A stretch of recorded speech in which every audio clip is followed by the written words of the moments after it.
All right, guys. Hope you're all doing well. Welcome back to Age of Empires. Man, it has been a long time, but, figured let's take it back to the old school, or sort of old school, and play some FFA games. So, I'm going to be casting primarily tonight. I got some editing and other things I got to take care of later, so I'm going to be wrestling the pause mostly. Maybe I'll play one game, we'll see. But here we are going to be doing some casting, so let me go ahead and accept the friend requests. Captain Girth. It's pretty good. It's pretty good. Yeah, welcome. What up? Happy New Year, guys. Yeah, let's do it. So, if somebody wants to host the first game, go ahead and shoot me a message, and we can go from there. Yes.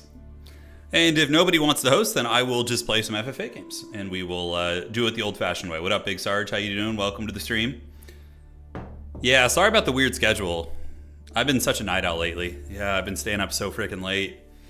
So the nighttime streams have been working better, but I'll try and get back to a better streaming schedule in the new year. Well, I'm sure people in Australia and Korea are enjoying it. All right. So, yo. So Nanny was the first one to message me. So host it, and let's do Mega Random, Standard, King Slaying. Good luck, have fun. All right, so Nanny's going to be the host. There should be a lobby up. Nanny is on it. All right. If you want to host, I can put a game together. Yes. Host it.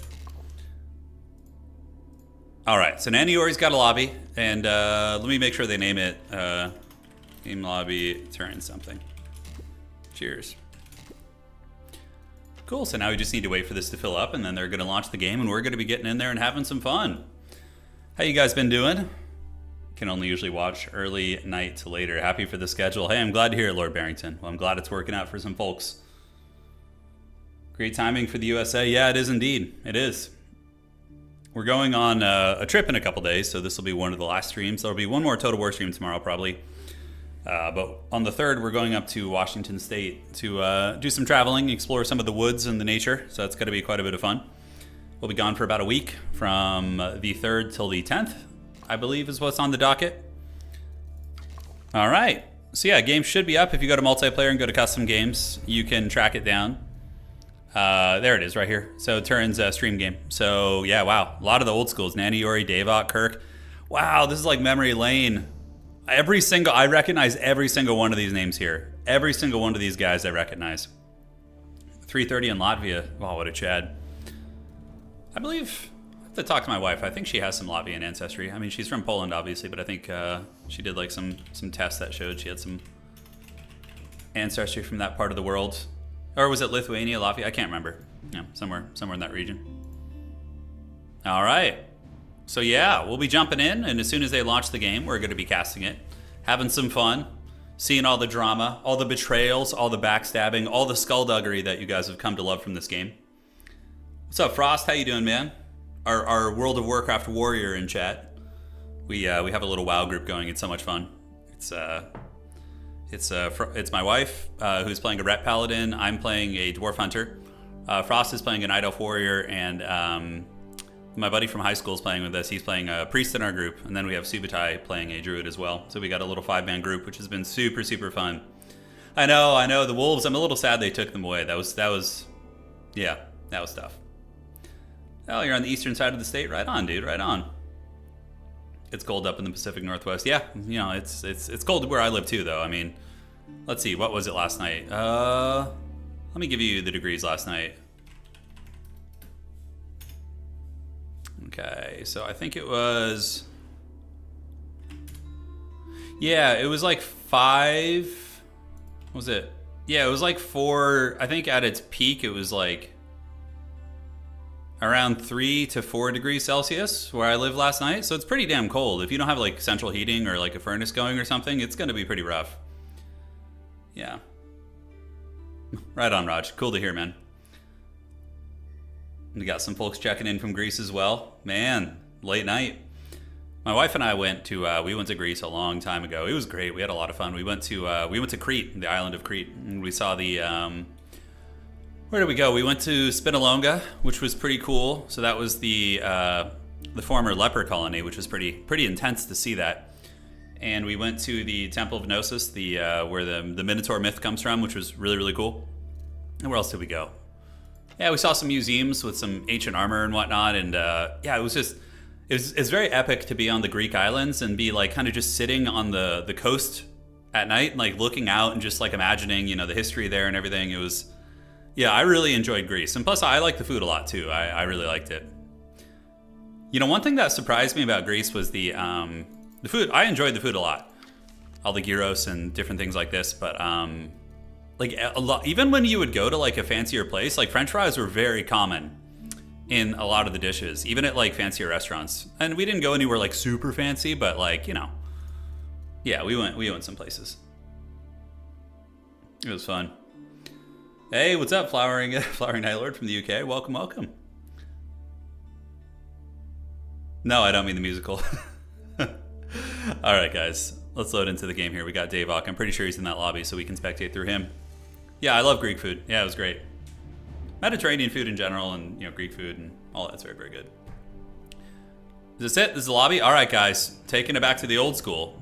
Once we load in, we'll of course start talking about the players and enjoying life here. It's going to be great. From the southwest of England, man, you're staying up late. Chaos, yeah, it's a late night for you, huh?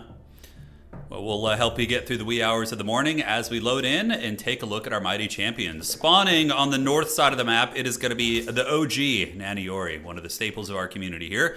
Naniori is going to be playing what appears to be the Abbasids. All right, so maybe I'm a little bit out of the loop with the meta, but I would assume just going some fast expansions is going to be very cost-effective there. To the northwest, we do have Smeagol. Smeagol is going to be on the Japanese, already securing a very, very good position. So Smeagol's going to be cackling in the north. He's got a corner up here, so if he lumberjacks out this tree line, he's going to be able to have a really, really good wander defense. And Japan is incredibly tough to break. They're very hard to invade, which I suppose is lore accurate, and or historically accurate, I should say. And yeah, very good defenses, very good quality units, and very good at king sniping as well, using the Ozutsu in tandem with the elite mounted samurai to get some very fast kills in the Castle Age. They can definitely do that. To the south, we do have Lagatronic going to be on the Ayubids. So curious to see how the Ayubids do. I always felt like they were a little bit on the weaker end when it came to late game FFAs. They have some good shenanigans early on, historically, from when I used to play them in ranked, but that's a long time ago, and that was several patches ago, so things have changed. But yeah, we'll see how they do. To the southwest, it's going to be the dreaded Stinky Beans, and Stinky Beans has some nice stuff. He does have his little like coastline here, and is on a bit of an island alcove with a lot of stone. So he's not going to be hurting for stone. I mean, look at this. He's got freaking 24 here. He's got enough to wonder just like in his back pocket. He doesn't even need to leave. Now, the only issue with the territory of the Stinky Beans is the fact that he only has one gold node here, right? So he's got his natural gold, and then he's going to have to go out. So if he starts losing a war against somebody and gets pushed back into his corner, he's basically just going to be a potato king. So that'll be very tough. To the south, it's going to be the great legendary Davok, the king of spice. So if you guys don't know Davok, he's an awesome guy. He plays a lot of games. He has a YouTube channel where he historically covered mostly Dune Spice Wars, but I'm sure he's going to branch out and probably cover some other games as well. But a really, really nice guy, a very talented RTS player as well. And Davok is going to be rocking the purple Byzantines. Yes, the Olive Gardens will flow. The free breadsticks will beat down the world. Now, in the south, it's going to be the Dark Shogun, another Abbasid player. So this is Kingslayer mode. So you can either lose all your landmarks or lose your king. And Abbasid do have the issue of like, oh no, I lost one big fight in Imperial Age and there's 3 cannons in my base. I guess I'll die, right? Because you have your 2 landmarks right next to each other. So that is a little bit scary there. Over to the east, we got Kirk Salvatore. Kirk Salvatore, an OG as well. He's going to be rocking the Ottoman Empire. Ottoman's incredibly powerful. And I feel like even after the artillery changes, so you guys may not have seen this. We haven't done this in a long time, but there was a pretty substantial patch that changed the way artillery works. So Springhalds, for example, aren't like an anti-artillery tool anymore. They're designed for killing infantry, and artillery is predominantly killed by horsemen now. You can still, trade cannon to cannon or whatever, but it's a very, very different game now. So you guys will be noticing that as you see the late game army compositions and all that good stuff. So the northeast, it's going to be Sakurazaka, and he is going to be rocking the Japanese as well. Pretty nice corner position. He's got his natural gold over here, and looks like he started for a stone opening. Yeah, he's going for a fast expand, I would imagine. The amount of wood he's gathering and obviously opening on stone and doing that kind of slow tech up to the feudal age where you just kind of immediately get a second town center is pretty darn good. Now, Sacred Site Assessment, it looks like there's only going to be one, so this is a mega random map, and sometimes they can spawn with a King of the Hill format. It's not uncommon, and it looks like that's what we're going to be cooking with today. There's going to be a single sacred site in the middle just chilling out, and they're going to be royal rumbling. No, that's actually not true. Okay. So we got one sacred site here, one right here, and is there a third one somewhere on the map? It's very, very dense resources here in the middle, so it's kind of hard to tell. But overall, it looks like it might just be those. We will have to see. Yeah, I see one sacred here. I see another one right here as well. Maybe it's just going to be dual sacred. Yeah, it kind of looks like that's going to be the case right now. Yeah, the Game of Thrones is on. So who do you guys think is going to win? Who's your champion? I mean, we have definitely some people here who historically have been favorites in FFA games and tournaments and things like that. Smeagol has been a perpetual terror, but so have several of the other players here in this lobby. I don't know about the individual ranking and or skill of these various players, but I'm sure that we got some killers in this lobby, and it's going to be very, very sweaty. Hills, oh yeah, AOE streams from your birthday. Is it actually your birthday today, Hills? If it is, if it's truly your birthday, I will happily have you just host the next one to make sure that you can get in there. So caster mode doesn't work on FFA. I love caster mode. It's very, very nice. Hello, this is Bear. But you'll notice that you can't use it in FFA, which is a huge bummer. So despite clicking on it, you know, I mean, I can do this. That's pretty much it, right? So cool part about this, we're a little bit behind, so we can fast forward up to the live gameplay. So we're going to fast forward. It's all feudal age, and then we're going to go across and review the various landmarks. And it's not King of the Hill. There's actually two. So it is not indeed King of the Hill. So Japan going to be going for Kura Storehouse, a very steady landmark. It's going to give you a really, really good transition to the farm economy, so you're not going to be lapsing with like a Castle Age cav push, which is quite good. Over here, for the House of Wisdom, we have the military. Yeah, it looks like they went economic wing, so they're just going to be doing some standard stuff. Down here, do we have any ninjas? Any shinobi coming out? Wow, big kind of territory grab by Sai. Check this out. So Sai is going to be heavily investing in fishing, because Japan gets cheaper fishing boats, right? So yeah, they're only 45 wood, so you definitely should. And already walling off all the territory. This can work out for sure, but if you get rushed in early Castle Age by, you know, Naniori, for example, that could be dangerous. I think Naniori and Sai are brothers, so they probably aren't going to rush each other, I would imagine. But yeah, we'll have to find out. For Kirk is going to be going with the the Sultani Trade Network. Oh, okay, that's kind of cool. So going to be getting some passive gold from that, and also can open up trade pretty quickly if you want to. And then we do have the second town center coming out, so very economic build, very greedy build, but honestly, it should be totally fine. Down to the south, the Dark Shogun really, really doing with the Abbasid. Oh my god, the dreaded quad town center. Jeez, look at this quad town center. That is so sweaty. I love it. All right, so we got the quad TC coming in here from the Abbasid. I mean, look, if they go unpunished, they're going to be an absolute muscle powerhouse in the later ages. Their economy is going to be drowning everybody else out because 4 TCs is an insane investment. Up to the northwest, we got Davok and his beautiful Olive Garden. He does have some cisterns coming up. Houses being set up everywhere for a little bit of vision on the borders.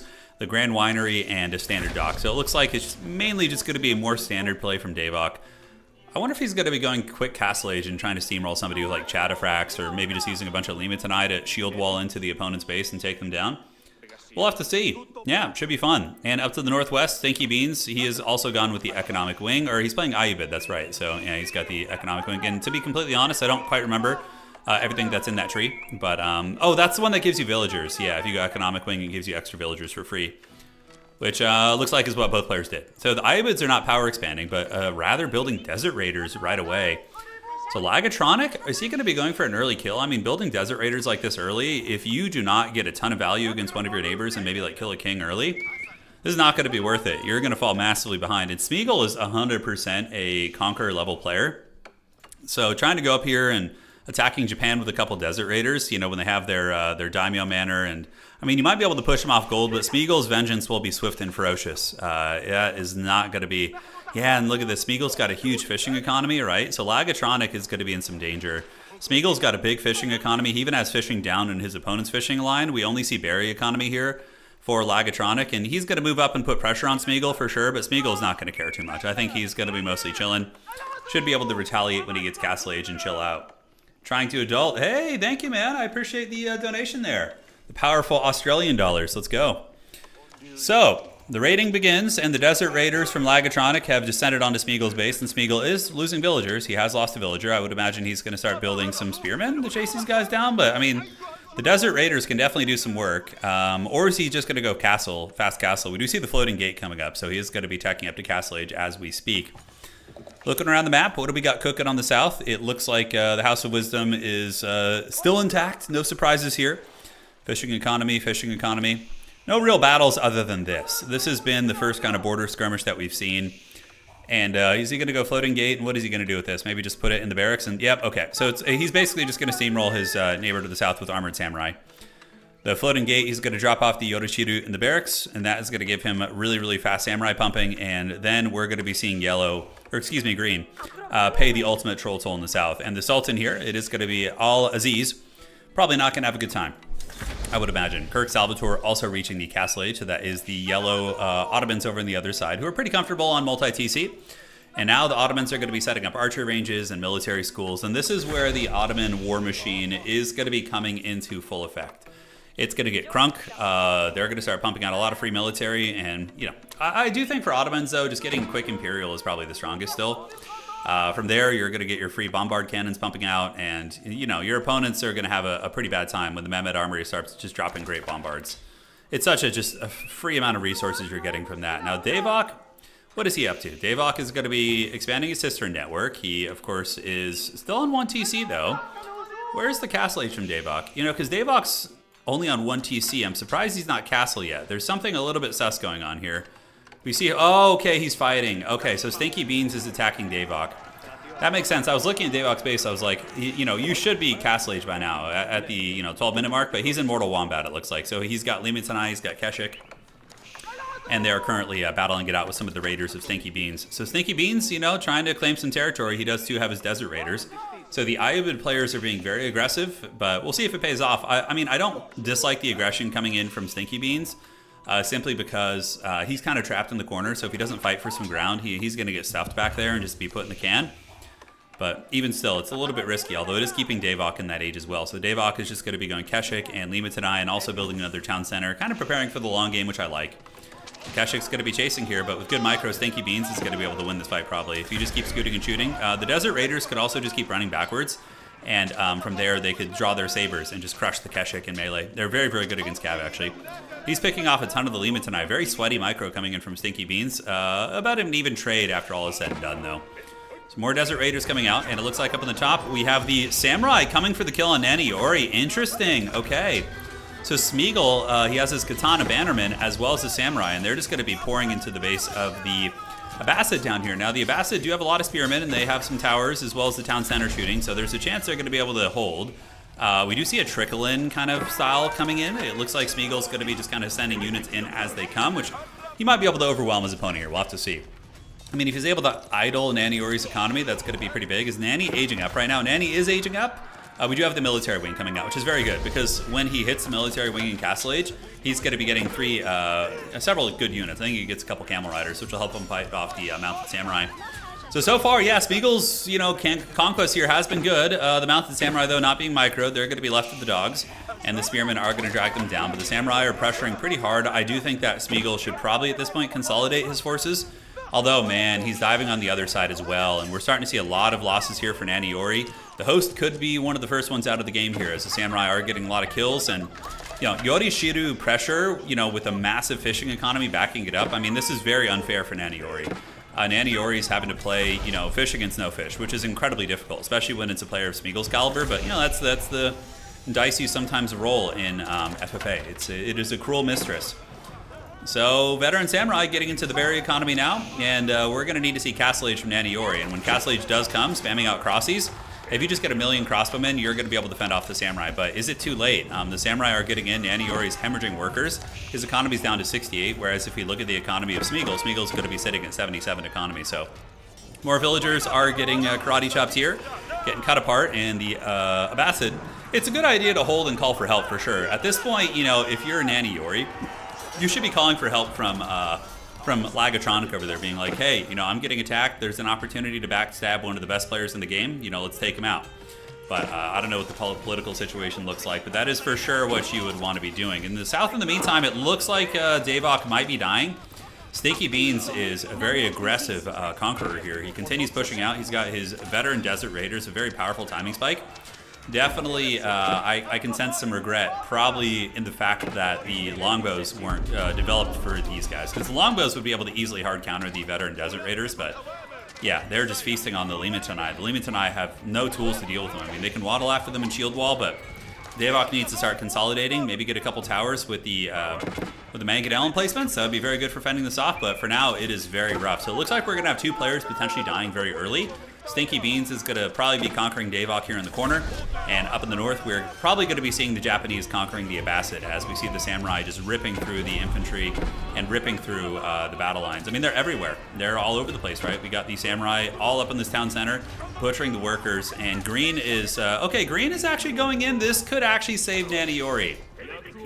If these Camel Lancers get in and start killing the reinforcements and also compromising the economy here of Smeagol, that would be pretty huge. And it looks like the Horn of War has been heard, and we're going to see if they continue pressing in. Although they're retreating, I don't know why they should. Just get an armor upgrade, go in there and bully all these units. You know, the Camel Lancers should wreck the Foot Samurai.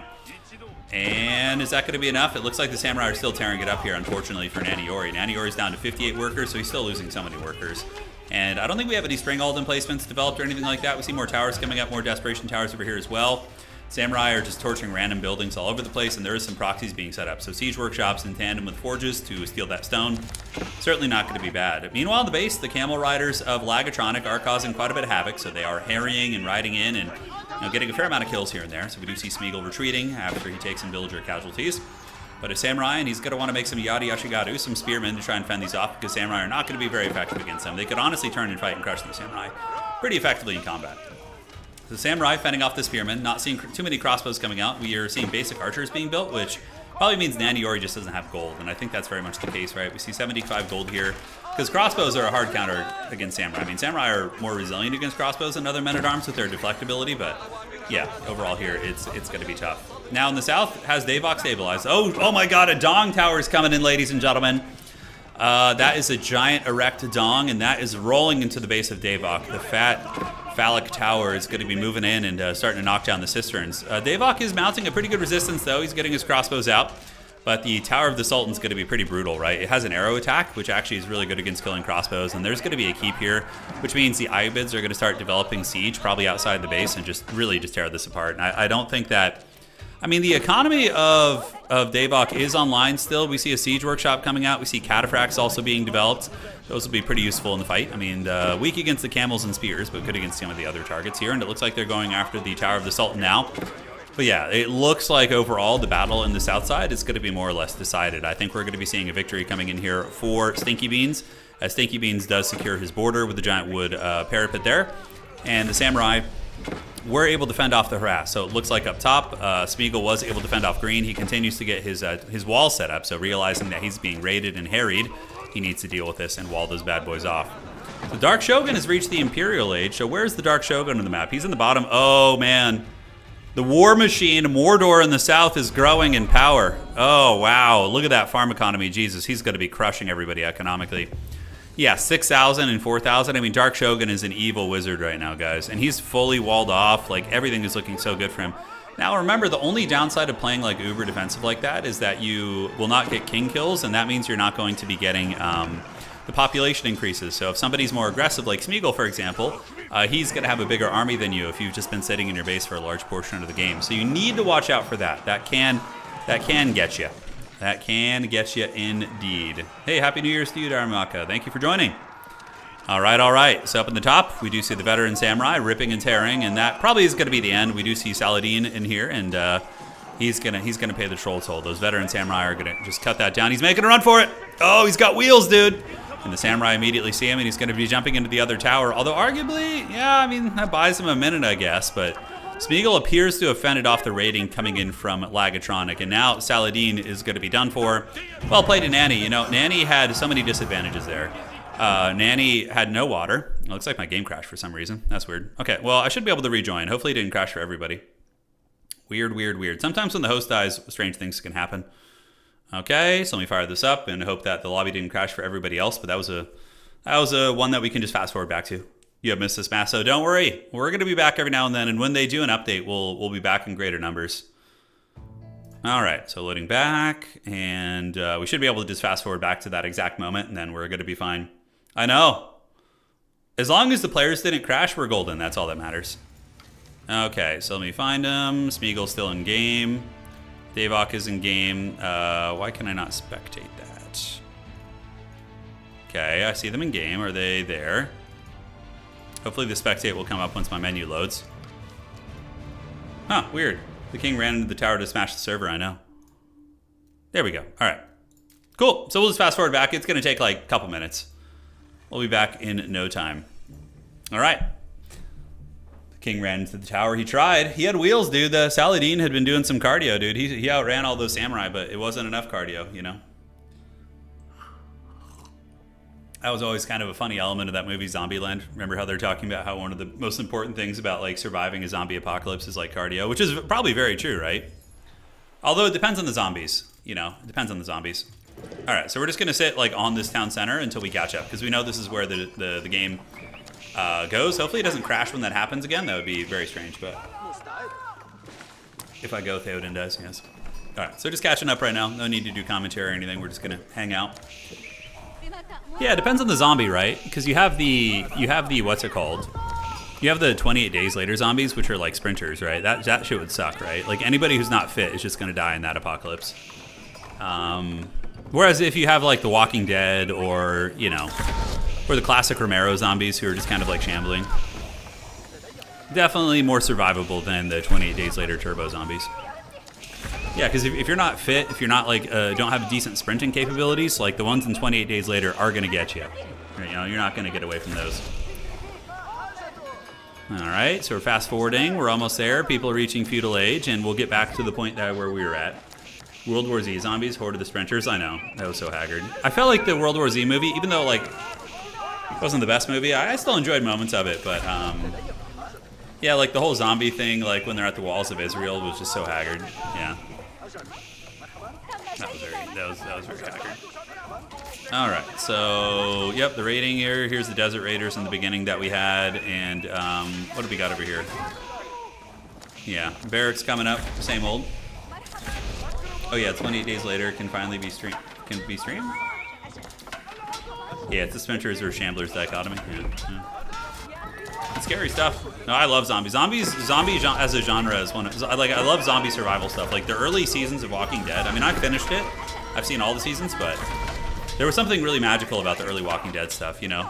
Like seeing like the weird militias and communities like surviving in the zombie apocalypse. I really enjoyed that. It was very fun in the early 2010s, and those are fun times. Speaking of, the trailer for 28 was, oh, I'll have to check that out. Hello, this is Bear. I think I've seen it. It has Aaron Taylor Johnson in it, right? Yeah. Yeah, so this is more or less where the game crashed. We're pretty close to it. Saladin is here. We see the samurai just tearing it up. Players are only a couple minutes ahead, so at this point we should be caught up. I'm not going to look at the tower because I'm worried it's going to crash again. There was like maybe some weird graphic thing that happened there that caused the crash. So when he's about to get karate chopped, yeah, so here comes the battering rams. This is where we were before.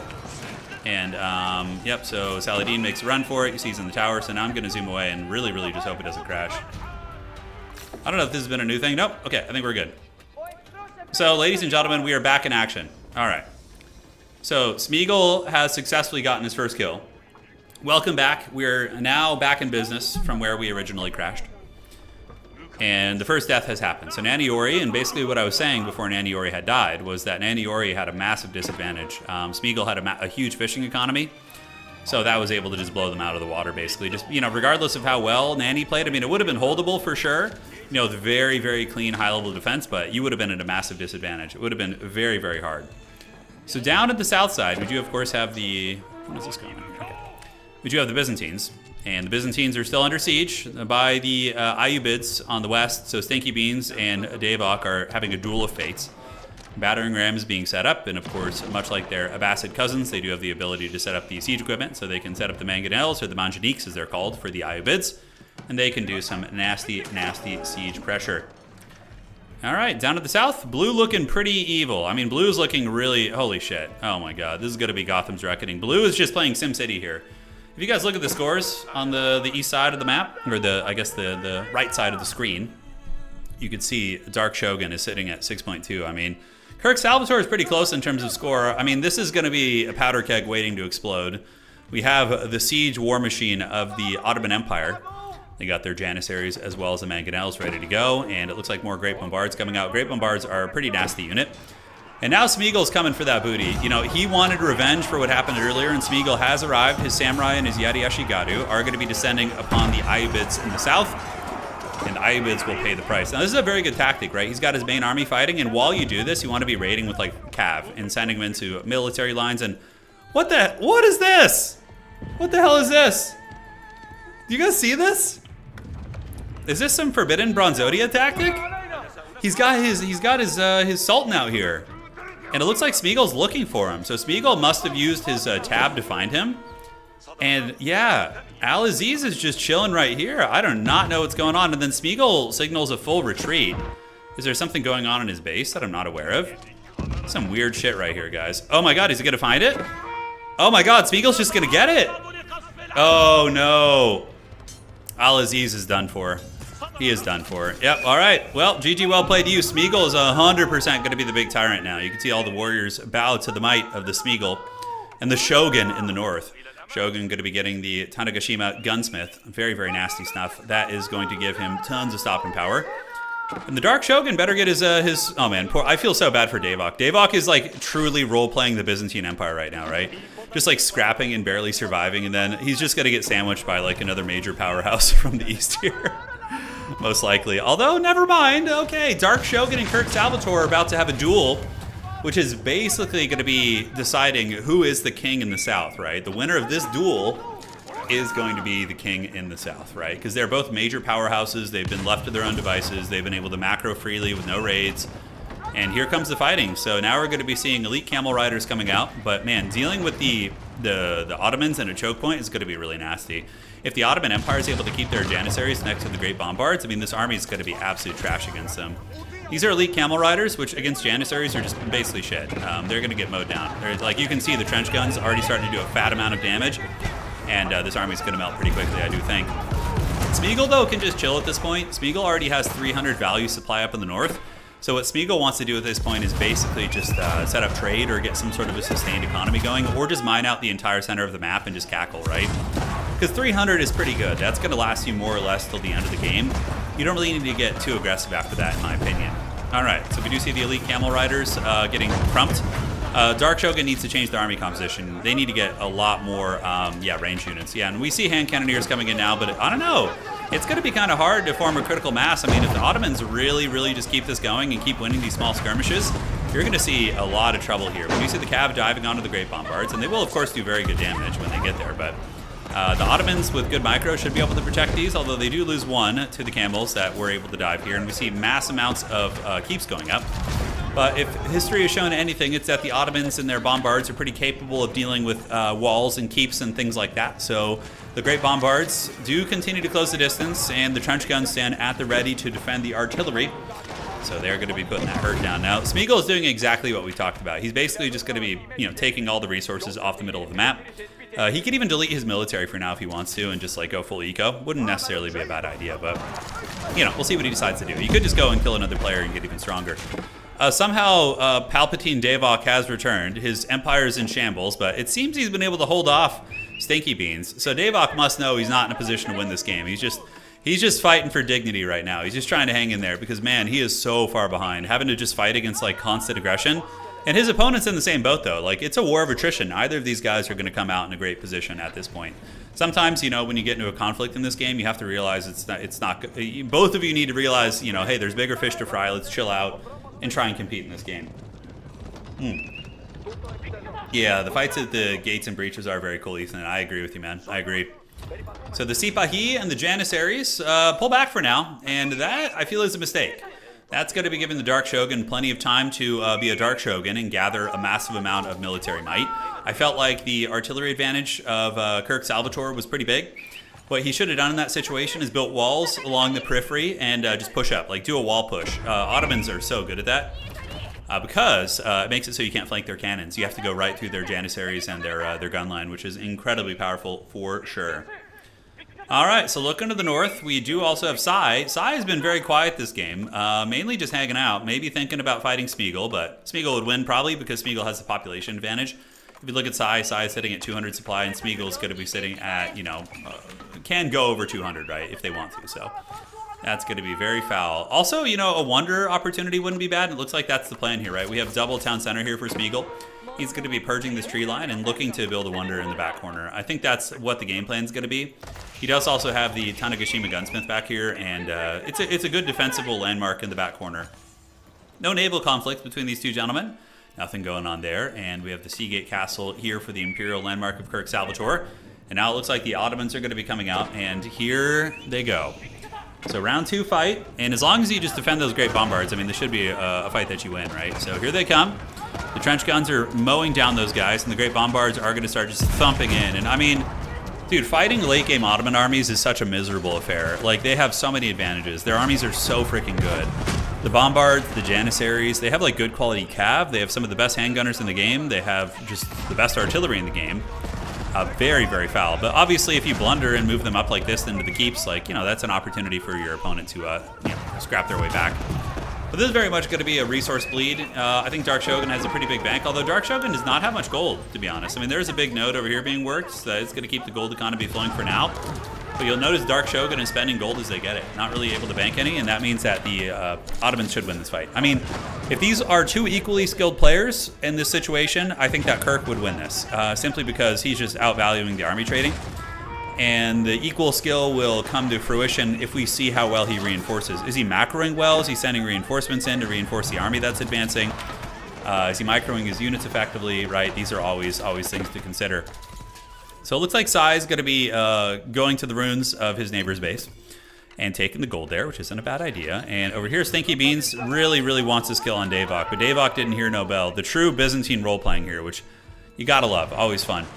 And somehow, we do see the forces of Kirk driven back. So I think maybe an experience difference between these players. It seems that the Dark Shogun is able to macro better and is a little bit cleaner on the micro, the engagements. Kirk definitely had the army advantage, but doesn't seem to be reinforcing super effectively. We see a couple units trickling in here and there.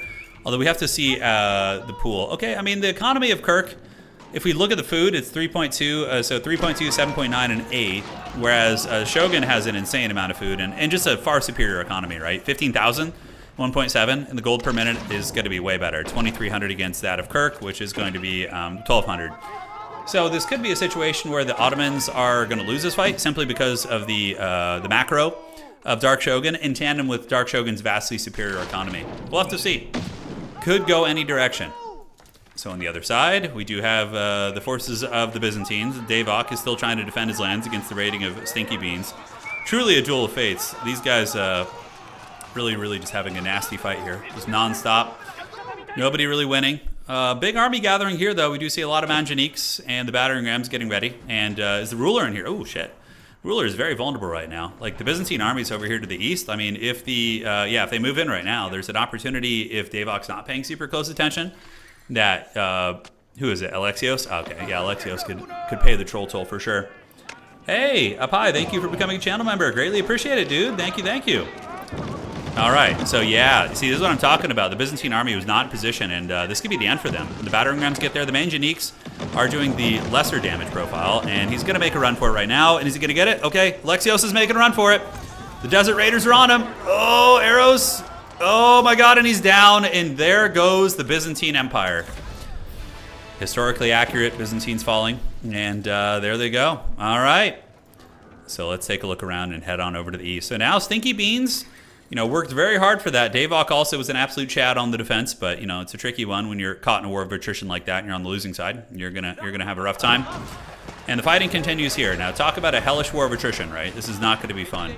Up in the north, it looks like there's a potential war about to start. So we do see Sai maybe making a play after Smeagol. So it's going to be a Japanese civil war. So it's going to be the, what was the time period called in Japan? With Oda Nobunaga, when there was all this warfare between the different shoguns and the unification of Japan and everything. I forget what it was called, but basically that's what it's going to be. We're going to have a little Japanese civil war over here between these two gentlemen. Hey, Davok, it's all good, man. You tried. You had a pretty rough position, Davok. You were right in the middle of two major powers, and you didn't have fishing, easy access to fishing. You did have some, but, Orange had a pretty big fishing reserve there. But you played well. You played there indeed. Sengoku? The Warring States period. Thank you guys, appreciate it. Yeah, I watched a documentary on it a while ago. But all right. So it looks like we're going to have a battle up in the north.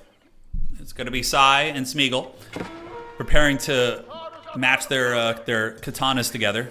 We're going to see whose blade is sharper. Another war down here in the south. Kirk as well as Dark Shogun continue their war, and not much ground is being made by either player. Kirk Salvatore, though, despite having maybe a smaller army, is able to value trade pretty well because they're fighting in a choke point. And the choke point is going to be favoring the Ottoman army composition, right? The Janissaries and the Great Bombards are going to be pretty nasty in that choke. And they just continue to mow down the crossbows. And as long as he keeps the Great Bombards alive and just trades the rest of the army, and now we have Culverins coming in. So Culverins are reworked. So since you guys maybe have seen this game, I haven't cast it in a long time. Culverins now do a bonus versus buildings, and they're effective against defenses. So there's not really like any artillery piece per se that is like excellent against any enemy artillery anymore, right? So for example, a Culverin only does 35 damage, and it does not get any bonus against enemy artillery. So 35 damage against a Great Bombard is absolute dog shit. This thing has 300 armor, or 300 HP, excuse me. So it would take a lot of Culverin shots. Yeah, the Mountain Pass has seen much bloodshed. It has indeed. So the elite Janissary is going to be hanging in there, and they're fighting in the breach all right. The Abbasid Empire fighting tooth and nail to resist the conquest of the Ottoman Empire. The Ottomans stand firm. The Janissaries, pretty giga chads. They have some of the coolest hats in the game. I think my favorite hat in Age of Empires is probably the Langschneck, the German greatswords. I think that their floppy hats are probably the coolest thing. But the second coolest hat is for sure the Janissaries. They are absolutely pimpin' looking, and it is very, very cool indeed. 2 daimyo, but only 1 can be shogun. That's right. That's right. Yeah. Yeah, I know about the siege reword. Yeah, more or less. Yeah. Davok says, I had a tiny lake that I was fishing to the gills, but the early Desert Raider harass was just a rough time for me. Yeah, it happens. If you had the longbows, maybe, but how could you have known, right? Because the Keshiks are very good too, but like, if you could have seen the future, you know, and had the longbows as your mercenaries, that's very good against Desert Raiders, but it's all easy in hindsight, right?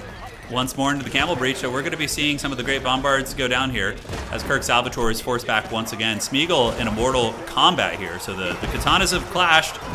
The 2 daimyo going to war to see who's going to be the shogun, and unfortunately for old Sai, Smeagol has a much bigger potential to build up. But Smeagol's economy isn't that crazy. I mean, Smeagol is not taking advantage of his numerical opportunities here yet. Like, he doesn't have like a 200 supply army to steamroll his opponent, but that is something that probably will be on the horizon. Smeagol grabbing resources all over the map, and Japan's economy is usually pretty mean because stone gives gold and gold gives stone, so they're able to get a pretty nasty economy going there. Battering rams moving out, and it looks like the Japanese conquest of Sai, he's going to be forced back to his island here, and the battle of the shoguns will continue to rage on for some time. Now, Stinky Beans is going to be an X factor, right? He's the only one who's not embroiled in a conflict right now. You know, he's just chilling after, and as he should be. Stinky Beans is going to want to, you know, hang tight and get his bearings here. We do see a fair amount of the mounted samurai coming down, chasing into the villagers, harrying them, and forcing them back to their own lands. And whose castles are these going to be? Are these actually castles coming in from Sai? Maybe so. But Smeagol's Japanese Legion, fully upgraded. Yep, looks like they got the armor upgrade. They got all the goodies that they could possibly want, and the ranged upgrades are done. Do they have army tactics is the question. Let me see. The Samurai have 180 HP. I don't know if he has army tactics yet. I can't quite remember. Let's see. Yeah, it looks like he does. Okay. So he's just missing a couple upgrades here, I think. Let me just go ahead and double check this. Yeah, the only other ones he would want probably be chemistry for now. Yeah, there's a couple other good ones too. Biology, incendiary. Siege Works is also decent. All right, so that's going to be Sai being pushed back. Smeagol continuing to assert his dominance in the north. And uh-oh, look at this. Stinky Beans is the wild card. All right, all right. Oh, the game crashed. Kirk, no. Did I miss you crashing? Oh, that's unfortunate. Yeah, you played really well. But alas, the gods have smote you down. Kirk Salvatore, you were putting up a great fight, and feel free to join the next game if you want to, buddy. Hopefully it's not too bad, but with Kirk having crashed, we are going to be seeing the power dynamics of the game shifting. Do a little bit of fast forwarding to catch up to the live state of the game as this battle continues to rage on here. It was looking to be a pretty good fight between these two players. That one could have gone for quite some time. As the Dark Shogun engages once again, the Ottoman Empire very nasty with these Janissaries, just mowing them down, but an absolute shame that he's going to crash here. It is what it is. And yeah, there's no reconnect feature in this game, is there? I don't think there is. All right, so fast forwarding to catch up to the live state of the game, and now Smeagol is looking for blood against Stinky Beans. So Smeagol moving to the south with a big army because Stinky Beans started killing his entire fishing economy, right? So Smeagol is going to have to transition to a farm economy. Yeah, you can see he switched to farms. And he's going to be going to the south to get vengeance. So there's the crash from Kirk. And now we can go back to the standard pacing of the game here. So the boy was our last hope. Your AI is doing well. Sadly, the AI doesn't do much.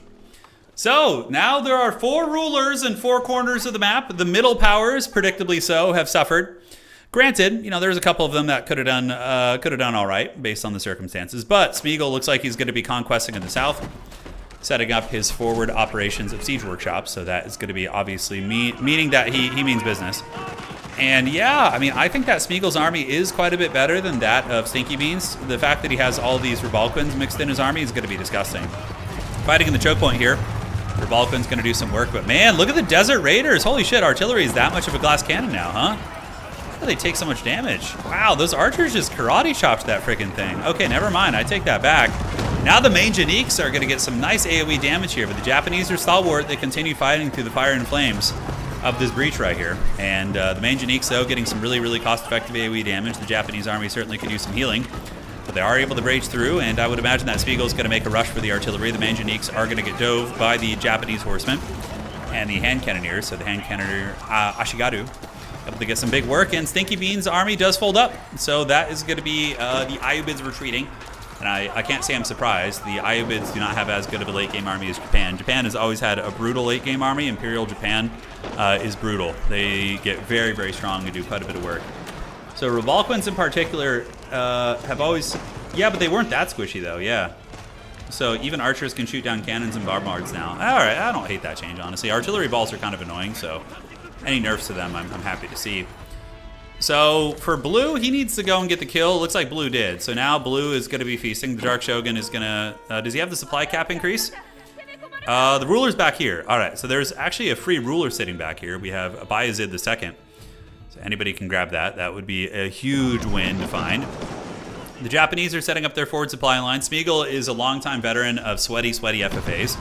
So this man knows that he needs to, or he knows how to aggress people, and he's going to be doing it very well. And if he doesn't get attacked by anybody else, he'll probably eventually win this.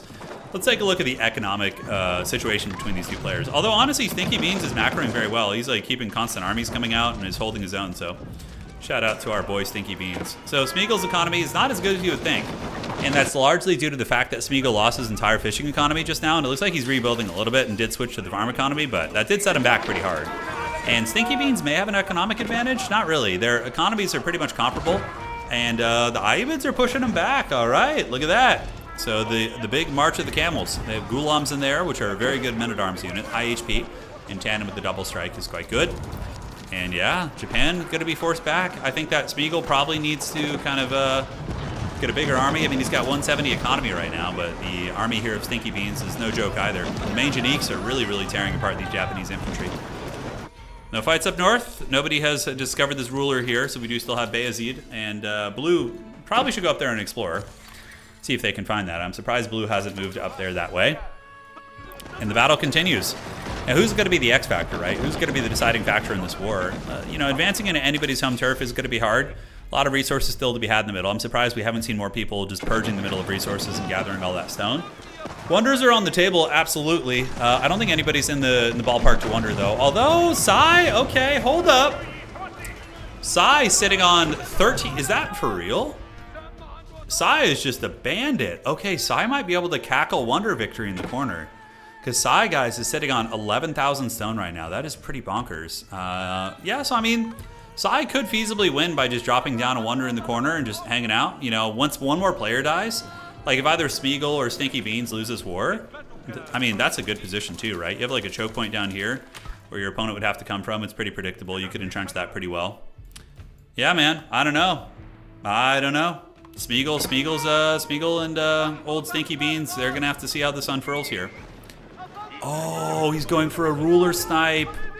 I think. Yeah, he wants it. Oh my god. So he's loading all of his military up into these transport ships, and he's probably going to take them down the water and look for a ruler snipe, which would just be such an MLG play.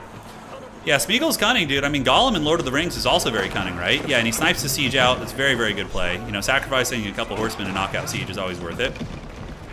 And now he's going to be sailing down the coast here. He's going to be landing. And where's the enemy ruler? Oh, he's just going to go for a landmark snipe. It's an Ayubid player.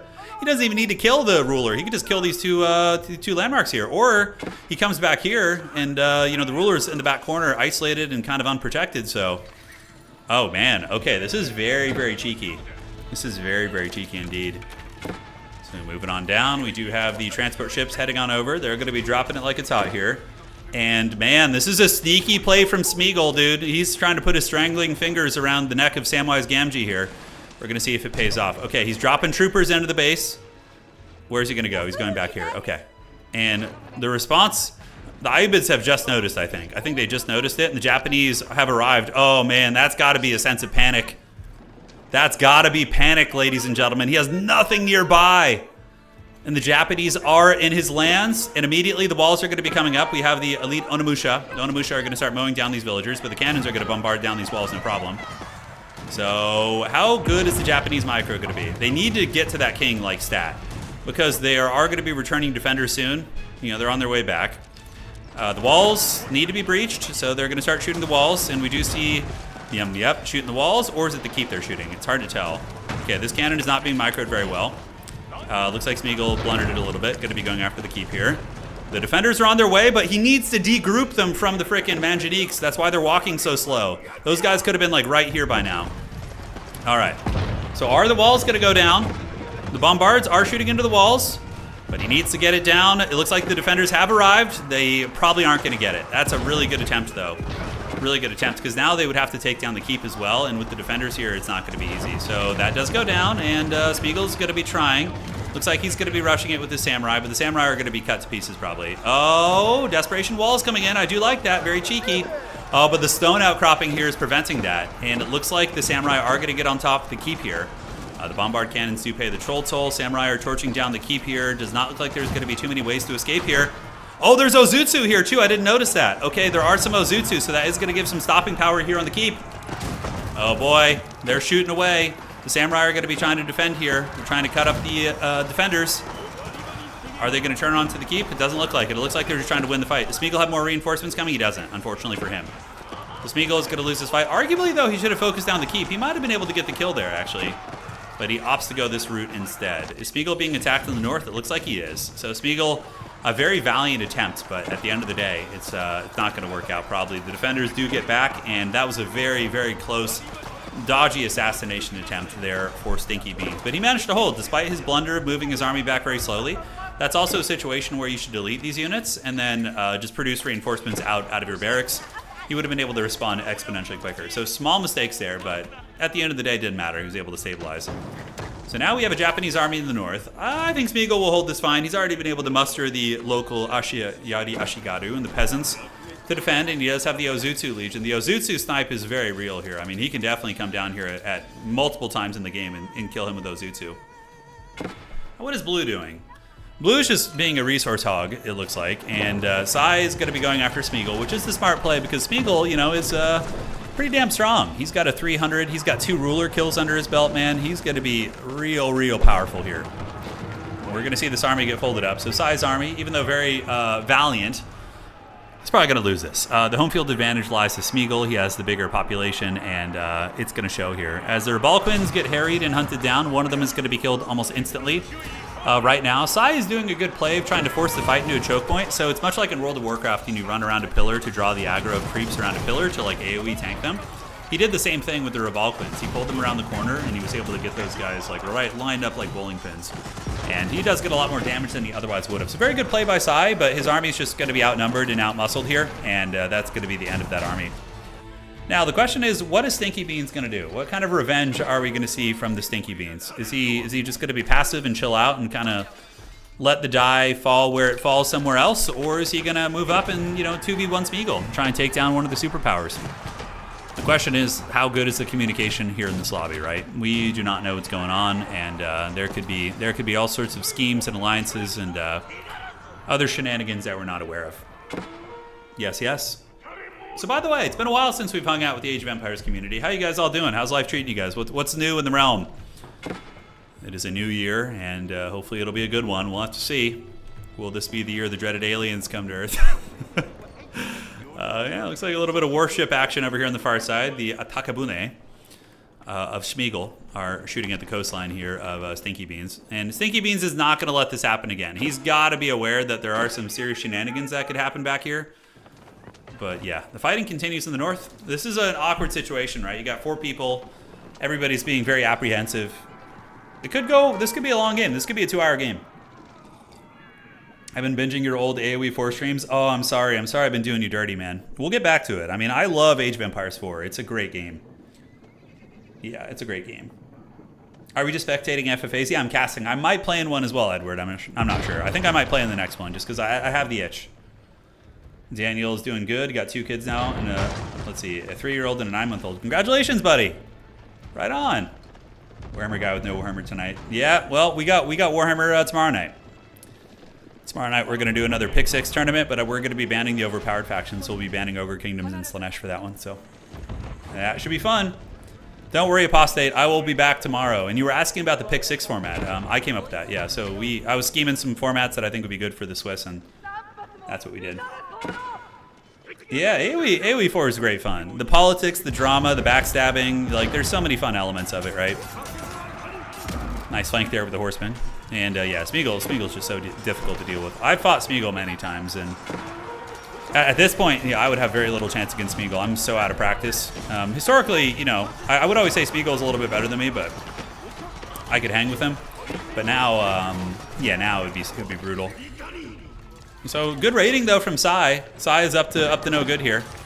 He's able to get some good raids on in the base and poke down these elite samurai. And looking on over to the west, Stinky Beans just chilling, and Blue is just doing blue things. Blue's just gathering resources, which is very smart. You know, while everybody else is fighting, you should rebuild your economy and fill those coffers and be ready to wonder at the blink of an eye. Dark Shogun, I mean, geez. 45,000, 8,000, 32, 14, and is he setting up for a wonder? It doesn't look like it. Although, that's a lot of walls he's setting up here, guys. There is a... Oh, yeah, this is where the wonder is going. For sure. All right, Darman says my old cat got better, so he's... Hey, right on, dude. Congratulations. Hope the kitty's doing well. Yes, I do wish we could have cats, but I'm allergic to cats, so we're stuck with our Haggard Chihuahua Terrier. That's all we get. That's all we get. I'm more of a dog person anyways. I massively prefer dogs to cats, but I think my wife is a big cat person, and she's kind of like, you know, gotten cats to grow on me a little bit with her cats. Yeah. AOE4 wrestling drama. Yeah. We've had some good drama in Age of Empires, you know, like King donating and alliances that people... There's definitely salt in FFA. Salt... If you guys have seen like the really sweaty FFA, I mean, I would say our community can get pretty sweaty, but for the most part, most of these people are also friends. So the sweat dies off, but if you've watched like some of the big Microsoft-sponsored FFA tournaments, there's some serious drama in those for sure. Granted, a lot of the pro players can be huge divas.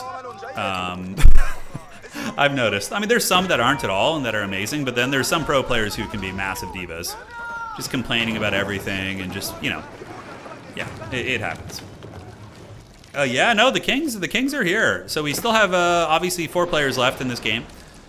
There were some epic wars. We had a really good war between Davok and Stinky Beans. It was a nice Byzantine role-playing war. And then we, of course, had the Japanese bum rush of Naniori here. And then we did also have a very strange, unfortunate blunder here for Lagatronic. He had his ruler out in the open, and he got caught and hunted down by some mounted samurai. So a couple deaths so far. But, yeah, it's happening, man. Usually FFA, yeah. Yeah, usually with Kings, the games are quicker, but not this game. The fact that 4 of the survivors happen to be on, like, opposite corners of the map is probably contributing to the length of this game. It's going to be a big variable for sure. One of the Kings got found in the forest and killed. Correct. That is exactly what happened. So Blue's villagers are being harried and pushed back by Smeagol's Onimusha. So the Onimusha are trying to claim the resources on the map. There's several people here who could start playing for a wonder if they wanted to. And yeah, this is like a super obvious wonder situation. A hold here might be tricky though, man. I mean, against 3 very good opponents who have a lot of resources, this would be an incredibly ballsy wonder attempt, right? Especially since like Smeagol really, or Stinky Beans, only needs to get right here, like on this hill, and then he could trebuchet your wonder probably. So that's risky. We'll maybe do a Nomad game tonight. I actually prefer Standard against Nomad, but Nomad's fun. Nomad does make for really weird deployments. So maybe next game, if I do end up playing it, we'll do a Nomad game. I got to remember all my hotkeys, though. It has been a long, long time. Your micro's very slow. Oh, don't worry about it. Yeah, we have people of varying skills, and FFA is way more forgiving. I mean, if a Conqueror or a high-level player like aggro's on you early, you can suffer and die pretty quickly. But in general, FFAs are more peaceful, and early aggro isn't as much of a thing. You at least will get to play until Castle Age. Castle Age is when people start falling. All right, another war here. Sai is sending like these errant armies out to attack Smeagol, and they're doing damage. But the problem is if you don't reinforce, like Smeagol's just going to win every time, and these armies are just going to die. It's kind of just throwing away resources to an extent if you're not going to be really following through. Like you would want to have like a full infrastructure set up here, because otherwise you're just going to lose the fight, and Smeagol's just going to take less losses than you basically. So in the middle, we do have Sai setting up a nice keep. It's a good position. I like this keep, although it looks like there's going to be an attack from the villagers. They got their prison shanks out, but that's not going to work out for them. Or are they retreating to another gold? Okay, it looks like they're retreating down here. But that keep is a good position. It is going to be securing several gold nodes for Sai. Oh, okay. A little 2v1 here, potentially. We do see some desert raiders, but they're not going to be able to get through the walls of Smeagol. So those guys are not going to have a good time. They're not going to be able to get in, probably. Yeah. Oh, though there's a breach. Yeah, there's an opportunity to get in. Never mind. You just kill the stone wall, run through here. Smeagol didn't properly wall. So there's a vulnerability. Although, I think that's his outer layer. Nothing to really threaten there. So big fight here. We do see the Japanese clash. So the daimyo continue to battle with one another. And we're going to see Smeagol win this fight. I mean, sure, this fight may be won by, or the skirmish may be won by Sai, but with Smeagol reinforcing from his base, which is just right here, the horsemen are going to be getting onto the artillery, and it's going to be just punishment. And that's going to be a lot of gold loss for Sai. Definitely not worth it unless you're going to follow through. Although maybe he's scheming. If he's scheming with Stinky Beans, I think that could be justified. But Stinky Beans isn't going to be able to get in. He's just going to be trolling around here and maybe torching some buildings and losing a couple units to the rockets of the Japanese. We'll have to see. And it looks like the pink daimyo has fallen, and his army was defeated at the gates of the shogunate up here. Now, we'll see who the shogun is. It's not been decided yet. And yeah, all's peaceful. All is calm in the realm. We can fast forward to the live state of the game, so we have a couple minutes left. And it looks like another army's coming out. So I think we have a dedicated 2v1 now, right? So we do see Stinky Beans battling with Smeagol, and of course he's going to lose the fight. Camel Riders are more of a harass unit, or the Camel Archers. So Smeagol easily annihilates that army. And then we're going to see some skirmishing for resources out of the map. Right, so we do see the armies of Sai mobilizing and knocking down keeps, and every one of these keeps you knock down is pretty good. They're not cheap at all. Japanese keeps are, they're very, very powerful and expensive as well. So I don't hate these like open field fights because fighting up here is one thing, but fighting out in the middle over resources definitely makes more sense. Because if you can deny Smeagol resources, that's one way you can get back in the game, despite the fact that he has, a bigger army than you, denying him resources. Yeah, it's going, man. And it looks like a victory for Sai. So Sai able to claim a victory over Smeagol's army, at least in the south side here. The bombard cannons continue to get good value with the Revolquins. And reinforcing artillery corps doing a ton of damage, and Smeagol is going to be sent packing back to his base, so Sai is able to claim one of the first victories against Smeagol in the war for the shogunate here. Now, Blue. What is Blue doing? Blue is just preparing for a wonder. We're getting cannon placements, and just all that stone is being put to use. The Dark Shogun is ready to wonder if he wants to, but I don't think he's going to wonder soon. We do see the Dark Shogun using the King ability to see what he can snipe. Nothing terribly easy to snipe here, that's for sure. I mean, everybody's ruler is pretty well entrenched at this point. We're going to continue seeing the shogunate battle in the middle as these two armies continue to fight over terrain. Resources slowly being drained off the map. There's still a lot of resources left. A lot of stone nodes laying around. Gold, although diminished over here. Eventually, somebody's going to have to set up trade. The Japanese do get some free gold via the Yodashirus and the blacksmiths. The Ayubids are going to need trade, although that is a big old Ayubid army. I mean, if they keep 2v1ing Smeagol, he'll eventually lose, 100%. Unless Smeagol gets like a spec ops snipe on one of the rulers, which I suspect he'll do. When Smeagol realizes he's being 2v1 heavily, I can see the desperation tactics coming out. I think he'll figure it out and he'll get some nasty stuff. Yeah, the realm is divided indeed. So we do see the bombards being cut to pieces by the horsemen. Horsemen, of course, are pretty much your best answer against artillery now. I mean, archers and infantry can do some work too, but... And also, heavy cannons can shoot down enemy artillery too. Although I don't know how effective that is. Something I would have to test when I start playing a little bit of action again. Looks like this ruler was found over here, so I think that somebody did get that ruler. I didn't see who. Let's see if it was Smeagol with his villagers. He's still at 300, so I suspect it was blue. Yeah, Dark Shogun ended up getting the kill. So that ruler that was sitting AFK up here after Kirk disconnected, it looks like it was grabbed and taken there. So the prize was found. Yeah, he's doing it. He's got some protection around his landmarks, yes. He's got keeps, and that is the scary part about going Wonder with the Abbasid, is that they could just kill your two main landmarks, your Hall of Wisdom. It's very rough, very, very rough indeed. But I mean, this is a pretty nasty entrenchment, and it's only going to get worse. We have a lot of cannon towers here, and he's got a ton of resources, and basically time to just prepare while the other nations are kind of drowning each other in blood and warfare. He just kind of chills in the corner, drinking some wine, enjoying his life, and no complaints from him. No complaints for him. All right, so continuing on is the armies of Sai, and it seems like they're having victorious engagements against Smeagol. Very, very impressive stuff. So Sai's economy, 2,500, so pretty weak on the gold. And looking at Smeagol. Smeagol, oh shit, Smeagol has no gold economy anymore. Oh shit, okay. So now I'm seeing why this fight's going like it's going. Smeagol is just building wood units. He's making archers, and he's got his battering rams going. Where are they going? What is the plan? Okay, spec ops time. Smeagol landing battering rams in the base of Stinky Beans. Now this is a brilliant, brilliant tactic by Smeagol. Brilliant, because you know Stinky Beans is allocating his entire army to deal with a couple battering rams, and that means that Smeagol isn't being 2v1 in his base. Granted, Sai is out for blood, and Sai looks like he's going to come up and try and avenge his brother here, and we'll see. The Revolquins are now working on the Stonewall gates. It's going to take them 45 minutes to knock those down. We see a lot of battering rams. Where are they going? So looks like they're just going to the middle to try and maybe clear out some of the keeps of the enemy Japanese. We'll have to see. Okay, and the elite Onimusha, as well as the elite horsemen, trying to find a way in, and they're going to need some real siege equipment. Revolquins are basically shooting a bunch of pebbles and shrapnel at this gatehouse, and that's not going to be quick.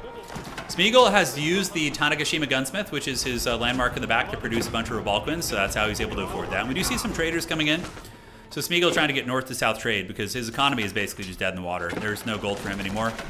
The battering ram's just dying. They're just paying the troll toll, so they just get farmed. They moved in. I think he was trying to macro them back in with his army, or maybe he's using them as a distraction to occupy the Japanese army here while he advances his force from the north. We'll have to see. All right, so Revolquins are now on, and it looks like Smeagol does get the jump on his enemy. And the enemy Revolquins of Sai do fall. And Sai's armies will be defeated here most likely, now that Smeagol has the artillery advantage. Although, man, look at the Onimusha just sniping those things. That's really, really impressive. Yeah, so I guess you could just use these type of units against artillery now, which I like that. I never liked how strong artillery was in this game, and it was one of my least favorite things. So, yeah, cool to see that it can be countered a little bit easier. Now, what's going on here? We see some funny business coming in, and do we have any docks set up? We do have a dock here. Smeagol has a dock. Now, this is maybe a mistake from Blue. If you leave the Smeagol dock up, you could actually trade with it. He could have been trading from down in his base, and Smeagol probably would not have noticed, or maybe he would have. I don't know. He's a pretty apt player. Oh, don't destroy that. No. This is a neutral dock. Never mind. Okay. So Homie just secured trade for himself. That is God tier. Yeah, that is God tier right there. So Shogun's going to be able to start trading there, and he's just going to be feasting. Everybody else is going to be a gold-starved potato. At this point, Shogun could honestly maybe even consider going for his Wonder if he wanted to. The fact that the North is so gold-starved, I mean, Sai is sitting on 2,000 gold, but Smeagol is very, very broke right now. Although you would still be dealing with a million battering rams. If Smeagol keeps having these fights, he's not going to be able to hold for too much longer if they keep coming at him. Sai looks like they're going to be mustering more troopers, so it's going to be more elite horsemen coming out. And yeah, the fights over the middle continues. Is there any gold left? We do have a couple gold nodes here, so there's a veiny gold vein here and here. And they currently are owned by Sai, so Sai definitely needs to do something about grabbing those golds if they can. Smeagol doesn't look like they have too many opportunities here to, yeah, do much in the way of trade. I mean, you'd have to come all the way down here, which is a very, very, very contested area. All right, so the ruins of the Ottoman Empire or the Byzantine Empire will be the battlefield upon which Blue and Orange clash.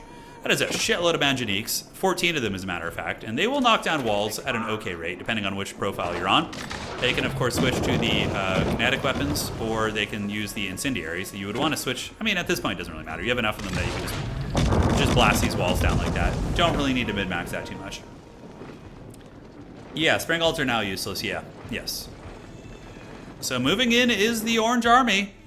And remember for blue, man, if the Dark Shogun loses his landmarks, he's just toast, right? I don't think he's going to lose to this army. I don't know, what does this army even look like here? He's got, I don't know, mostly camel riders, a couple culverins. Culverins are pretty bad in army fighting, from what I can see so far. Could be wrong. Maybe there's some forbidden tech I'm missing, but the Manjaniques raining fire on the city, and it is going to be the Ayyubids going to war with the Abbasid. And now they're going to be moving on up. Here they come. The elite desert raiders are moving down, and they're going to be in the heart of the beast, though. I mean, the Dark Shogun has an insane macro economy set up. Oh god, there's a dad sneeze coming. I'll try and warn you guys. Big flank coming in here, though. Very nice from Dark Shogun. He gets there. He flanks the artillery. Beautiful stuff. The Manjaniques were undefended, and he's going to be taking a lot of L's on those Manjaniques. So that hurts pretty bad for Orange. A lot of his stopping power there that he brought to bear is just going to die. So that's very, very unfortunate there.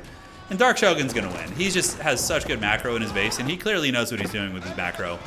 And Stinky Beans, though a valiant effort, it's not going to work out. So what's going on the north side continues to go after Smeagol. What does Smeagol's army look like? Okay, the dad sneeze has been subverted for now. Okay, so we have Smeagol sitting on 246 gold. Absolutely brutal. That really, really has got to hurt. I mean, there's really no gold on the battlefield. Incredibly tough stuff. Okay, so Smeagol using the Lord hunting tool, so we can see him activate it and look for the enemy lords. Does he have any boats loaded up? Is there any shenanigans? Is he going to be trying anything funny here? Doesn't look like it. All right, and down to the south. Seems like the war here has subsided, and the armies of Stinky Beans were defeated by the armies of the Dark Shogun. So Dark Shogun probably getting close to feeling comfortable about a wonder, I would imagine. Hey, Joe. Happy fake New Year. Hey, thank you, man. I appreciate that. Thank you for the kind wishes. So looking around, we do see Sai up in the north, heading into the base of Smeagol, looking to butter that sweet, sweet bread. What is your guys' favorite bread, by the way? I think my favorite bread has got to be cornbread. Like, really good cornbread with, like, honey and butter on it is the food of the gods. Oh, God, it's just tears of joy. It's so good. Anyways, a subject for another day, I guess. Advancing in are the armies of Sai. Once again, going to be meeting Smeagol's Haggard Wood Army, but the Wood Army is reinforced by the Tanegashima Gunsmith. So should be able to hold. Now, obviously, the army quality here is better. Samurai will butcher spearmen and archers pretty effectively, but I think that the Rebalquins are going to be the equalizer here. And the archers are going to be going after the bombards, so you can see them piling in to try and get the kills on those as they turn about face and rip some shots. But yeah, I think Smeagol will be able to hold for a little while, assuming it's a 1v1. You know, a good player can hold with the home field advantage using wood-based armies against gold-based armies. It's a loss after a period of time, but it's still going to take a while. Smeagol's a good enough player that he's going to be able to hang in there. Red lobster biscuits. I don't know if I've had those. Yeah, banana bread is really good. Potato bread's great. Sourdough is god-tier bread also. Yeah, like good sourdough. Oh, so money. Yeah, so Orange is just kind of AFK in his base. I don't know what he's planning on doing. He's building a shitload of keeps here. Man, really, really spending that stone to reinforce his ruler. His ruler obviously back here. I think he got a little bit paranoid after the sniping attempts and felt as if, you know, he needed to be extra cautious here. So it looks like that is going to be what is the case. Blue, any inkling of a wonder? We don't see any villagers being sent down here. He's got his mass villagers still gathering a lot of food down here. And of course, the Abbasid have a pretty nuts economy. Once you get all the economic wing upgrades, which I assume he has mostly everything. He doesn't have the trade wing yet, though. It wouldn't be bad, although he's not trading yet, but he should be trading. His dock here is just such a breadwinner. I mean, his economy would just blow everyone else out of the water. If he sets trade up like over here and just trades all the way across to this dock and gets the upgrades from the trade wing, which are going to be not the armor, but the, yeah, the traders and trade ships return with the secondary resource. Dude, so good. And then you can get Spice Roads as well. Spice Roads is very good. 30% increase on the gold return there is amazing. All right, up north, what are we cooking? Seems all is calm, guys. Little wars here and there, little skirmishes. You can usually tell in this game when somebody has like a hate boner and they really want to get in and finish somebody. They're gonna be setting up forward infrastructure, and nobody's doing that. Everybody's kind of like dipping their toes in the water with these armies, but nobody is really full sending. Nobody's full committing and doing like a full court press, which means like setting up infrastructure and trying to kill them. It's mainly just been these like kind of bleeding attacks where they're trying to bleed the resources from their neighbors. Nothing super heavy. My favorite bread turn is the Latvian, a dark loaf made with rye. Oh, that sounds good. Yeah, you know, Central and Eastern Europe make some of the best bread. Like, I'm a big bread enjoyer, and I've been eating bread my whole life in America. But, like, even the bread you get at, like, you know, like, even like a basic bread roll at a supermarket in Poland is just, it just, something about it is just better than the bread here in the States, at least in my opinion. I don't know what it is. But yeah, the bread in Central and Eastern Europe, like in like Poland has such good bread. It's amazing. Yeah, it's awesome. I don't know if you guys have had the same experience. Brazilian cheese bread. Yeah, cheese and bread are a powerful combo. I mean, that's a very powerful combo, Dandy. Yeah, pumpernickel bread is good too. Yeah, that one's pretty money. Okay, you guys are making me hungry now. I haven't had dinner yet, so this is going to be a long stream. Sacred Sites being captured, it looks like, or maybe being decaptured, so it looks like Sai did have the Sacred Sites, and Smeagol's going to be trying to diminish that. Smeagol moving up in the middle, maybe going to be trying to grab this gold here. Oh my god, garlic naan bread is god tier, Naruton. Yeah, how could we forget the naan bread? Oh, dude, garlic naan, I think is got to be S tier bread. S tier bread, like some of the best. Yeah. Yeah. Speaking of, we have a really good Indian restaurant near us. They do dairy-free naan bread too, so they use like some sort of a fake butter. It's great for me. How can we forget naan bread, man? That's like one of the S tier breads. American bread is full of additives? Yeah, I would imagine so. What is naan? Oh, you've never had naan bread, Matt? MT? You gotta try it. It's an Indian bread, I think. I'm a little bit ignorant to its origins. It could be somewhere in that realm, but yeah, naan bread is god tier. All right, so the fighting continues here, and the Manjanique's going to be roasting into the Japanese. And we don't see Pink pushing into Smeagol anymore. Smeagol's just basically in survival mode here. He's been getting harried and pushed on two fronts, but truly a testament to his skill. He's been able to hold massive waves of attacks from very gold-intensive armies. With his wood armies, pretty much perpetually. The Japanese do get a unique upgrade for their archers, which is pretty good. The silk bowstrings, I think, is what it is. It definitely helps.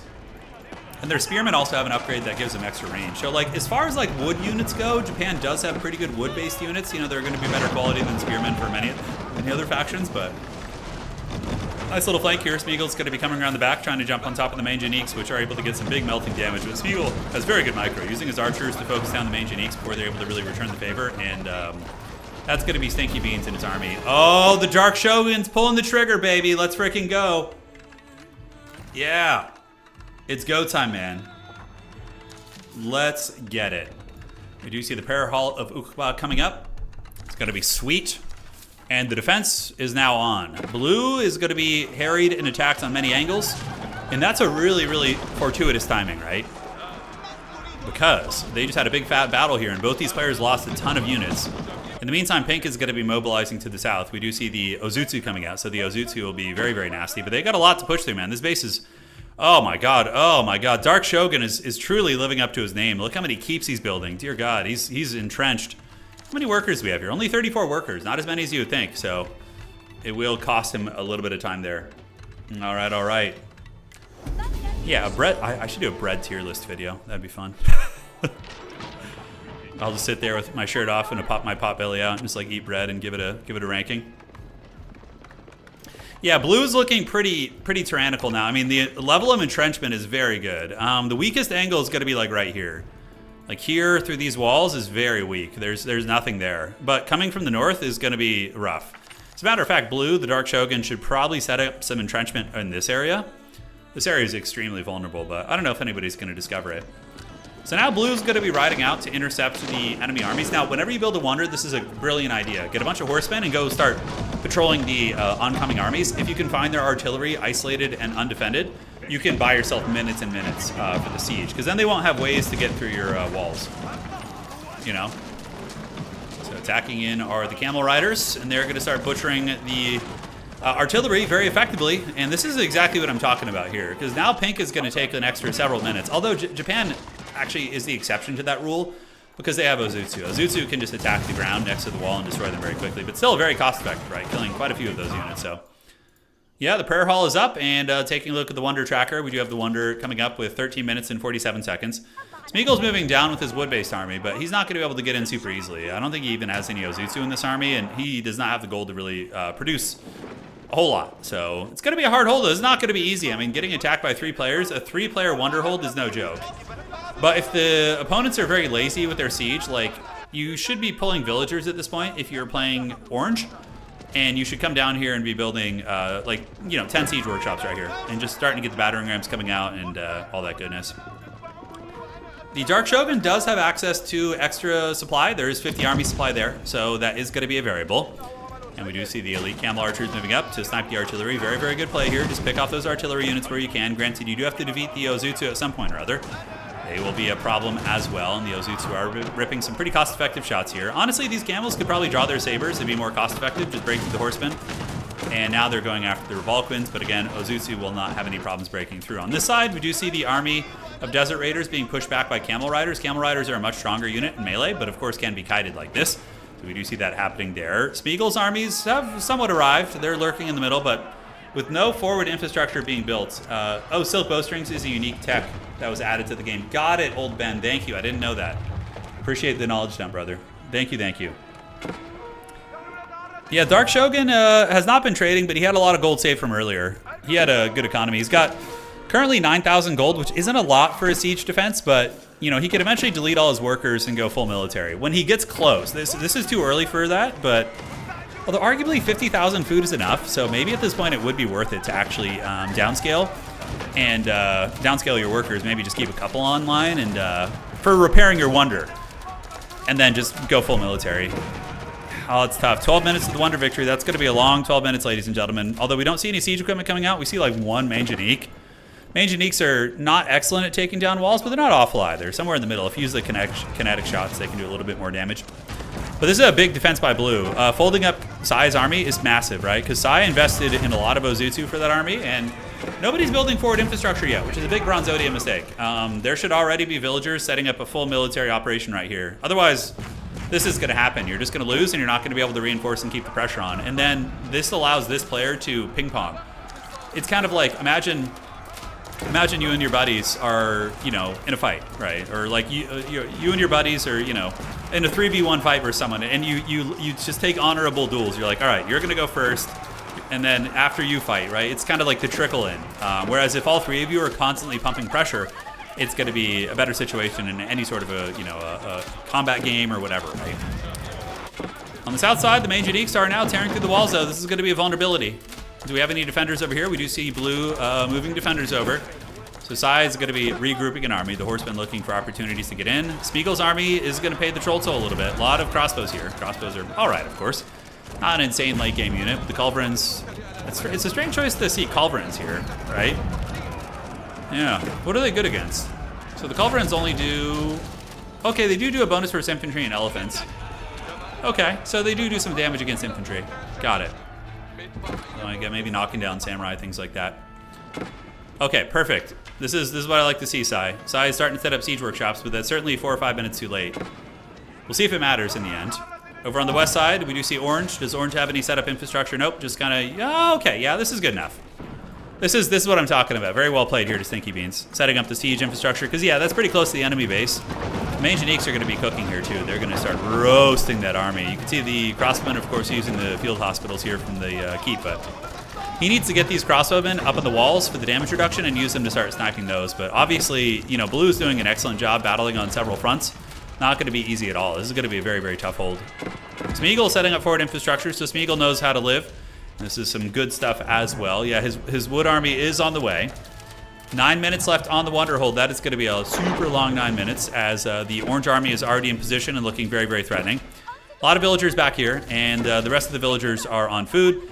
For Dark Shogun, you definitely delete all this. There's no point in keeping these. Or move them onto wood, at the very least. Like, have them nail this wood in the corner. Because wood is one of the big limiting factors for you here. So there's a couple small misplays there, but overall, I don't think it's that big of a deal. Sai's army is pushed back, and is the Orange army going to be pushed back as well? A lot of reinforcements coming in, and the Orange army is going to be taking casualties. Meanwhile, Smeagol in the front is going to be knocking down the towers on the periphery, and battering rams are going to be coming out. So the Japanese battering rams, well, you know, it's as good as it gets here for this wood-based army. That's for damn sure. So blue looks like they just narrowly hold against the armies of Stinky Beans. The Dark Shogun is doing a great job defending. Definitely want to get these walls rebuilt when you can. If there's any villagers idle who can come over there and rebuild those, that'd be very, very good. And looking over to the east, we do see Smeagol preparing a push on the middle. So he's gathering his forces and getting ready to go. Meanwhile, Dark Shogun going to be setting up the walls and being attacked. And now this is a very threatening army from Sai. This is a huge army. It has a lot to get through, though. You know, there's a lot of buildings, so this is a lot of time to get through all this. This is really the most threatening, the most scary area for blue. And rewalling that would be a pretty god tier, although Dark Shogun has enough stone to do a rewall. 200 stone or so. Yeah, this is a mistake, though. These workers, they need to be jumping on wood, or at least some of them on wood, because 8,000 wood could actually go rather quickly in a desperate last stand, depending on what you're building. I do like the keep out front. This is really good by Smeagol. This is going to make it exponentially harder to push back. You know, to try and get Smeagol out of your base, you're going to need some artillery to do that, and that rocket is going to be picking off units one at a time, and the two armies are trying not to clash here. If they ended up clashing, that would be a colossal mistake. Currently, 7 minutes and 42 seconds left. Meanwhile, a big army is going to be continuing to fight off orange. I like that Dark Shogun is prioritizing this fight over here, because this is the most dangerous threatening position. It's the weakest point in the armor. Whereas over here, if we take a look, there's a little bit of, you know, towers. We got, I believe some of these are upgraded, although actually most of them don't look like they're upgraded. No, not so much.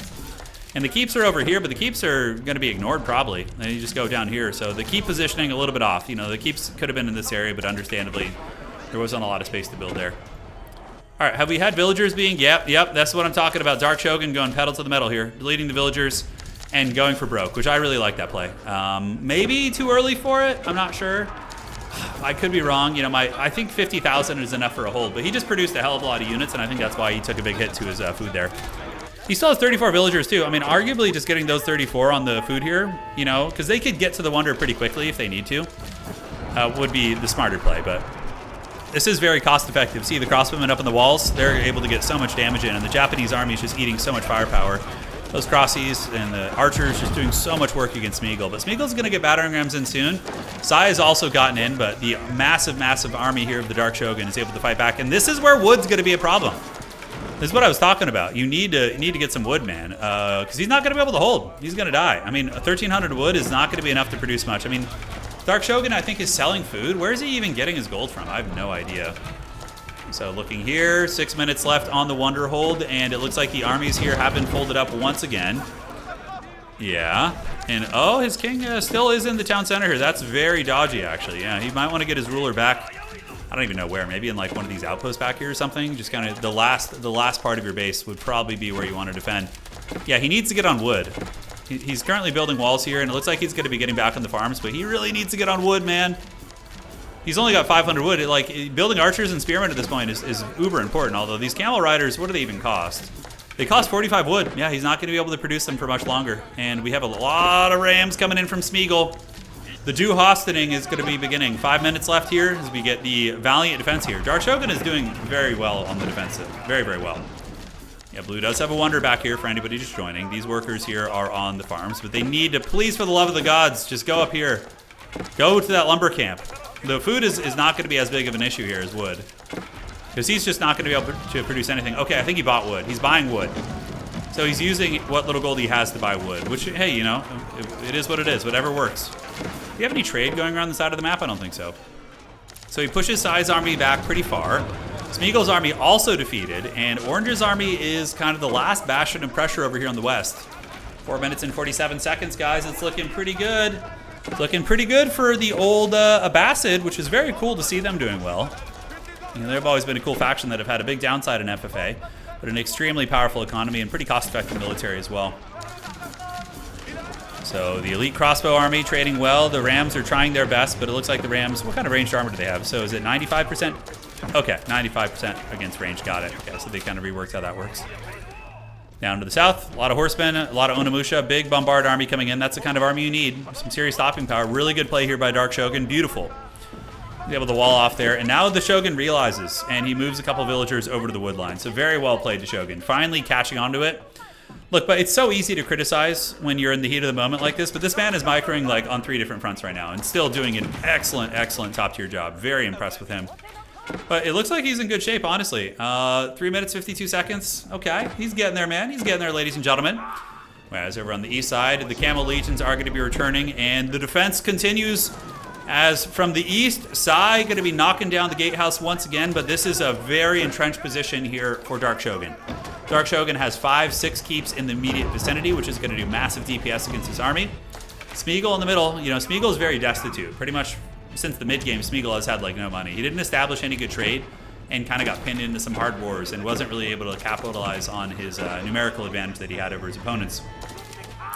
Over on the west side, Shogun continuing to stare down his opponent, you know, and it looks like Sacred Sites have been captured by one player, but they weren't done early enough to threaten.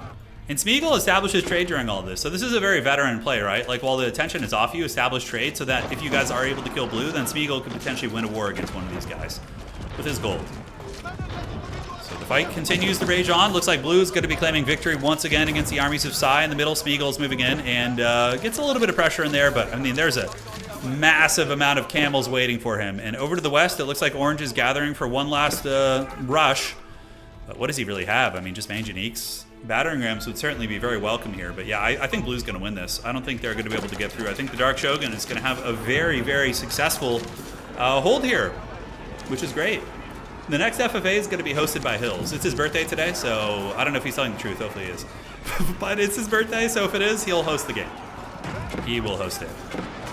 All right, ladies and gentlemen, really, really good micro here once again by the Shogun, hunting down the enemy cannons, stressing out Smeagol's micro, and keeping his base from being penetrated. Meanwhile, on the east side, we do see the wave attack from Sai, the zombie hordes coming in, but they're just going to be met by the ferocious maws and hooves of these dread camels. We're going to be riding to the north. I love seeing the camels in action, so cool. But yeah, the camels are pretty good here, right? Especially in the meta, right? Because people typically will go horsemen and artillery and, you know, some sort of range unit. And camels are okay against all three of those units. So I really like that. I think that's very, very good. Yeah, so we'll see. It's not your birthday? How dare you, Hills? You've betrayed me for the last time. This is it. Although it's your metaphorical birthday, so... we'll figure out the hosting situation. Maybe I'll play one. I'm kind of have the itch a little bit, but I also am having so much fun casting and seeing all the OGs in action. So I think we're just going to cast tonight, but yeah, we'll play it by ear. All right, so the elite camel archers shooting away, and yeah, it looks like he's going to hold it. 1 minute 17 seconds. Good luck with that shit. Nobody's going to get there, and I think that's it. I think it's GG. What a good hold by the Dark Shogun, man. He was able to just fend off three very good players too. You know, Smeagol was fended off. Sai is a long-time veteran, very strong player. I don't know about Stinky Bean's experience, but Stinky Bean's was very good earlier in the 1v1s and whatnot. So, yeah, it is what it is. GG, well to the played. And that, ladies and gentlemen, is going to be a victory here in 47 seconds, which is going to feel like an eternity, I would imagine, for our defending champion here. But it will be his. He could honestly probably go AFK at this point, maybe. Yeah, you go AFK. Nobody can physically get there in 32 seconds. Somehow the camels, they've learned how to build wooden contraptions using their hooves. Very, very impressive stuff. And they're going to be building some battering rams over here. Meanwhile, on the other side, castles being built. Smeagol continuing the aggression, fighting to the bitter end. The Dark Shogun was left to his devices in the bottom and was able to, you know, just grow too powerful. Beautiful macro setup from him, right? Like lots of really good infrastructure and really good defensive layers. And yeah, honestly, his base wasn't like super wonder friendly. Like he had a lot of, like he didn't have a corner position that was really easy to entrench. And GG, well played. Yeah, Hills, all jokes aside, go ahead, boss. So Hills, you can host it. Yeah, you're good. So you set up a lobby and name it Turin FFA 2 or Turin Stream FFA or something. So let's try and get different people in there. So if you played in the first one, except for Kirk, you can rejoin. And if we can't fill it, then the people who played in the previous ones can rejoin. Camels, they built the pyramids. I knew it. See? We figured it out. All right. So we're going to be getting ready for another game here. That was a really good match, wasn't it? Yeah, it was great fun. Thank you, Nolosi. Thank you, Melody. Appreciate the support. All right, all right. Jazz hands. I think I have Hills on my friends list. Let me check. Hills, you better have me as a friend, I swear. I'm going to feel so betrayed if you haven't added me as a friend after all these years. I don't know, Hills. It's looking a little suspicious here, buddy. I see Dan the Pan, so I can watch via Dan. But Hills, where are you on my friends list? I don't know. Yeah, Dark Shogun, are you in chat? That was very impressive, dude. That was a very, very good hold. Danny Dragon called it. He said it's going to be Shogun or Chris. Yeah, no, both are good guesses. You do? Okay. I'm just looking for you here on my online friends list. Yo, Turin, I still recommend you try the new Mali. I think you'll enjoy the new Gold Focus. Probably, yeah. I definitely will. I do plan on doing some Age of Empires in the next few weeks. So yeah, make the lobby, and if we can't fill it up, then the people who played in the first game can rejoin. Ideally, we want to give more people a chance to play. So, all right. So Dan the Pan is in the lobby. Let's see what the dreaded Dan the Pan looks like. Oh, he's got the happy little sheep. Look at that thing. Yeah, pretty cute. Yeah, sheep are friendly creatures for sure. They're friendly little creatures. Does anybody in chat have any weird pets? Like, I know that Danny Dragon has some goats and things like that, but is there anybody in chat that has like a very strange pet that's like unorthodox? It could be like a farm type pet as well. I'm just curious. A valiant effort, Smeagol. It was a very good attempt. They can buy TCs with gold, and if you build a Sahara network, you buy emplacements with gold too. Oh, that's cool. That's very fun. Have they released any new civs? Not yet. It's going to be coming sometime in 2025, which is going to be a fun year. We're going to have new Warhammer content. We're going to have, obviously, Civ 7 is coming out, which I'm going to jump into. And by the way, all of you Age of Empires chads who want to get into some multiplayer Civ, let's freaking go. That's going to be super fun. And you were a pet? Yeah. Okay, just check in. How's the game looking, by the way, Hills? How's the lobby? You able to fill it up? All right, Davok says he has rats, pet rats. A chinchilla. Yeah, I had a pet chinchilla when I was young. They're cool. The botfly, Jesus, dude. Yeah. The exact statement was new saves after the season ends. Okay. Man, 8 snakes? That's intense. I like rats. I think rats are really cool pets. My only issue with rats is that they don't live long. You know, that'd be rough. You know, like it would just bum me out to have like a rat that you get super attached to, and then it just croaks after like 2 years. You know, I think that would be the hardest part about having a rat as a pet. Otherwise, I hear they're amazing pets. I like rats a lot. I would just love to have a pet rat. Does having a fat cat count as exotic? A little bit. Yeah, we'll give it to you. Yeah, chinchillas are hilarious. When they take their dust baths, it's hilarious. It's really funny. Yeah, they're tumbling about and just, you know, all jolly. I used to have a pet chinchilla, and it used to sit next to me on the couch, and I would just hang with it, and you know, we used to watch like this was in 1999, so yeah, we were watching like Saturday morning cartoons, and yeah, it was a cool creature. Yeah, the chinchillas do live longer. It's true, only 2 to 3 years on rats. Otherwise, they're S-tier rodent pets. Oh, yeah. Rats are familiars. Oh, we'll be half an hour waiting for Jordan to load. That's funny, Hills. Owls are great. What? Pet owls? I don't think that's even a thing. People actually have owls as pets? Are you serious? You know, California has really strict laws about those type of things, but... I have a crow that hangs around, and I named it Crow Friend. And does he count? Oh, so he just like kind of sits around? Yeah. That's fun. Raised a frog army from spawn to adults in your family pond. That's pretty heavy metal. I respect that. Okay. Should we load again? Or did they crash? Let me check. Are we still going? Yeah, I see Dan the Pan in lobby, which makes me think maybe they crashed. I don't know where you are, Hills. Where are you on my friends list? Are you appearing as offline or something? Are you hidden? Okay, there's Dan the Pan. Okay, I found Dan the Pan in game, so cool. We should be all set. You know, as a creature I never knew existed until recently because of social media was the that Hyrax. Those things are weird. They look really cool though. They live in, I believe, Africa and the Middle East. They're like these little furballs with they have like fangs, and apparently the closest relative they have is like the elephant, which is crazy because they look like little rodents. But have you guys seen those things? The Hyrax? They're trippy. Obviously, they were trending on social media, so that's probably where most people saw them. I want a pet hog. Yeah, pigs are freaking awesome. I would totally have a pet pig, like just some morbidly obese pig to just sit and watch TV with. Just, you know, we can just eat the same food. It'd be great.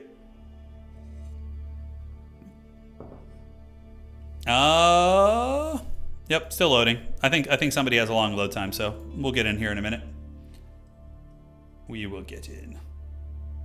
Thank you guys for joining. We're just starting the second game of the night. And we'll see how long it goes. If it's a quick one, we'll have another one. But if it's another hour and a half game, that'll probably be the last one. We'll have to see. Yeah, you've seen them before. Yeah, look it up. It's Hyrax, I believe is how you spell the name. Yeah, Ye Old Stonewall, those ones, yeah. Correct. And they have like little like vampire fangs too. I'll show you guys a picture. Pigs can't be obese. Yeah. You know what I mean. Just a fat pig. Let's go. Okay, so pulling this up and yeah, here you go. So these are the creatures I'm talking about. Yeah, so they're like these little like furball. Let's go to images and see. Yeah, look how adorable they are. Just look at that little chonker. Yeah, they're cool. I like didn't even know this animal. Look at the fangs on those bad boys. Yeah, they have like little. Is it weird that you can kind of see a little elephant in them? I don't know, something about their face. Yeah, they're pretty cute. All right, let's see if we load in yet. Not quite yet, so we'll minimize this and then we'll check back in a second. See if the game is ready. The dreaded 45-minute load time. Hopefully they didn't forget the spectator. The chonk, yeah. Yeah, I've seen red pandas before. I have, yeah. Pigs are cool, but boars seem very intimidating. Oh yeah, no, wild pigs are no joke. They'll mess you up if you get near their young. Let me find these wild. Okay, I'm gonna find this for you. Yeah, so these are these guys are in Poland. Let me show you one sec here, and there we go. Yeah, so you can see these pretty, but these like these ones are big. Threat from Poland's wild boar, like those things will mess you up, dude. If those things get like a ram on you, man, you're gonna have a bad time. I think these things are super cool though. I just like pigs in general. I think they're cool creatures. Dude, look at that absolute giga chat of a pig. Look at these guys. Oh yeah, dude. Yeah, they're pretty intense. All right. So no way yet. I don't know if they've loaded in. In Hawaii, you got to watch out for wild boar while hiking. Yeah. Hyrax are not rodents, correct? They're not rodents. Yeah. Moose are preyed upon by orcas. Orc boar boys. That was rough for a first FFA in like 2 months. Really didn't know what I did for. Oh, dude, it's all good. Sai, you did great. You were a champ. You fought to the bitter end. You know, you were a contender. You know, you were a contender, and that's what matters. I don't know if Stinky Beans is in that same game. I don't think so. Oh, yeah, Jordan's, they're probably still loading. You guys had to restart for real? Oh, my God.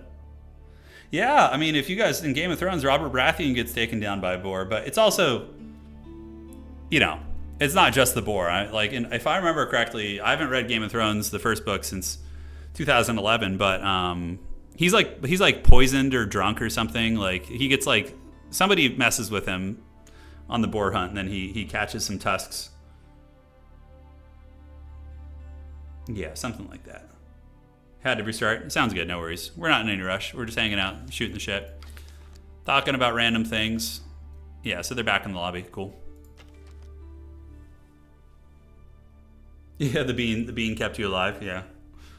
He got poisoned and was drunk. Yeah, that's right. It's been a long time. His squire was one of the Lannisters, yeah. It was like I forget the name. Or Cecil Lannister? Was that his squire? If I got that right, I'm going to be pretty impressed. That was a long time ago. Cecil, right? It was like one of Cersei's minions. Man, the Game of Thrones books were amazing. I remember being in my dorm room, and this was before the TV show.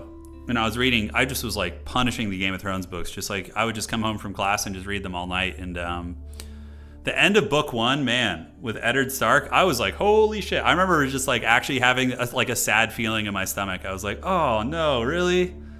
Lancel? Was it? Yeah, it was something like that. Yeah. Lancel Lannister? God, what a stupid name. Okay, it was Lancel. Cecil Lancel. Yeah, we were close. Oh, dude, The Penguin was great. Yeah, The Penguin was a really good show. I enjoyed the hell out of it. It was very fun. The Penguin had a pretty brutal ending too, but let's not spoil that. I mean, everyone knows by now what happened to Eddard Stark, but yeah, let's not talk Penguin spoilers though, because that ending in The Penguin was nuts. Oh my god, that was also a really, really feel bad one. You're like, oh no. You know, it was brutal, man. You need some Dune Spice Wars. Maybe we'll do, when I get back from our trip, we'll do a Dune Spice Wars. I don't know, we'll see.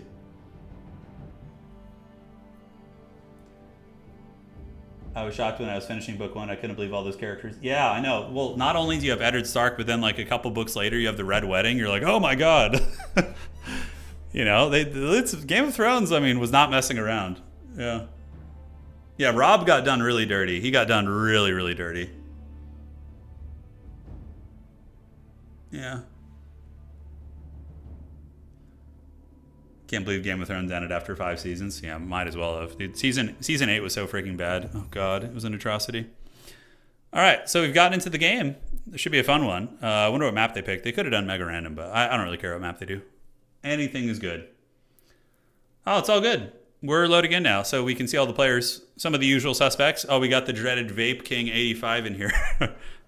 I love it. He's down, dude. He's down to party. Yeah, no stress, Daniel. I'm not in any rush, man. Got all night to chill. Yeah, the Penguin series is over, correct. So they finished the first season of it, which is... And then I think the season 1 of the Penguin is going to lead into the second Batman movie with Robert Pattinson, which got pushed back to 2026 or 27. I can't remember. But it's going to be... His story, the Penguin, will probably be like one of the main villains in that, I would imagine. So this was setting up for that. Vape King also has a potato. It's all good. Everyone has to be a potato at some point in their life, you know? Oh, man, we got a Nomad. So, ladies and gentlemen, for those of you who want a Nomad, so it begins. So we're just going to kind of hang out and explore the map a little bit until the players set up their bases, and then we can talk about who's playing what. But looks like there's a river in the middle. So, you know, just like in history, setting up near water is certainly very beneficial for culture. And, yeah, I think you got to set up next to the water if you really want an advantage. I mean, as far as good spots go, this would be kind of a cheeky little start spot, you know? Set it back here, like set up a TC, and then you're right on the water. You get the deer, you get the gold veins. Only thing you're going to be hurting for are trees, but the trees are right over here as well. So there's plenty of options as well. You guys are rooting for Vape King, dude. Dude, you know that dude, he knows how to chill, dude. He's just vaping it up over there. Yeah. All right. So people are starting to set up now. I waited so long to watch the Batman, but I was really impressed. It was super good. Yeah, the Robert Pattinson Batman was great. And honestly, I would be super shocked if the new DC universe that James Gunn is doing, they should just have him be the Batman. It would be foolish not to. Like, just make him the DC Batman now. Because it's already a super, it was a great movie. The Penguin was super well received. You know, why wouldn't you just do that? I don't know. So, ladies and gentlemen, let's take a look at our colonists here for today. We have the dreaded Dan the Pan playing the Roos.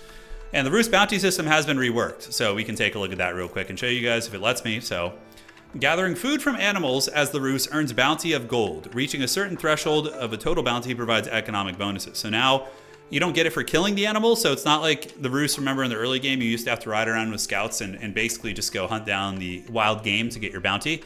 It's different now. So Roos, you just need to gather food from the wild animals. So basically, you just want to be looking for all the boar, you want to be looking for all the deer, and you don't have to be the one that kills it, so people can't deny you as much, but yeah, you might not get that like rapid burst of gold that you get otherwise. Yeah, it's good. Vape King recreates Fog of War every 5 minutes. I love that. It's hilarious. Oh my god. So over to the east, we do have TNT, and he's going to be on the Malians. So very excited to kind of see what Malians do. I know they've had some big reworks since I played them, so that's pretty fun. Further to the east, it's going to be the Dreadlord Hills, the GOAT, absolute GOAT of Age of Empires, and he is here to party. So he has set up shop, and it has a beautiful position here. So the Gold Vein, tree line, and he's English, so honestly, you could just even go Farmville if you wanted to. Set up some Dark Age farms, whatever. Like England is definitely a very smooth save. Very close neighbors, though. That's going to be here with Vape King, and Vape King is going to be playing the English as well, so it's going to be an English Civil War. As we have Richard the Lionhearted. Oh no, never mind. Is he English too? No, he's Holy Roman. Okay. Oh no. Oh no. Oh man, that's dodgy. Dude, if he was not paying attention and ran this way, he would have just died right away. Right as I was hyping him up as the GOAT, he almost loses his ruler to somebody's town center. Okay, so it's going to be the English versus the Holy Roman Empire. And who's the ruler here? Is it going to be Henry IV? All right, well, there you have it. So there's our HRE player in Vape King. And over to the east side of the map, it is going to be a Ottoman Empire. Ottomans are going to be led by Professor Finbar Calamitous, who we've seen in many a game. So Professor Finbar, true OG of our community as well. To the southeast, or I guess just due west, we have Nanu. Nanu, another OG, going to be on the Byzantines and setting up near the water. And I really like just having your own pet sacred site. Like, this is risky, but yeah, I mean, just having a sacred site all to yourself is basically guaranteed passive gold, which is very, very good. And also a win condition in the late game. You know, if it comes down to it, somebody else wonders, you're already on a sacred site. What's not to love? It's pretty great. And last but not least, we got Jordan and Knights Hamlet. So Jordan is down here with the French. What's more iconic in our FFA community than French in a corner spawn? You know, I think it's very powerful indeed. Going to be playing the river, which is very, very smart. Jordan already on the river, so the food is going to start kicking in from that. And then we have Knights Hamlet. So Knights Hamlet going to be on the Chinese, which we haven't seen Chinese yet tonight. So I feel like China is just a powerhouse. The Fire Lancers are so much fun. If I were playing in this game right now and I were playing China, I would just hard rush Fire Lancers and try and take somebody out. It's so much fun. So much fun. All right, guys. Let's get this party started. Let's have some fun. And thank you all for joining. 1 second here. Just got to minimize real quick. And we are all set. And now the battle is going to be on. Who are you guys rooting for? Who do you want to win? Certainly hard to tell favorites based on their actions so far in the game. So I don't think we can really glean too much information from that. But corner position here is pretty powerful for Professor Finbar. I mean, could you fit a wonder back here? If you could, that's really good. Because you have a landmark and a wonder and then a natural defense right here where people can't attack. They have to come into the choke point there. Yeah, corner French is very, very good. Very, very powerful indeed. But we do also have the, I guess, the Sword of Corner Ottomans. You know, they're going to be pretty nasty with their armies here. And the Nomad mode does take a little bit longer, as you guys know, because players have to colonize and set up. But those who have gotten water, those who are on the river, are going to be feasting a lot harder, and they'll be advancing through the ages much faster. I do think early aggression, I really like HRE in this game mode. I think they're really fun. Like going fast castle using your prelates and either grabbing relics and just playing that, Imperial powerhouse build, or even going Burger Palace and just steamrolling somebody with men-at-arms is very fun. Or Knights, HRE can do some Knight pushes pretty well too. You want Old Man Hills. Is Hills really, is he really an old man? Who's the most, oh, did you just cancel that? Okay, what the heck? Oh, okay, I think he's going to rebuild it over here. Vape King, he's going to set up the Aachen Chapel a little bit further away. So I think he wants to get a tree line, the food, as well as the stone outcropping, would be my guess.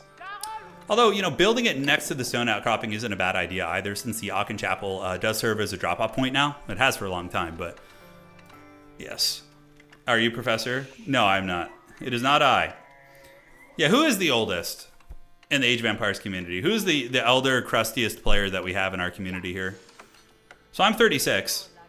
Kirk, join our Discord, firstly. If we have any mods that could drop a Discord link, that'd be greatly appreciated. But we have a very active Age of Empires community, even though I don't cover it as much.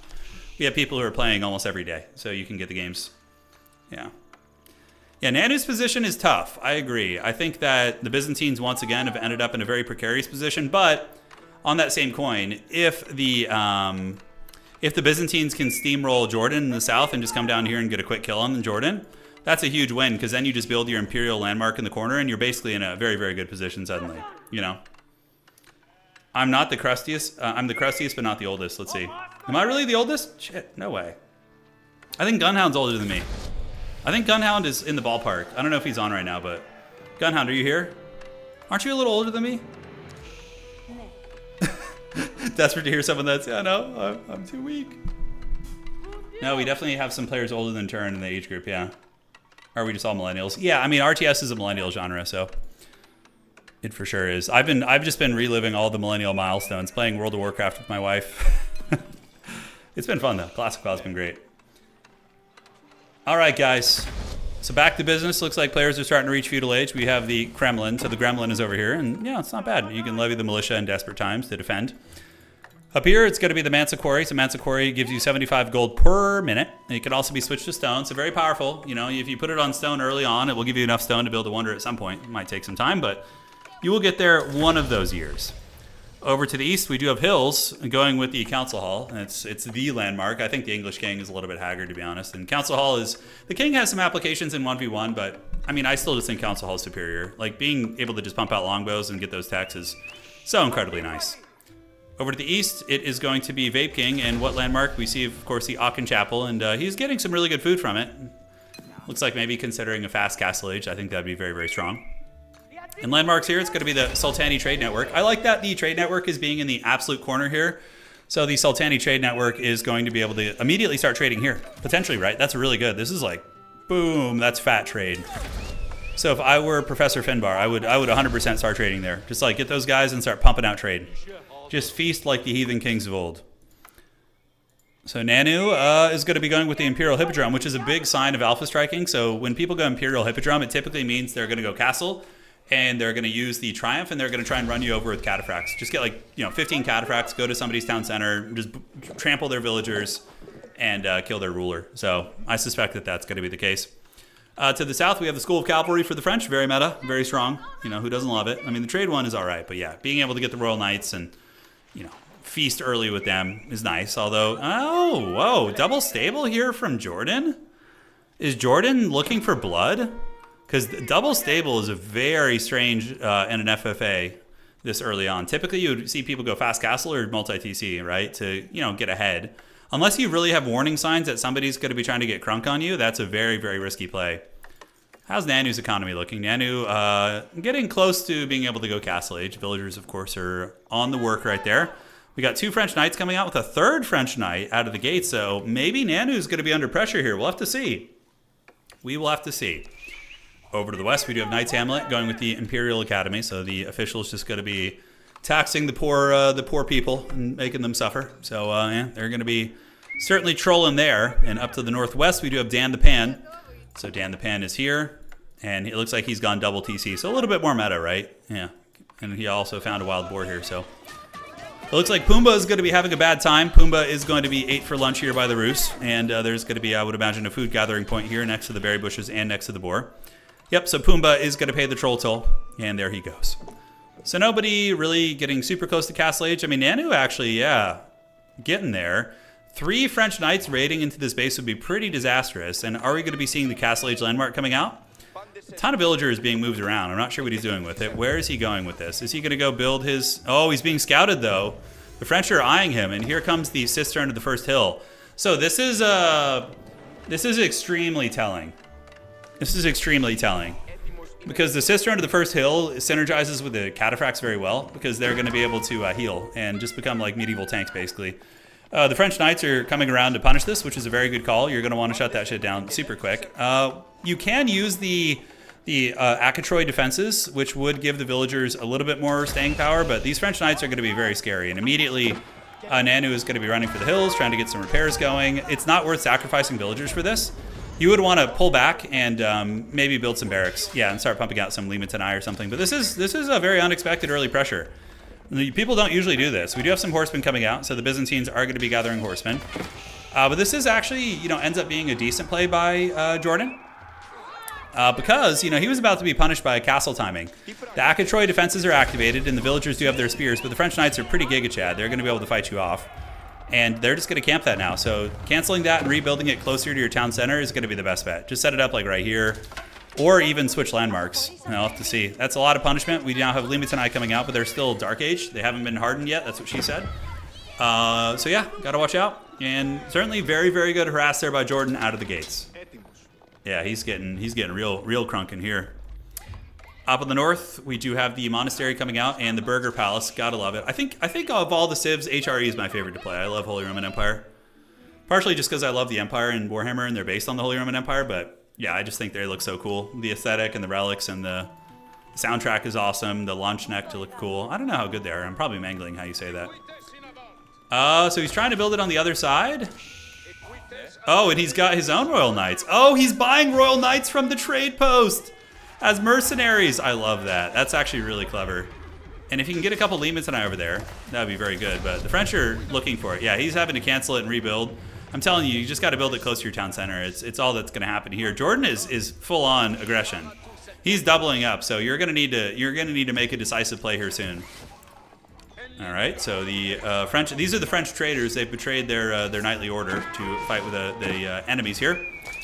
Villagers are going to want to jump in the TC if they can. And where is he going to go? Is he going to build it up here? He could do a very spec ops, cistern. Wouldn't be a bad idea. Just like plant it down here and run it all the way down to the base. Looks like the French are going to keep encircling, and the 2 French knights that were conscripted here have fallen. Hardened upgrade would be very, very good. Nanu is building it. Where is Nanu? Is Nanu building it? Or oh my god, did he get it destroyed and lose all his money? Oh no. No, okay, that's not the case. No, he's got the money. I was going to say that would have felt really, really bad.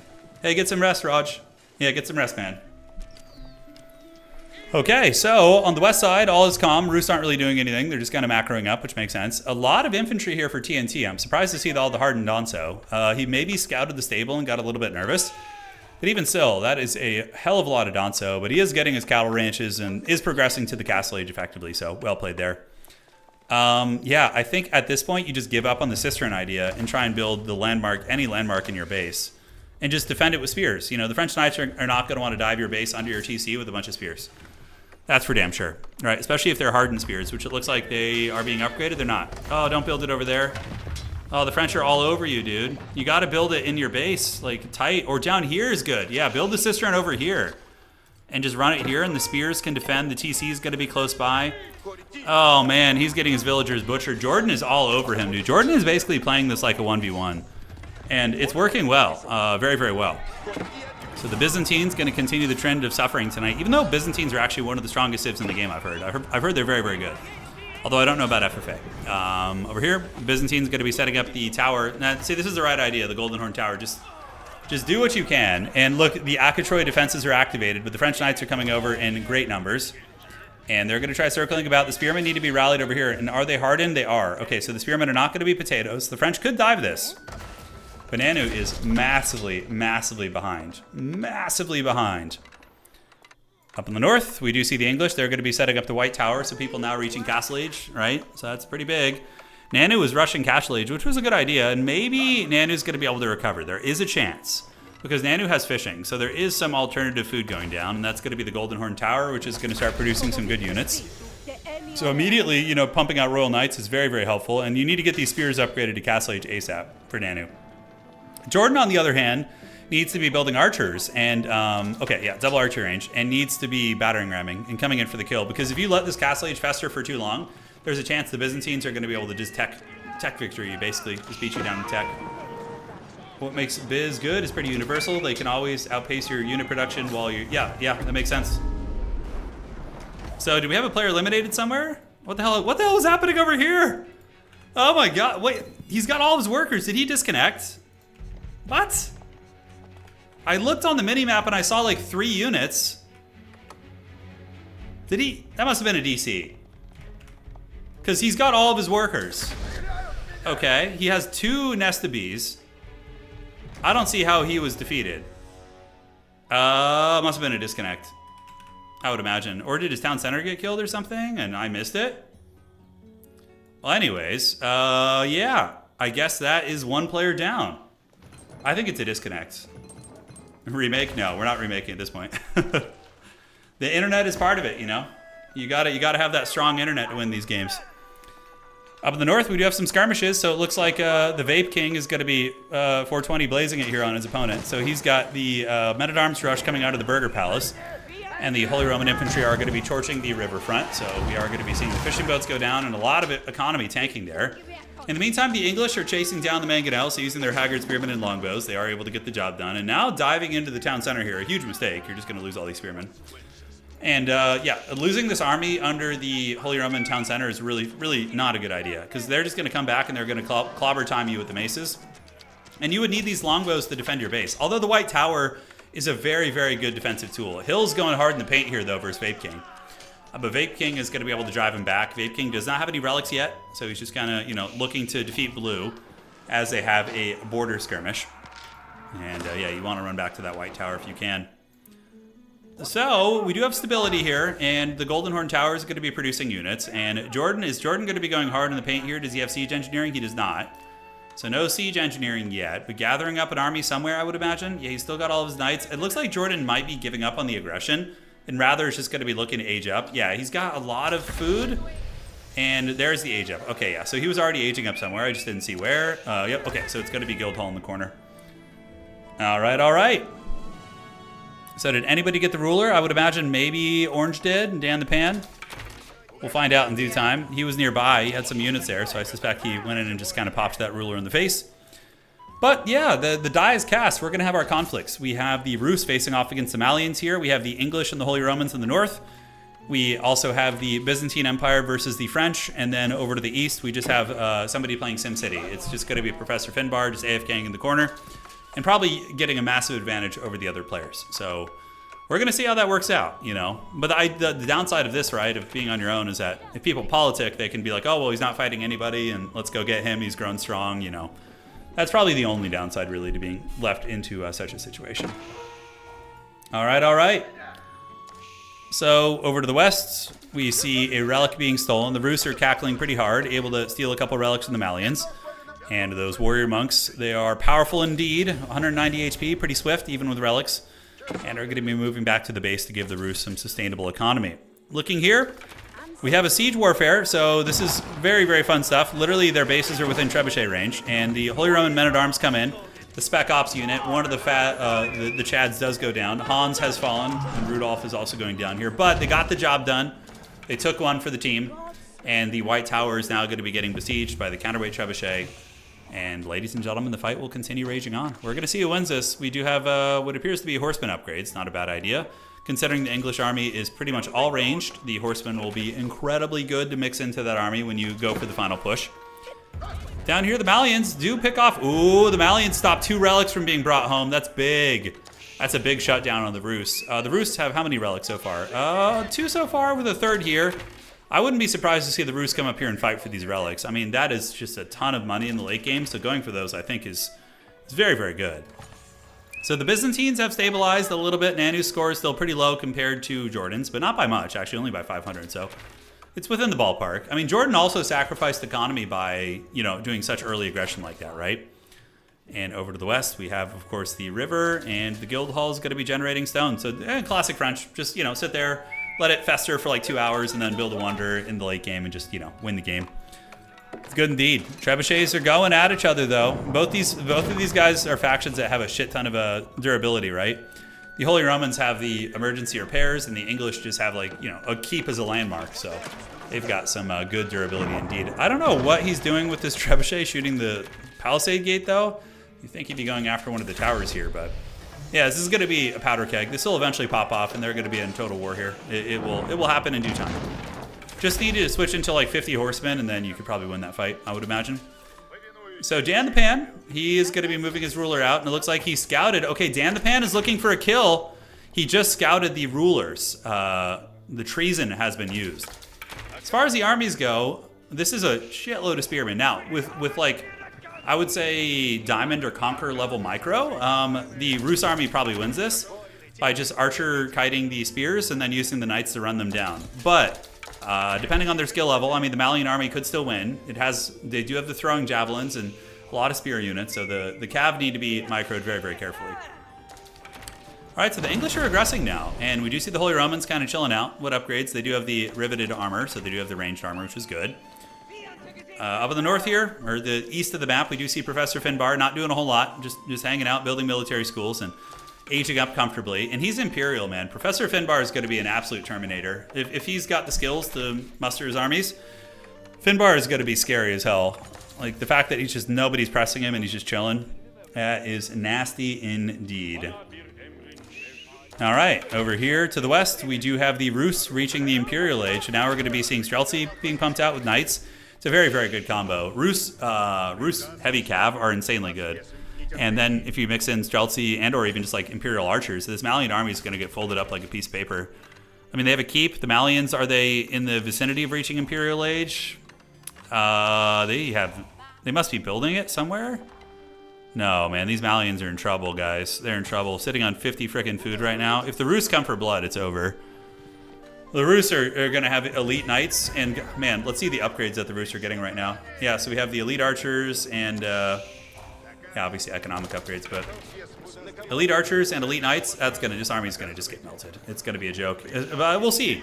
Dan the Pan has to commit to the fight. And honestly, I would just unga bunga this too. The fact that these guys are so low, I would just probably ride them down and try to kill as many as possible. We do see the relic being taken by the Imam, so he's gonna do the Wololo here potentially to rout these guys. But the Malians just getting wasted by these elite archers, and then the Cav. It's just such a critical mass. You have the poleaxes upgrade. These guys have 300 frickin' HP, tons of armor, and that is going to be a dead player. So it looks like TNT is going to pay the price. And there's no way TNT lives unless Dan the Pan blunders and lets him live. So we're going to be seeing the Imam get cut down, so he gets butchered, and now just kill the TC. There's like here's what you do. If you're Dan the Pan, you get all your knights, you focus the TC, and you use your archers to kill everything else. There's no sense in. You could just end this right now. Like if all these knights just start focusing this. Is he going to bring in any siege equipment? Uh-oh, what? Oh, the spec ops? Oh, these are just scouts though. They're not going to be able to do anything. The Wololo, oh, look at the response from Dan the Pan. What a Chad.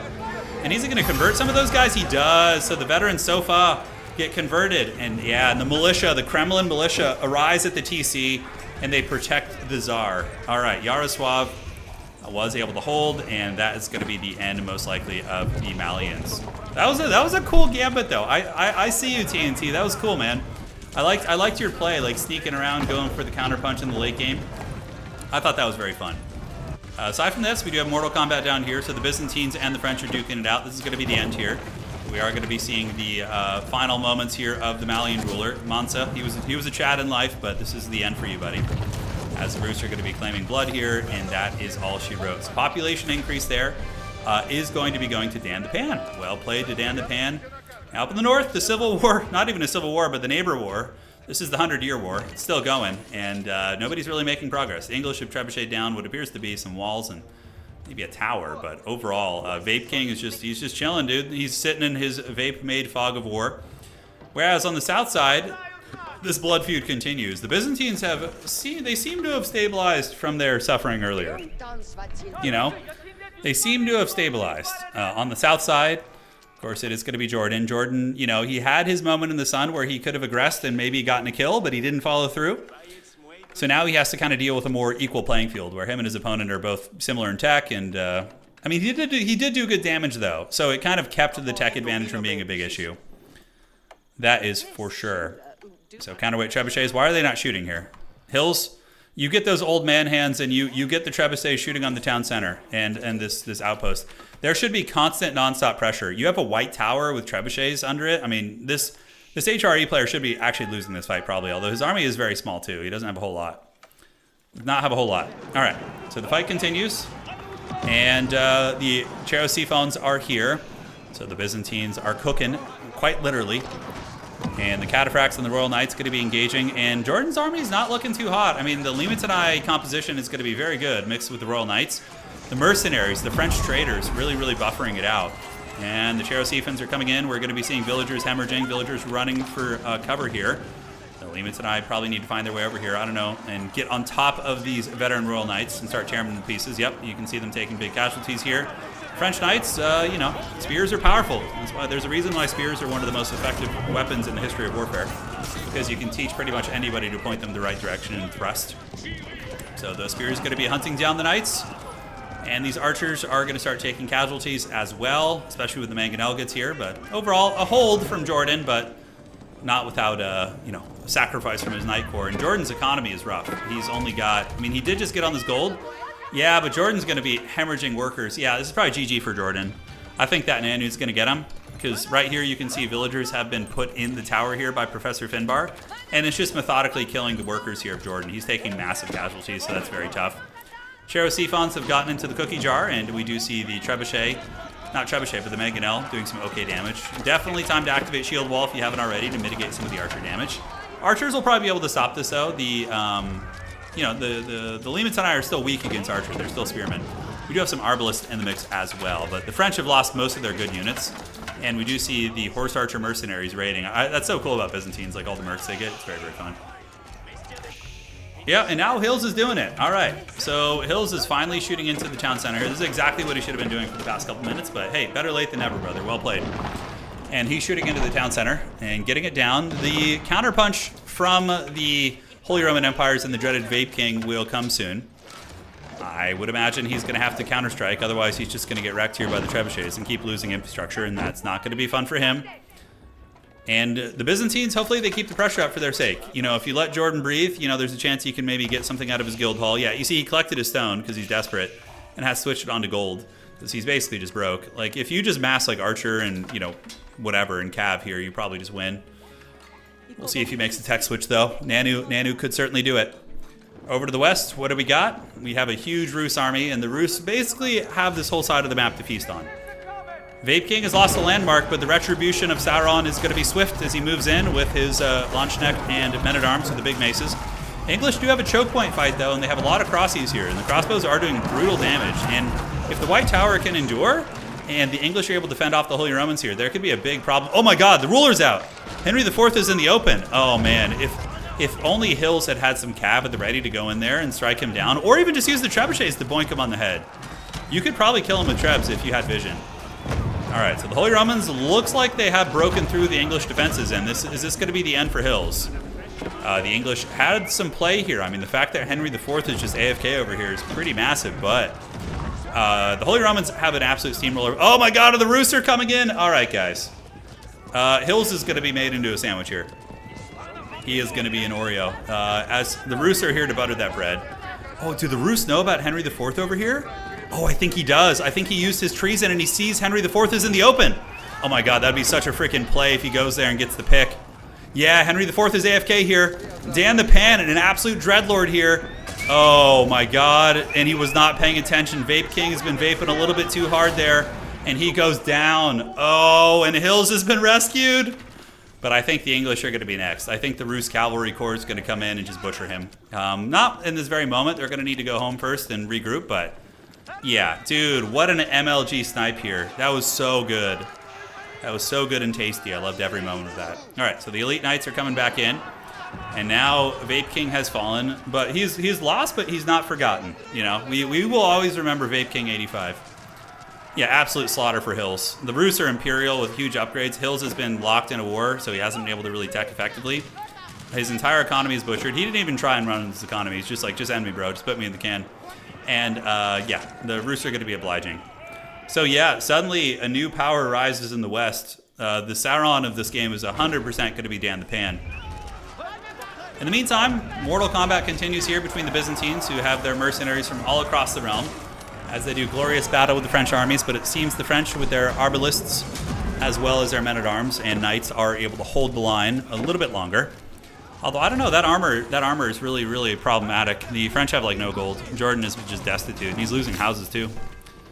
Population increases up. All right, guys. So, Rus is going to be thick. Damn, boy, he's thick. 350. Yeah, 350 supply Rus. Man, I think that Dan the Pan is just going to keep steamrolling. He's just going to keep punching people in the wiener right now. Absolutely going to be chaos.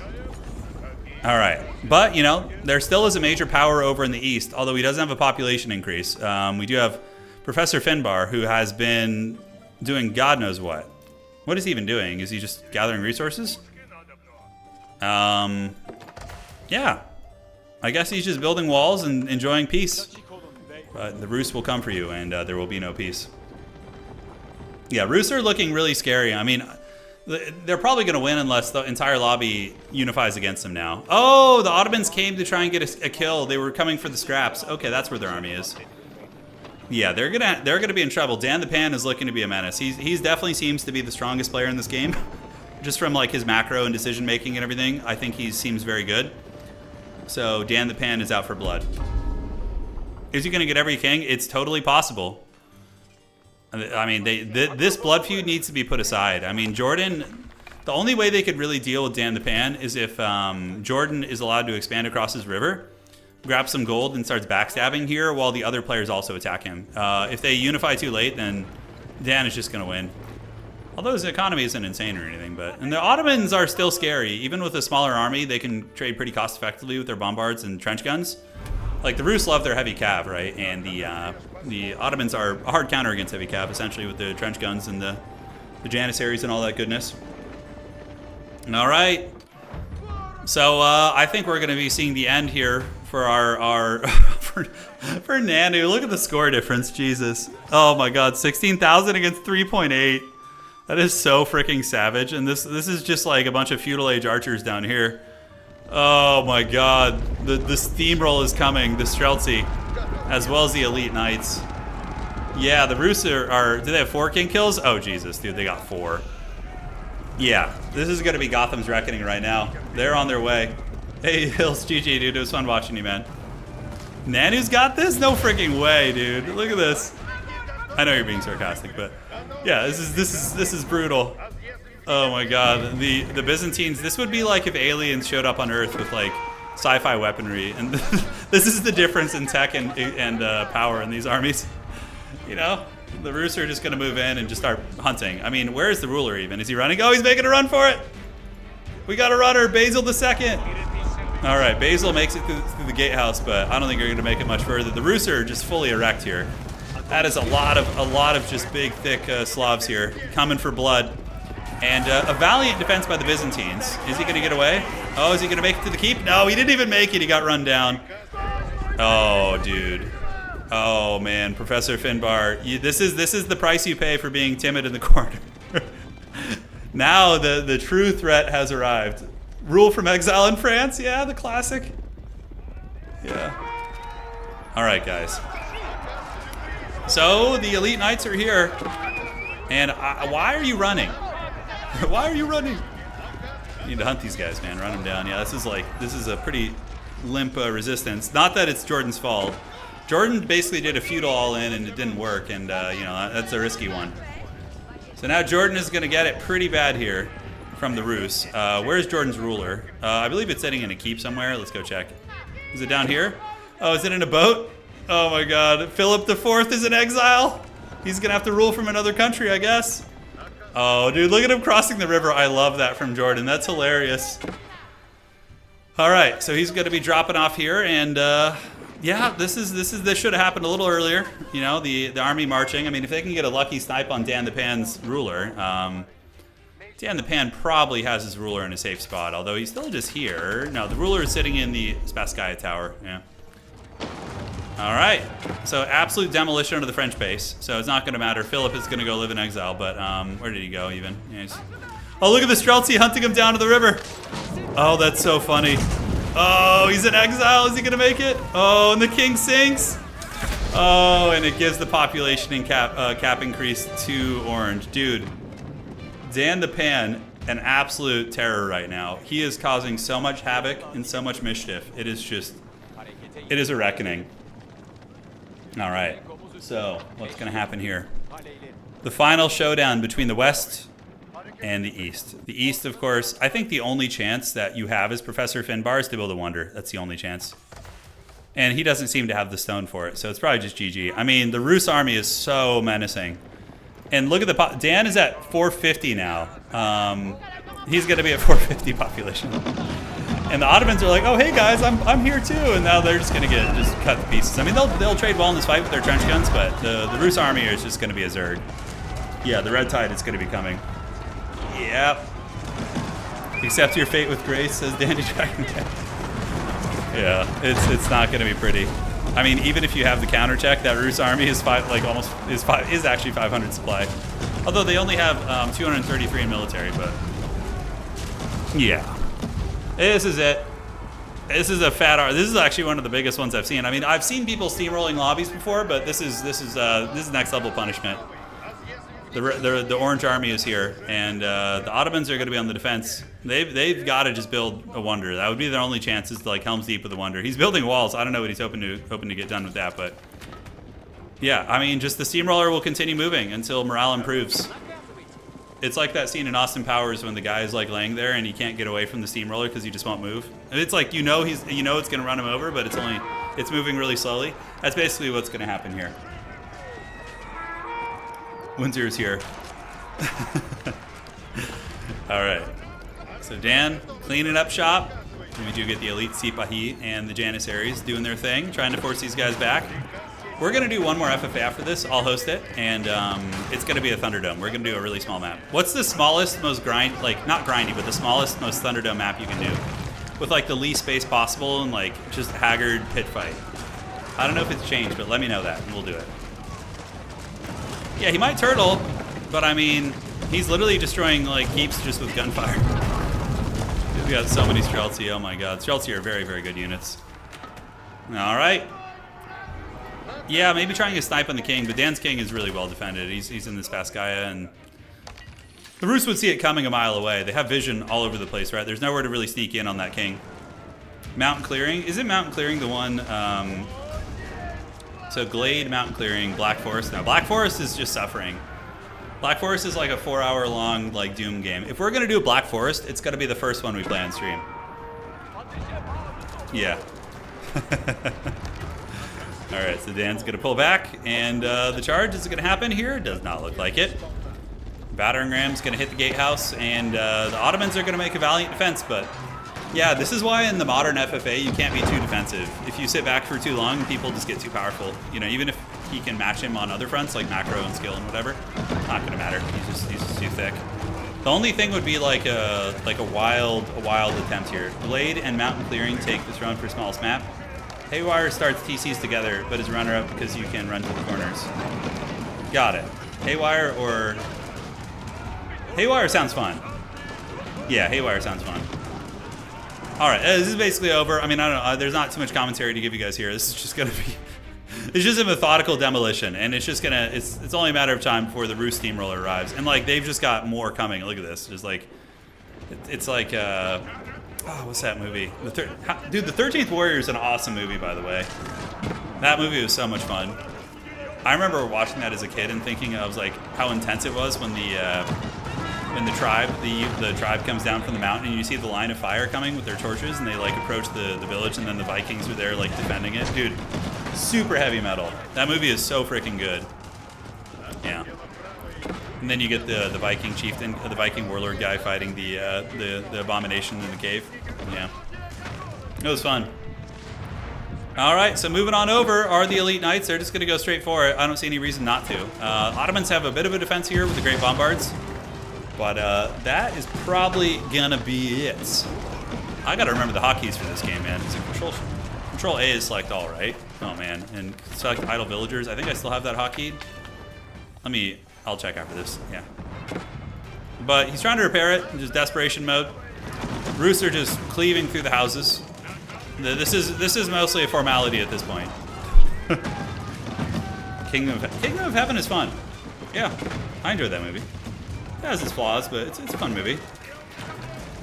What is the one with the square dirt forts? It's probably... oh, I'm not sure, Chris. I'm not sure off the top of my head which map that is. Yeah, no idea. So Streltsy just mowing down everything in front of them. In the back, we have the Rus Cav being harassed by a couple of the Janissaries, but overall, the tech advantage. Oh, are the Janissaries fully upgraded? They are. So the Ottomans are at least fully upgraded, but this is just such a critical mass. You would need such a massive army to fight this off. Massive. Obviously not accurate, but it has the fictional historical interpretation angle of Beowulf. Oh, you're talking about the 13th Warrior? Yeah, it was originally a book. So if you're interested in the backstory of that movie, the book, it was originally a book written by Michael Crichton, and it's called Eater of the Dead. Yeah, and then they made it into a movie, which is the 13th Warrior with Antonio Banderas as the translator and everything. Cool, but yeah, I mean, I don't know what he's hoping to accomplish here. Just really, really desperately trying to get this down. The Rus could just march all the way to the back, but I think they want to send a message. Yeah, they want to send a little message here.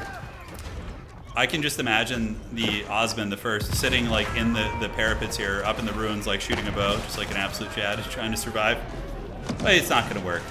Yeah, Eaters of the Dead, right? Yeah, that's what it was. Yeah. They were Neanderthals in the book. Oh, interesting. Yeah, I haven't read the book in ages. I forgot that detail. Well, Neanderthals are, there's been like studies done on Neanderthals, and they were like super jacked and strong and stuff, so that would kind of make some sense, I suppose. All right, in the middle of the night with 2 sick children. Hey, I got you. And just for you, we're gonna do one more. I can't. That was a really fun FFA, but it was incredibly short. So we gotta do one more. So I'm hosting. This is gonna be a suffering one. Hey Dan, GG dude, you were an absolute terror there. Absolute terror. Great game, very dominant victory. All right, so this is gonna be Turin FFA. Anybody can join this one. All right, allow observers, and let's go look at the maps. So I don't even remember the hotkeys, man. I'm gonna have to figure this shit out. Oh, we got the Dreadlord Hills back in here. Powerful. Who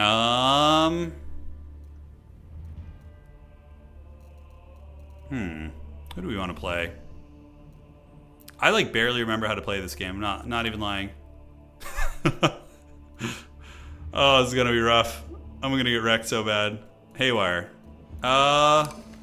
Haywire seems fun. Yeah, let's do a Haywire. This is gonna be pretty wild. Hill says, I haven't seen a good Wang. Wang is back, he is. Who do we want to play? I don't know, there's so many fun civs. Haywire, Mountain Clearing, and Glade. What does Glade look like? Let's look at that. So Glade, oh, Glade has like the woods, right? So, don't you start in these like little forest pockets in Glade? Like you start in the bushes. We could do Glade, Glade will be fun. All right. So 2 spots open for anybody who wants to join. And man, I don't know who I want to play. There's so much I want to try. Byzantines have had a rough run tonight, that's for damn sure. Japanese could be fun too. There's so many cool civs. This game's so great. Delhi? Dude, how the hell do you play Delhi now? What do they do? Do I just go fast castle? Does Delhi suck? I don't know how to play Delhi anymore, so I'm just gonna wing it. We're gonna play Delhi. No teams. All right. We're taking them to the deli shop, baby. We're gonna make them some deli meat sandwiches. Let's go. All right. So I guess I just build elephants. I don't know, man. Delhi was one of my old school civs I played. I suck at them now. I have no idea what to do, but I don't know the build orders. I barely remember how to play this game. So this is gonna be suffering. Delhi elephants are now OP. Let's freaking go. All right, OP elephants. It's time. Yeah, but like if I can survive to that point, I just love building the building that lets my soldiers build like walls and stuff. It's fun. Cold cuts, baby. That's right. Yeah. It's just time. Okay. 1, 2, 3, 4, 5, 6, 7, 8. Okay, we got everyone filled. So myself on Delhi, Hills on Abbasid, Dandy Dragon on Malians, Frosty Wang on English, Dan the Pan on Root. Oh, Dan the Pan's back, dude. He wants blood. Yeah, he's looking to wreck this lobby too. Let's see if he does. We got Jordan, Sids, and Sai. Yeah, should be fun. All right, and just waiting for Jordan to load. That's right, Jordan has the potato connection. I forgot. Does Delhi have the whip sword, guys? They have a sword upgrade from the House of Learning, yeah. Inspired Dumbos, easy win. Inspired Dumbos? Do you mean healing Dumbos with I don't know what you're talking about, Smeagol. Are you talking about healing them with the religious characters? Oh man, I might need to go through some of the hotkeys. Jordan with the dreaded load time. I love it. Oh, come on, Jordan, you can do it. Okay, so berry bushes, right, are what we go for first, and then... Okay. Let's get you guys, go down here, do a little bit of this. Cool. Go scouting. Oh man, this feels so strange. When you haven't played this game in a while, it's like... Yeah, this is very, very strange. Okay, so we got these guys on berry bushes. We're going to come down here and jump on this. I don't know if there's any funny business I should do, like building... it's probably a good idea to build a frickin' what's it called first, but... Yeah, I'll set you up back there. I don't know, I'm hunting this wolf, but let's go around the middle and look for everything. Yeah, so forgive me, guys. The build order is going to be suboptimal, but it is what it is. That's right, we get free tech, so we need to do that too. Okay, at least I remembered those elements. Okay, we got the volume up so I can actually hear stuff now. Cool beans. Let's go find what sheep we can. All right, and cool. So you come back here, work on this. And now we should be all good. So probably get a couple of vills. I mean, I feel like just going fast castle and contesting relics is going to be my best bet. Yeah, I could just get steamrolled pretty heavily. 100% can happen. We're going to cut some straggler trees while we're here. Then I'm going to build the, I don't know, do I need to build that building? Are there sacred sites on this map? I think there are. I think there's a couple in the middle, right? I'm actually not sure off the top of my head. Yeah, let's just age up. Yeah, and then we also want to get... Okay, so we do have a pretty good sheep haul here. I would say that's good. Let's get on the berry bushes. Yeah, see, everybody's going for the sheep. We see the relics. The relics is... It's really going to be a cockfight for those. 100%. For the feudal landmark, let's see, what do they do? So the Tower of Victory. I've always been an enjoyer of the other one, and I'm just going to do that. Even though it's probably not as good, I'm just going to go with what I know. Yeah, we're gonna try our best. You have to be very space efficient. Guys, Dan got every king last game yet. Yeah. Look, the politics beginning already. Wow. This is next level. All right, let's get you guys down there. Okay, almost ready for the age up here. Got to slay these berry bushes and have the sheep go here. Oh, there's no kings this game? Oh, shit. I forgot to put kings on. All right. So, there's no kings. Yeah. Oh, I'm not a noob. I'm just, I'm rusty is all. Okay. All right, let's do the Dome of Faith. Sure. Looks good. We're going to do this. And do I want to go multi-TC? I don't think so. I think I want to contest relics.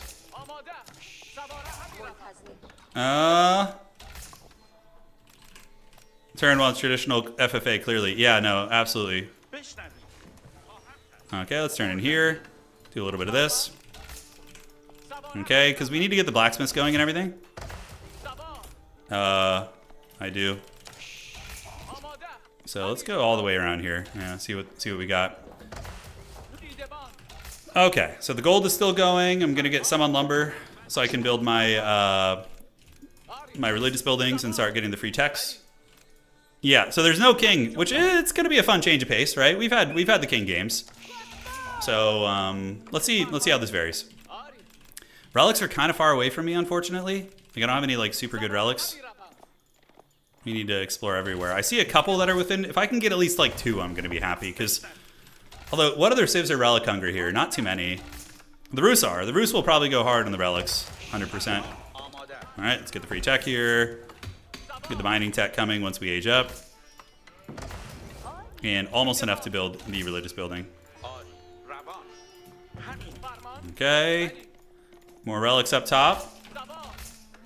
The elephants will feast tonight, dude. Dumbo's tusks will be wetted with the blood of his enemies. Okay, there's one sacred there. So from here, we just hard push. Hills is my favorite neighbor, says Sai. Yeah, at least on the bright side, I can just chill out. I don't have to be like super aggro. I can, although I'm kind of an aggro player, I tend to. In Total War, I'm more defensive, but in this game, I'm more aggro for sure. Okay, let's do this. Get on the berry bushes afterwards. See what we can find. And cool. So they're gonna do this. You guys turn in here. Build that there. Let's get all those upgrades coming. So upgrades, upgrades, and upgrades for the upgrade god. Okay, we found more relics here. And let's build a couple of these guys. Get them in there. Outstanding. Okay, so people are just reaching feudal age. Now you guys get on gold. And we want to do probably sanctity because we can grab the sacred sites and meme a little bit with them. All right. Also, probably not a horrible idea to build a gate in front, just so I don't get raided early. Because there's only one way into the base here. So I think I'm going to do that just to be safe. Okay, let's get on golds. I think 2 religious characters is going to be enough here. Are they garrisoned? Okay, how can I toggle between these? Okay. Cool. So he's in there. The forbidden path here. Now we just kind of tech up. We have a lot of sheep here, so we're going to start on the sheep as well. Good. And we have our gate up, so no drama there. I probably should have gotten the swiftness thing, although the swiftness you get in the next age, right? Yeah, okay, that's castle age, so no, don't need to worry about that. So we got Jordan next to me, and I'm glad I walled. He's playing French, right? So he could have gotten real aggro on us. Probably should keep a couple on wood just to be safe. So I can, like, if I need to build a barracks in a pinch, I can. Alright, let's go see who my other neighbor is. We're gonna go scout that out. Okay, let's have you turn in, go over here. Almost ready for the age up. It's gonna be a fast-ish castle. Not super quick, but certainly better. Better than we've done in the past. I don't know about Supreme Commander. Yeah, I'm not sure. I'm not sure. It's been suggested to me a couple times, but idling workers a little bit. Playing Age of Mythology has dulled my blade. In Age of Mythology, we can probably build a couple more of these guys, actually. Because in Age of Mythology, you can... so we got hills over here. Okay. It auto-produces workers for you, so it's very lazy. Okay, so we need to get a house here, so let's have you guys turn in. Build a house, get back to that. And we're going to need to get ready to scrap for the relics. All right, you guys jump on the food. Here and here. Getting supply blocked, it's my specialty. I've never forgotten the old ways. Okay, so we are still making more of these. Not the best castle timing. Obviously a little bit rusty with that, but what are we going to build? Compound of the Defender or... Yeah, let's do Compound of the Defender. Although, you know what? Let's try the other one, the House of Learning. Okay, so let's come back to the base. We're going to go ahead and start building it. We're going to do the House of Learning here. Okay, let's turn in. House of Learning over there. And we're going to get you guys to turn in here, get onto the trees. And now we are... How the hell did they get in? There's somebody in my base right now. Alright, so hopefully we can just shoot them down with our... Okay. So that's going to be finishing. Let's do this. And we got the gatehouse going here. So now we're going to get you guys out. Get you here and here. And the Legion is going to go for it. We're going to try and grab the goodies. Let's just keep idling workers like an absolute potato. You got to love it. Alright, so let's get you here. And you guys go here. You can go over here, buddy. And I remember the old ways. Of course, wolves are chasing us and shit. Always fun. Okay, let's get a house over here. Delhi soundtrack is pretty awesome. Okay, so if we can just get a couple relics, I'm going to be very happy. Okay, so that's Uno. And where's the other one? Up there? Okay, we're going to go get that. And let's go get this relic here. Let's go get this relic. And get a bunch of workers coming in. Is there any relics up here? I think there is. Okay, get that, buddy. And then you come over here and get this, and all the way back here. And now we can start making a little bit of this as well. Cool. All right, so pretty, I mean, if we get back with these, it's going to be very nice, right? If we do, I don't know if we will. Totally forgot to go blacksmith, by the way, and get my free upgrades, but, you know, the rest is showing through here. But, yeah, it looks like we're going to be cackling a little bit and getting our upgrades, which is good. And let's get this and this. Great. And the House of Learning, I need to read what that shit does because I have no freaking idea anymore. All right, let's get that. And you can waddle out here and try and get this. Let's get a couple more scholars in there. And now we have our military tech coming. And we're going to need to get a keep up soon, too. Potentially very good. Potentially very good on the relic department. Okay. And you, buddy, you can just go get sacred sites. All right, so what do we want to make? Do we want to make just a bunch of crossbows? Sure, crossbows are going to be fine for now. And let's get you guys on the sheep over here. Let's get this upgrade, and we're going to need to get double blacksmith here too. All right, 1 and 2. Not a lot of space here. Not a whole lot of space. Okay, let's drop that relic off and get in there. Get the research going. So that was, I would say, a pretty good haul for us. We had a pretty good little run right there, for sure. Let's move out onto the map, see if we can get any freebies. We're going to go hunt some wild deer out here. And obviously that was taken. I'm not surprised. Let's grab the sacred sites because it's free money for us. All right, so what does this do? Archers and crossbows get range. Elephants move faster. Sure. Okay, whatever. Yeah, it is what it is. But we definitely scored on the gold department. We for sure did. All right, set up a trade post there so we can trade a little bit. And yeah, now we just need to get our food situation online. Probably getting a stone keep here too is going to be very, very nice to make sure we don't die. All right, let's get you guys on stone. We've moved out of the map a little bit, but we have a lot of relics and we have both sacred sites, right? So that's pretty nice. We can just hang there. Okay, so we're going to peace out here. Probably try and just keep you nearby over there, which is going to be fine. Let's get you on wood. And we need to lumberjack pretty hard in the back of our base to like get all this out of here. And I'm just going to buy my way to Imperial Age. Yeah, we're just going to buy our way to Imp. All right, so upgrades are coming. The roosts are here. Let's build some crossbows. Is it Control Shift A? Is it Control A? Control Shift A. They're actually like worried about me sacreding. That's very funny. Okay.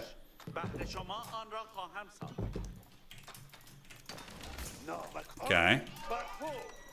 And let's get you, and you to do this, and we can do this to wall this off. And cool. All right, guys. My face when he goes into house learning. I haven't played in ages. Is the house learning terrible or what? I miss my king's ability to tell me where everyone is. Yeah, the cheat codes. All right, let's get the cav upgraded, and we have another relic here. So we ultimately came out with 4 relics. All right, and we'll get you guys together here. And now we're just gonna kind of buy our way to the next age. Yeah, we can just be really greedy about it. All right, crossies and tower elephants would be cool. That sounds like fun. Okay, let's build those over there. Sacred sites have been taken, obviously. I'm not going to be allowed to just have those for free. We can actually go get our scholar and go wall one of the sacred sites. I think that'd be very funny. So we're going to do that. Okay, so those have been built. Yeah, I got to even read what these do. But getting extra range on your archers and crossbows isn't bad. It feels kind of like a cool tech. All right, let's head over here. Let's grab this. We have you guys. Let's get in there. And you guys get in here. Cool. We're getting a shit ton of free gold too, which is awesome. But I need to clear out more space back here for the farms. Are we getting attacked? We are being harried. Okay, so we need to get this, do this, and those workers are basically done for. Yeah, so he's gonna kill a couple workers. Hills has raided me, so we know what we need to do. We know who is the threat in the north. It's the dreaded Hills. All right, so let's get some war elephants. Sorry, misclick. I love it. I love it. That's very funny, actually. As a matter of fact, we could even just buy another TC. It's probably not a bad idea. Because we have the money, you know. All right, so that looks good. We got all the upgrades coming along. Gold is going to get a little bit hectic here in a bit, you know, but we do have the 4 relics, which is nice. I think we probably have the most relics in the game. All right, let's head over here and do our little shenanigans now, which is going to be fine. Get you guys in there. We have plenty of researchers, so hopefully the tech will be, you know, expedient. I'm going to build one more of those. Wood is going fine. Food is going to be absolutely trash here soon. So we're going to need to grab you guys, pull you out. Yeah, he just killed all my food dudes out there, so fortunately I just have like nowhere to yeah, I think I'm just gonna have to buy. Okay, is there any archers I want to do? Just basic archer tech? Yeah. Yeah, Hills is alive. He just got Castle Age, so he's pretty behind. Okay, let's go over here and see if that... There's no way there's still a relic sitting there. It's probably just, you know... Probably just a relic from the past. Alright, so we have some elephants. Yeah, the relic has been taken, obviously. So we're going to wall this off with a wooden parapet just to, you know, guarantee we get our clutches on it. Not that we're trying to win, but it is passive gold, right? So it's kind of foolish for me not to feast there. Yeah, I think going Imperial is going to be smart. Let's get all the upgrades there. And then we have some... people have been massing horsemen, it seems. So I think it'll be good to go for... Alright, so we got 2 Roost Warrior Monks. Oh god, that's going to be a massacre. Well, at least we can kill these guys. Yeah, it's not going to work out. And we don't want to like be pulled into like massive open war, right? So that's not going to happen here. Okay, so let's do a little bit of this. Let's get you guys over there, and then we can start building. Is that going to work here? Yeah. Yeah, we're gonna just have to do it really haggard, the farms, but you know, the people gotta eat. The people gotta eat. So we see walls being set up. Sacred sites are not going to be free. We could go try and capture that one, but it seems like they're being watched very closely. And cool. So space is being made back here. We got another set of scholars. Let's go jump you guys in here. Buy our way towards Imperial. And hopefully the farms will come back online soon. Yeah, we're going to need that. It's dangerous out there. I mean, I could go trench. Maybe I need to grab a bunch of you guys. Do this. Come out here and set up shop there. Yeah. Could set up some towers, I guess. Yeah, we have a lot of wood. Try and do this. I don't have a big army right now. I basically have nothing. Size Imperial Age, so I'm definitely behind right now a little bit. I didn't really want to make units, but I guess we can make some units for now. Crossbows and elephants and stuff. Make some elefantes. We're gonna need some more military tech out here too. So let's go ahead and get some more stables and some more archer ranges. Cool. We're going to slowly start to take a little bit of ground. Okay. Yeah, we are in our Skaven's rat's nest right now, that's for sure. Are we all maxed out there? Okay. I don't know what the breakpoint is for effective scholars, but that'll do, pig. That'll do. Okay, he's got a lot of horsemen and stuff, so I think we're all right if we just use the tower elephants against him here. Food income we'll need to pick up in a moment, and it will as soon as we finish these towers. So I'm gonna do this, and then we got all you guys ready to guard. Could set up spring Alden placements. Could. Yeah, now our food income is gonna start popping again. Now that we got the farms going, it's gonna help a lot. Dan is killing Frosty Wang. So, you know, somebody had to do it, and we're being allowed to grab sacred sites again, which is pretty funny. And, yeah, you workers, let's get you to do this. Okay. You guys build this. Do we have any other workers laying around? We do not. No Christmas joy. Okay, Wang is going down. He's paying the price, it looks like. Do I want to build a keep out here? Wouldn't probably be a bad idea, just secure my front. Okay, so we're going to get a little keep to try and secure some gold and a position outside of our rat's nest, because space economy is very, very important on this map. How are we doing on workers? We're at 62. Yeah, I feel like I've not been macroing very well. I've been slipping on that. Granted, we got the relic, so it's all good. 4-hour gaming coming? Yeah, without the king slaying, maybe. Without the king slaying, it's certainly possible. Who do we got down here? Jordan? Yeah, the French. Frosty Wang. Wow, Wang has been eliminated. Okay, geez. It's playing some scary sound effect every time somebody dies too. I love just trolling on the sacred sites for money. It's pretty fun actually. All right, I just bought a little bit. Yep, spearmen are being upgraded. We got 5 dudes. Do we have any stone laying around? We do on the map. So yeah, not much actually. There's a little bit out here.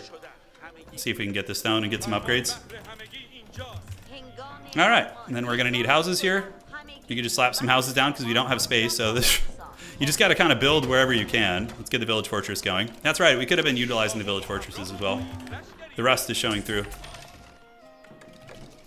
All right, so Hisar Academy, definitely going to go for the Palace of the Sultan. The sacred sites are being diminished. I feel like I'm in a pretty comfortable little position over here. So let's do this. And now we just need to save up a little bit, and then we're gonna be able to feast. Just the houses out front. All right. So Palace of the Sultan right there. Let's do this. Remember this map? You can have rats. The rat's nest can they can sneak into your base, which is pretty funny. All right. So what do we have here? A whole bunch of stuff. Big scary Rus army, obviously. So I'm going to need to start macroing an army. I'm being very lackadaisical about it. I'm being very lazy about the army stuff. But the Palace of the Sultan should be pretty thick. It should produce quite a bit. Do that, and then we'll do these last. Cool. Make some spearmen. Gold income is very, very low at the moment. I believe we're really just relying on, do we have any other gold laying around? Okay, there is this gold here. So Jordan and I are gonna have to share a little bit. You know, if he attacks me, then it's gonna have to be war. But yeah, we're gonna have to share for now, which is funny. All right, so hand cannoneers and spearmen and stuff. We've gotten the Imperial Age. What other gold do we have on the map? We have some back here, but I doubt it's free. But we'll go check. Yeah, look, we're sharing the gold. Isn't that funny? All right, cool. So the elephants are gonna come out. I think you can put 4 guys in there, is it? Yeah, let's get the unis too. And just no space on this map. It's such a meme. Yeah, it looks like there's war festering in the north. So I think that he's going to be aggroing on me. What does his army look like? Spears and camels mostly? Okay. I think we'll hopefully be okay. I have a very small army though. Definitely makes me a little bit nervous. Okay, let's get that. We got barely anyone on food. So I need to grab some of you guys, come out and set up some food. Yeah, I mean, whatever, dude. The villagers have to fight, like, in front, because this map is just so tight. I would have been more aggressive if it weren't, if there were kings. But the fact there's no kings, I screwed that up. Okay. Okay, and then we're gonna get you, come over here. Build some more of those. Come here, build some archer ranges. All right, right on. So that's going to happen. We're going to start getting our Sultan elephants. And then this is going to finish in a second as well. Got a lot of scholars laying around. Eventually, once I get the upgrades, I guess I move them to the armies. I don't know. We'll see. Not building what siege? Okay. So we're going to have a little bit of fun here. Looks like I'm being besieged now. Okay, so we can go repay the favor. Gather our troops here, and hopefully we'll have elite soon. Yeah, it's nothing too devastating, but we're gonna get a lot of his workers here. This is gonna hurt his economy pretty bad. So you want to move on top of him and then attack like that. Yeah, so that's gonna be the most devastating possible. Hand cannoneers, and looks like somebody has paid the price, but we're gonna get most of Hill's economy here. That's a lethal amount of units to lose. Okay, so we've gone through that, and then we need to come out here, and we need to start mining this ourselves. All right, looks like they destroyed this. Let's go here. Horsemen galore, and we got all of his goodies. All right, great. So we're gonna go ride and see. I think he's going after my keep now. He's kind of just going after some random buildings. It's fine. Let's go see what we can find. Yeah, hopefully I don't make enemies with Jordan. Oh, he's being attacked in the north. Perfect. So we can just kill all of the siege now. All right, so that's gonna go, and our Haggard defense will continue. Looks like Sai is attacking him, so I'm gonna take this opportunity to be a bully, because we need to do it. Yeah, we need land, we need space. All right, and you guys come over here. Let's grab some more of you. Yeah, because we can probably kill him here now that we've seen he's being attacked. We just need to get more farms, man. It's really bad that we don't have that.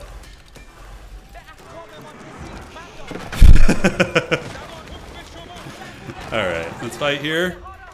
No problemo. And do we want to do another keep here? Wouldn't be bad. Certainly kind of wishing I'd had that other landmark now. What other gold do I want to secure?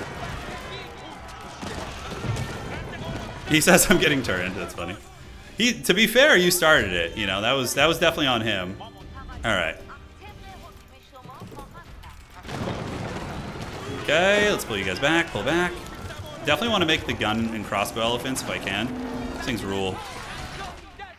Is it really your birthday? He lied to me about it being his birthday. That's right. So this is the vengeance. It's risky out there, but we gotta. This map you run out of gold really quickly, so you gotta grab what you can. Okay, what do we got over here?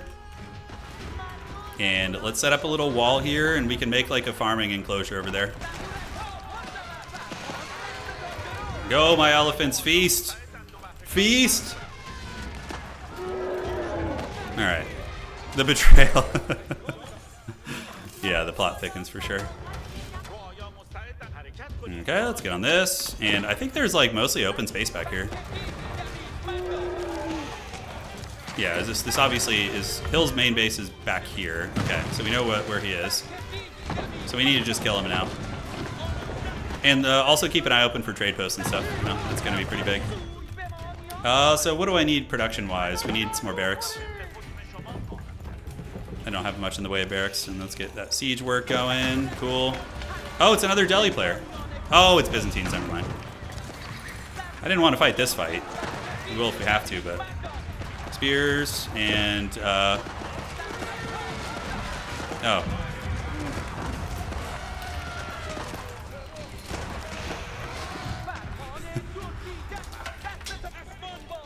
Just going for hills at the moment. We're very vulnerable down here to an attack. But I mean, we can still respond pretty quickly. Hills is like fight, fight, fight. Yeah. I have a feeling that Dan is probably going to kill, is going to go after Jordan at some point. Although Jordan is going to potentially be wonder cackling, so we got to watch out for that. And I need to keep, is there lag or? Oh man, that was a big lag spike, wow. Is that on my end? Let me check. Oh yeah, actually on my end a little bit, tiny bit of lag, but it seems like it's stabilizing. Alright, so the walls are being built. Let's go back here, set up some towers and towers to kind of see what's cracking. And it looks like another one bites the dust, so somebody has fallen. And how are all the techs coming along? Yeah, we need to get Tithe Barn, should have gotten that a long time ago. In here. Cool. So is he killing hills is the question. Is he actually going to finish the job? We need to start taking territory here. Consolidating ground. We don't have much army supply left. The village fortresses are here. They can produce workers. Although, yeah, with all those previous texts there, it's going to take a while. Let's make you guys. Let's make some hand cannoneers. Elephants are cool. We do have some of the Sultan elephants too, right? Or have they not come out? Okay, they're producing now. Cool.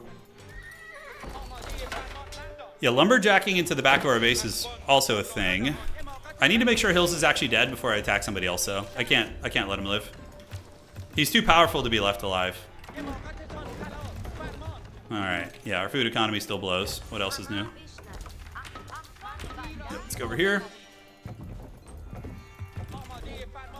Let's see if we can finish him off. I would imagine that... Okay, we're sharing gold in the middle with Sai. Yeah, I'm a little bit newbie at Delhi right now, but we're getting the ropes. You know, getting our feet under us again, which is fun. How are we doing on tech? Blacksmiths are almost done, so we've almost got all our free tech. Okay, Hills is still alive. Oh man, sorry, I'm having like weird lag. This is strange. Okay, elephants are gonna work on the walls. And let's get some archers coming out here. Alright. Yeah, so we're gonna probably massacre this army. I think. The spears are cute and all, but we can even kite them with the Sultan elephants and just get a critical... Oh, I actually have a lot of those things, damn. Okay. Oh, no! Looks like Sai has betrayed me for the last time. That's fine. That's all good. Just annoying. Yeah, we got all you guys cackling back here. We donated to the Byzantines. I don't know why the Byzantines are helping him. Alright, so let's get back into the wood line here. Let's keep cutting for terrain because we might need to... Yeah, do we want to build some siege? We're still getting all the upgrades here. Yeah, I don't have a mosque out here. Let's do that. Okay, let's build this. Now am I getting attacked? I don't think so. You guys go out here and grab that. Yeah, Jordan must be fighting somebody. Not sure who. Alright, so we're into Hill's base. Time to put an end to this. Those Sultan elephants are freaking brutal, by the way. I need to be building religious characters to support. Just follow them around. On my birthday as well. Enemy destroyed Jordan's landmark. Okay, so Jordan is dying. Yeah, he is indeed dying. So we need to be ready for the... What the hell is this? Why are you even here? Like, what is the point of this? Just like raiding random shit. I guess, is he...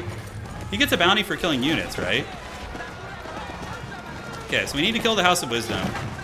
Let's get that. And then we will get our defenders to come over here and hopefully deal with these guys. Our horsemen, our guys still aren't, you know, super geared out yet. He killed one stable. And it looks like Jordan has died. Okay, we got some elephants coming out to help too. He's hemorrhaging a lot. Let's kill this town center. Gonna have to deal with the raiding in my base too.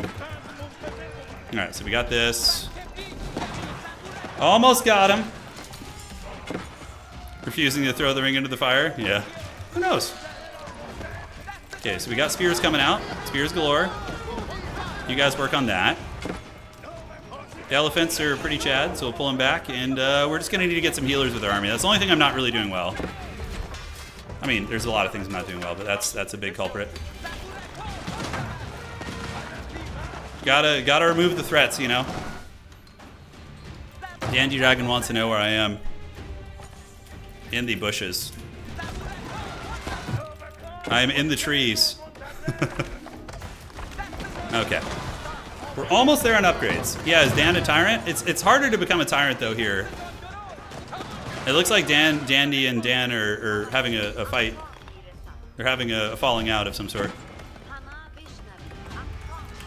Okay, let's go back here and do this.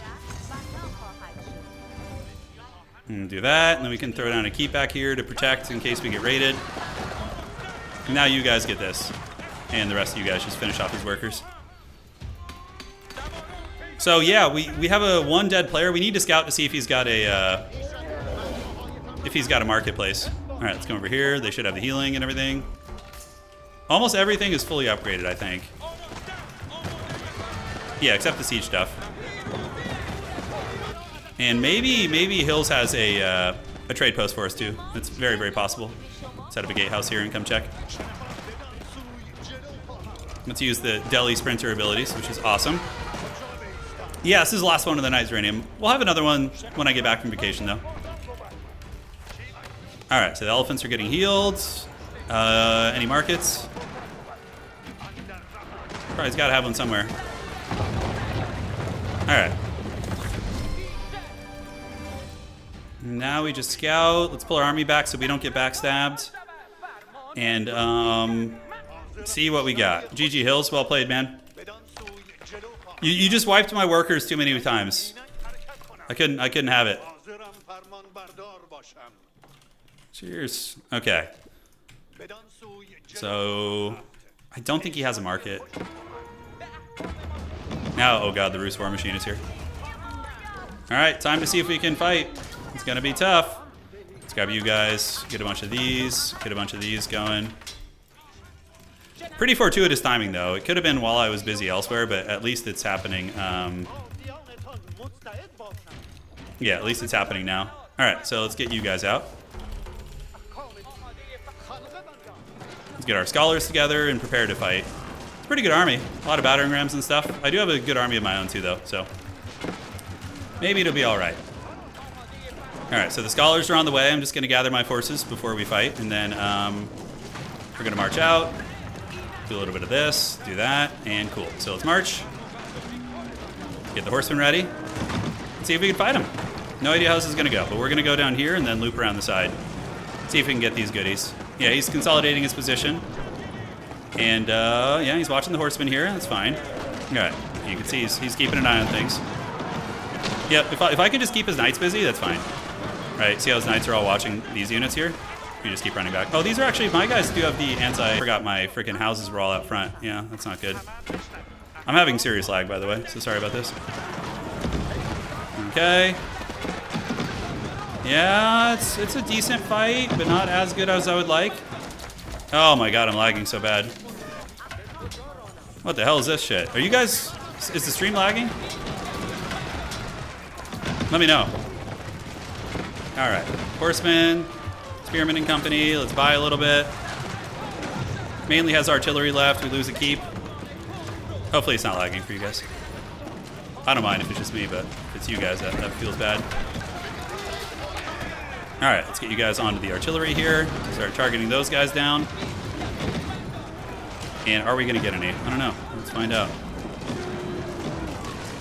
Okay. You go after these. We got elephants coming out. Ah, it could have been worse, right? Shit, that wasn't too bad. I think we survived. Yeah, I think we're hanging in there. So let's get this one. And all right, so then we're gonna need to build a lot more infrastructure, and we can just go ahead and slap that down over here. And let's retreat back a little bit, gather our bearings. We're still all right. Our food isn't great. That's a big weakness of our situation here, but you know, what can you do? Lag is killing me, Smalls. I need to be able to micro to get his frickin' artillery. And we'll just make hand cannoneers. Yeah, once we get rid of the rams, that'll be nice. So we just need to go hunt down all these rams. Take a couple of you guys over the top to get this, this, and this. Muster the elector elephants. See what they can do. Yeah, it's going to be one down. Get this one, and get that one. All right, so then we can just kind of probably spam out Trash House Archers, although my economy is not great. Gonna have to hope somebody else is attacking him. I don't know if anybody else is. We're gonna pull back for now, but we pretty much killed most of the siege. Rooster, oh my god, Rooster probably like god tier on this map, right? Because of the wood situation, because you can get that crazy wood economy going. Yeah, that's actually something I didn't even think of. It's a memory of old. Stream's fine? Okay, great. So it must be like a server thing. You had your fun? Yeah, they conveniently calls you passed the test. Yeah, we have a good army. We can still fight for sure. If he tries to settle too close, I'm happy to just chill though. Okay, yeah, they're having to take the long way there. Okay, so what do we lose really? Not too much. Just like a couple layers of houses, which at least got us to relocate everything. Okay, now gold and trade is what needs to come next. The farms are being just haggardly placed everywhere. Gonna need more space here. This is just painful how shitty these farms are. Who's still in this game? No point in going completely broke with no kings. Indeed. So I know that Sai is still up there. My eco is not great at the moment though. It's hurting a little bit. Let's get you on the food. Get you guys over here. You guys come on to the trees. Just need to get that fat wood economy going. Madrasas are good. I need to build some scholars for army healing though. We're gonna build a couple of these guys out here. All right. So let's assess the situation. I'll probably take some cav up to go scout this old base. And see what's up here. We lost a couple houses, a couple barracks, things like that. Rooster sitting on the free gold there. Dandy Dragon is still alive with the Malians. Sai is still alive and myself. Okay, there's not too many people left. It looks like the farms are all being worked, so we can come jump on the trees here. Rise, minions, rise. Okay, do we have any trade options? Don't think so. He might have like dug into the trees and done some gremlin shit, you know? You never know. I was about to attack Sai for raiding me, but I think there's going to be a wonder threat here. Dandy probably has not been fighting. There's no information being given by anybody. So there could be mortal combats, could be complete peace. We do have a ruined base here. Let's go make sure nobody's trading down there. I think that's a good idea. Go like scout that out. In the meantime, our tithe barns are giving us some resources, which is cool. Byzantine's OP, he's saying. He's losing hard. Who's playing Biz? Oh, Sai. I don't think Byzantines are really OP, but to each their own. All right. Makes sense. The oil is probably flowing. Yeah. All right, we're going to create a bit of a empire here. Wall everything off and connect our lands. I need Biz to stand a chance. Elephants slaughtering. Yeah, elephants are pretty good. I have the tithe barns. I mean, getting a wonder doesn't seem possible. It would just be an insane amount of saving. I mean, wandering on this map is busted strong though because of the choke point. So I think that probably has to be the plan. Let's just go see what's cooking down here. And he's dead. That's fine with me. I mean, one less opponent. Shit, I'm thumbs up for that one. Okay, we got a tower there. I'm not sure what he's trying to do, but he's coming down to explore. We have plenty of production infrastructure. Is there trade here, though? That's the forbidden fruit. Anybody who has trade is going to be cackling pretty hard. Okay, we see towers. I don't really care to attack those villagers. I could backstab Sai, but I don't want to. I'd rather Sai just kill one of my opponents. It's like, sign me the hell up for that. It means I then have like a 33% chance to win, right? Yeah, so Sai, it looks like Danny Dragon's getting his bread buttered. Okay. Let's move across. We still don't have banded rams yet. 5 minutes, yeah. I put that in a shitty spot. Yeah, so no trade here. I don't think there's anything to worry about there. Okay, let's get you guys out here. Let's do this, and we can finish the wall. Then come back up to the farm. And great, so let's get gatehouses, and we'll get another gatehouse down here. Could start clearing shit out, but I actually don't mind having a little obstruction there. Yeah, Sai is powerful for sure.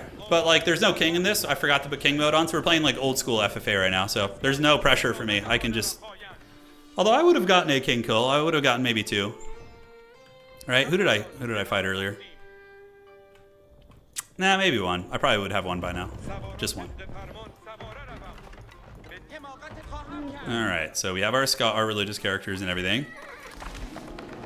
We're lumberjacking, creating space. The Haggard farms are flowing like the salmon of Capistrano. Could even make some more space here. And yeah, I think we just save. We just save. Prepare for Mortal Wombat. Gotta grab that stone though too. The Delhi soundtrack's pretty good. It's solid. I think my favorite soundtrack might be the Holy Roman Empire and the Rus. Actually, Rus have a really good theme though. The Winter Hunt is what it's called. You can look it up. Stone out here too. Nice. Can't let you have that. We just have to gremlin our way in this game here, you know? We just have to be the gremlin in the shadows who's just like finding a way to survive. Alright. Okay, we'll decap that. Let's go see if there's any other resources laying around. I should be battling for the sacred sites. Yeah, I should be making more of an effort. So we can take our... Oh yeah, he's coming back for round 2. So how's our army look? Economy's a little heavy. Could probably afford to cut down a little bit, so we'll cut you guys. And do I want any siege? Yeah, a couple mangoes wouldn't hurt probably. In the defense. The big elephants are coming. I just need to survive. I just have to goblin this shit.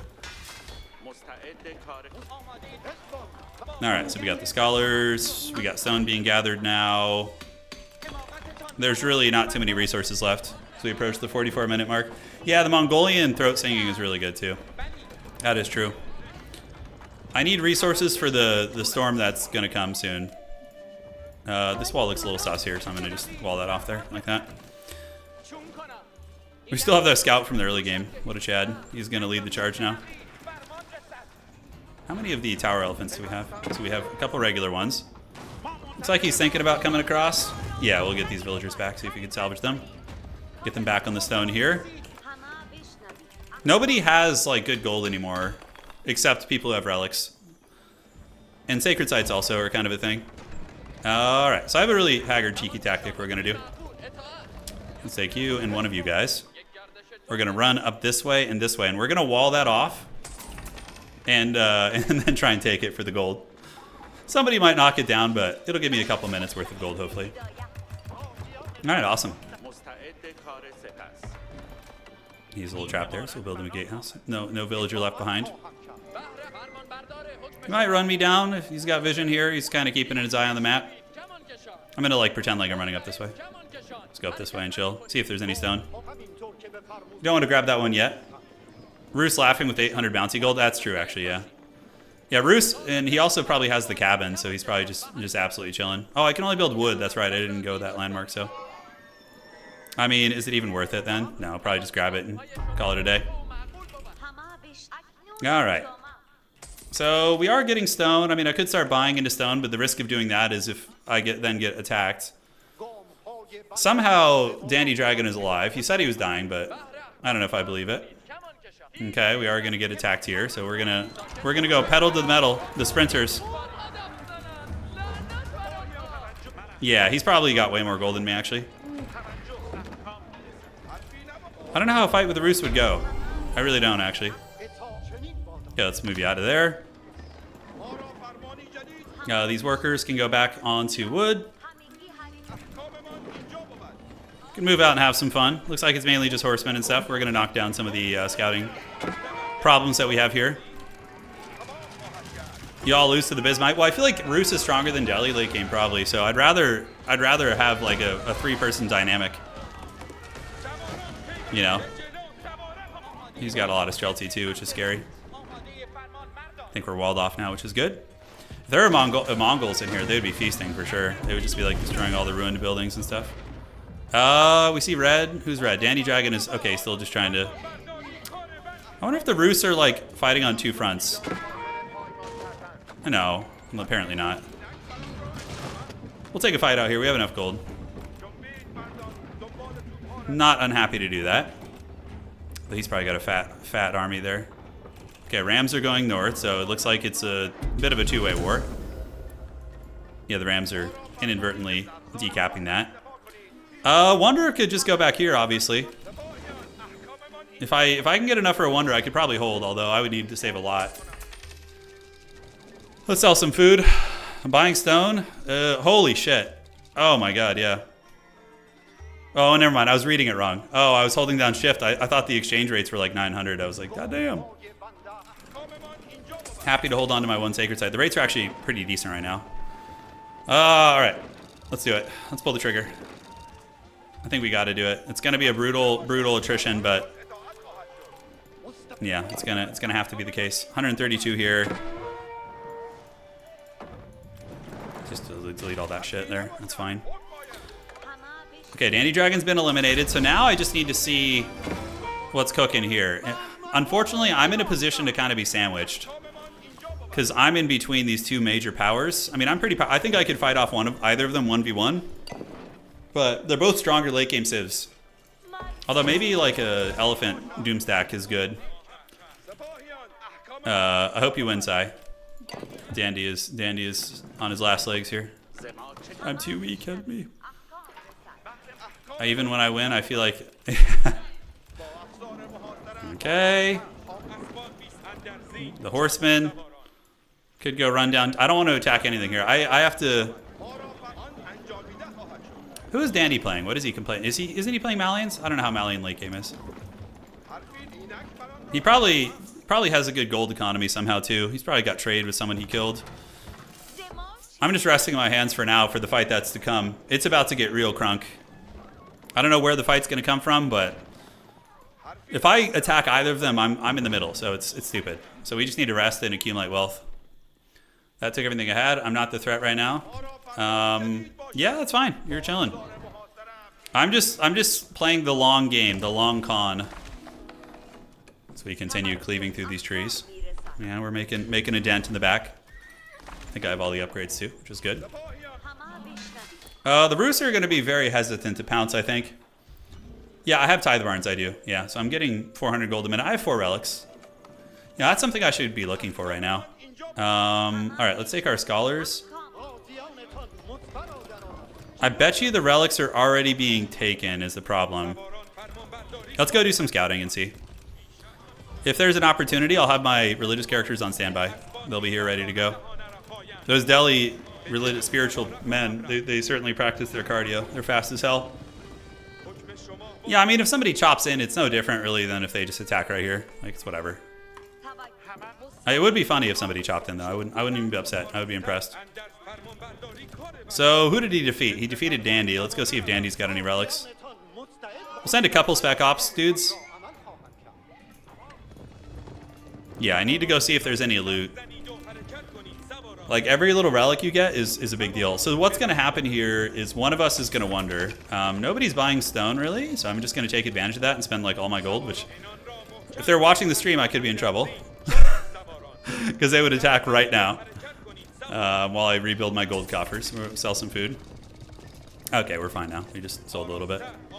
So I'm not the only one looking around for the scraps. I don't know if Danny just left the game or what, but give the Ghazi Riders. Ghazi Riders are pretty chad. The Rus Horsemen are very tanky, though. There's no way into the base, really. I'm going to, like, lure these guys around. Let's keep looking for scraps. Do we have our Spec Ops officers? How far do they make it? Here they go. Okay, let's keep them hidden here. We're in scavenger mode now. Okay. Anything in these ruined empires? Oh, shit, okay. It was just a prank. Oh. Looks like the scraps are being thoroughly taken. So I'm probably not going to get any of that. We're getting 40 stone per minute. That's such a meme. Oh, shit, okay. Oh, those are just Bismarckets, okay. Okay, at least we're getting information. That's the important part here. We're getting a lay of where everything is. We have our Spec Ops officers. And we're going to keep cruising around. There is stone here that's not being taken, huh? How much stone are we talking about? Oh, shit. Okay.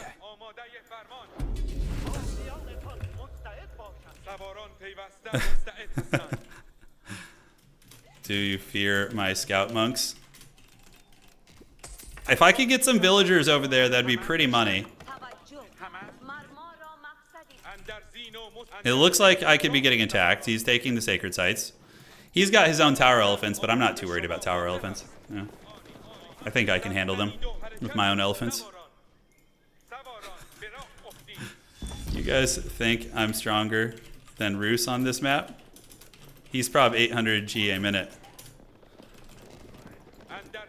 Okay. They're trying to politic against me. I have to defend my honor.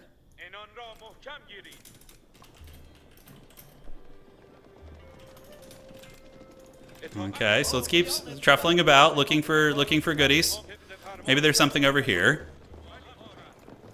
Oh, look, now they're fighting each other. I'm happy to let those guys. I'm happy to let those guys have it their own private duel. Okay. Are my villagers here? Okay. The villager corps is ready. Let's go. Oh, I'm gonna be spotted. I have to like. Sai is less likely to attack me, so I need to. I'm not gonna make enemies here. That's for damn sure. Okay, the relic hunt will continue. Okay, now I'm getting attacked, so this is all hands on deck now.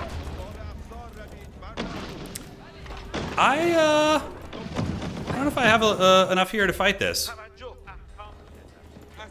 These guys need to come back here. He bombards the walls a little bit, but then he retreats. Very cheeky. Okay, come on. I just need to get a couple guys back there to get that stone. So let's go like here and up to here.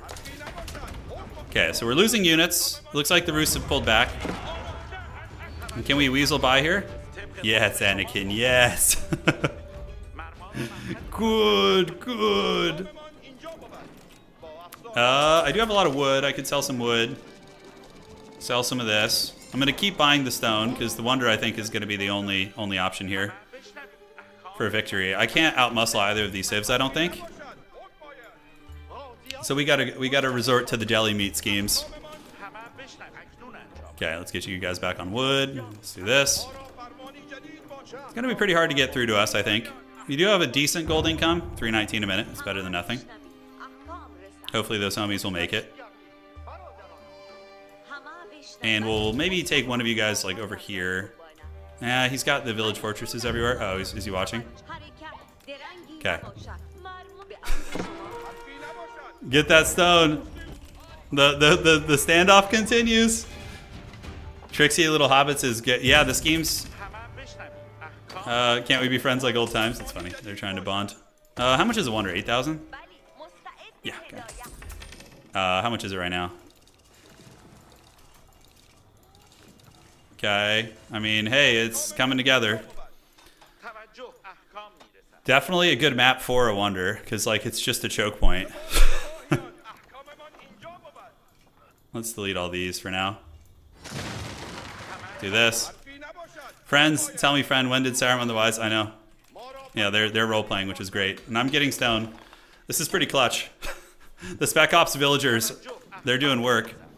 Is there actually a way back here? Oh god, is this like some forbidden goat's path that I've lumberjacked? Oh no. What the hell's back here? What is this shit? Okay, we need to see where this leads. Oh no, what is this goat's path? Oh no. The battle popes? We're gonna send one to capture that, although that might antagonize these guys. I'm sitting here with my 479 gold scheming. That's not true. Sai has most. But all that matters is trade. Okay, this is an interesting little goat's path. Hold on. Hold up. This is going to be really funny, actually. Let's see if we can do this. Okay. Okay. We're going to try something real hog wild back there. That's a secret path to Mordor, yeah. Yeah. This is... Oh, no. Oh, the gravy train's over. Hey, we got 600 stone out of that. That was worth every penny.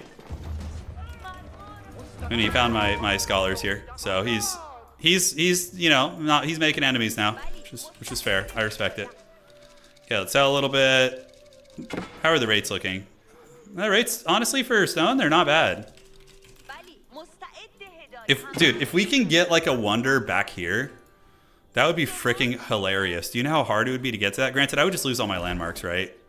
So then it just becomes a fight at the gates. Because I didn't build landmarks in a tactical way because it's too risky. It was too risky earlier, but... Alright, here we go. The secret goat's path is on. I got a good army. I could fend off either one of them, I think, but both is the question. Yeah, therein lies the problem. So you guys, I'm going to lose infrastructure in the front when the fighting starts. So we'll start this. Do that. Okay. Here we go, baby. Buzz get a hui hui pow, yeah. They do, that's right. He wants a piece. He's attacking before the grand plans can be executed, huh?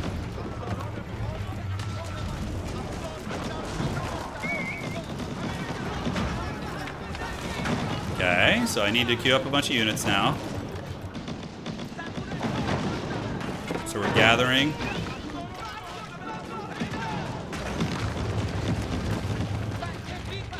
So deal with the rams. Okay, so then we get the mangonels to shoot into the Streltsy brick. Horsemen galore, spearmen galore, and you guys. So the Streltsy are definitely taking some damage. They're getting melted by my artillery. And the Chad elephants have just steamrolled them, actually. Wow. Holy shit, I didn't expect to win that, but we did. Oh god, the 2v1. I gotta try and politic here. I mean, I actually beat Dan's army pretty badly, but I don't think I can fend them both off. Yeah, alright.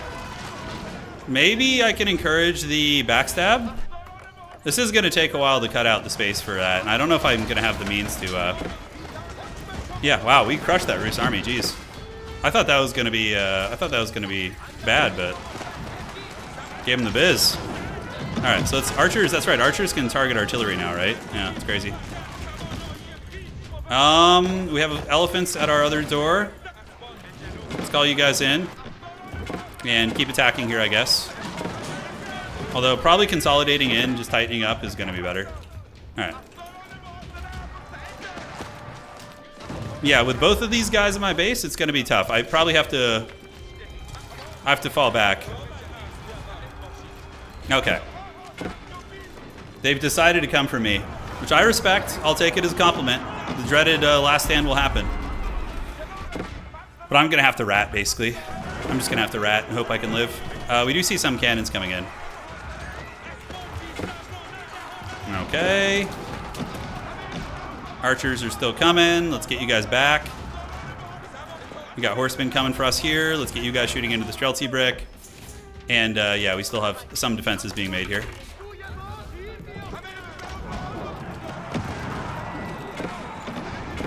Fighting this 2v1 is going to be hard. I just have to give up my entire front of my base. This is all gone. It's all dead and gone. I have to just fall back into the Helm's Deep, into the hot gates where their numbers count for less. All right, and then we can do. I think I can still move past those. There's no way. There's no point in contesting out there. I'm just gonna lose units, lose dudes. Everything that's important is back here. Elephants are very good. Yeah. Are they OP in 1v1 though? That's how I gauge if something's actually OP. I mean, shit in FFA. Like, there's tons of shit that's strong in FFA, right? Yeah. I'm gonna pull back for now. Because my only way to survive is if one of them gets greedy and tries to, like, wonder or something. You know? Let's see if I can, like, weasel in here. Is there any way to hide in there? Maybe. We're gonna need to make more bills now in the base. Okay, so we have siege workshops in the base. Not even gonna try and fight out there. It's just stupid. I'm just gonna get 2v1 by them. Okay, so could make a run for it with these guys. We're probably gonna want to just mass siege.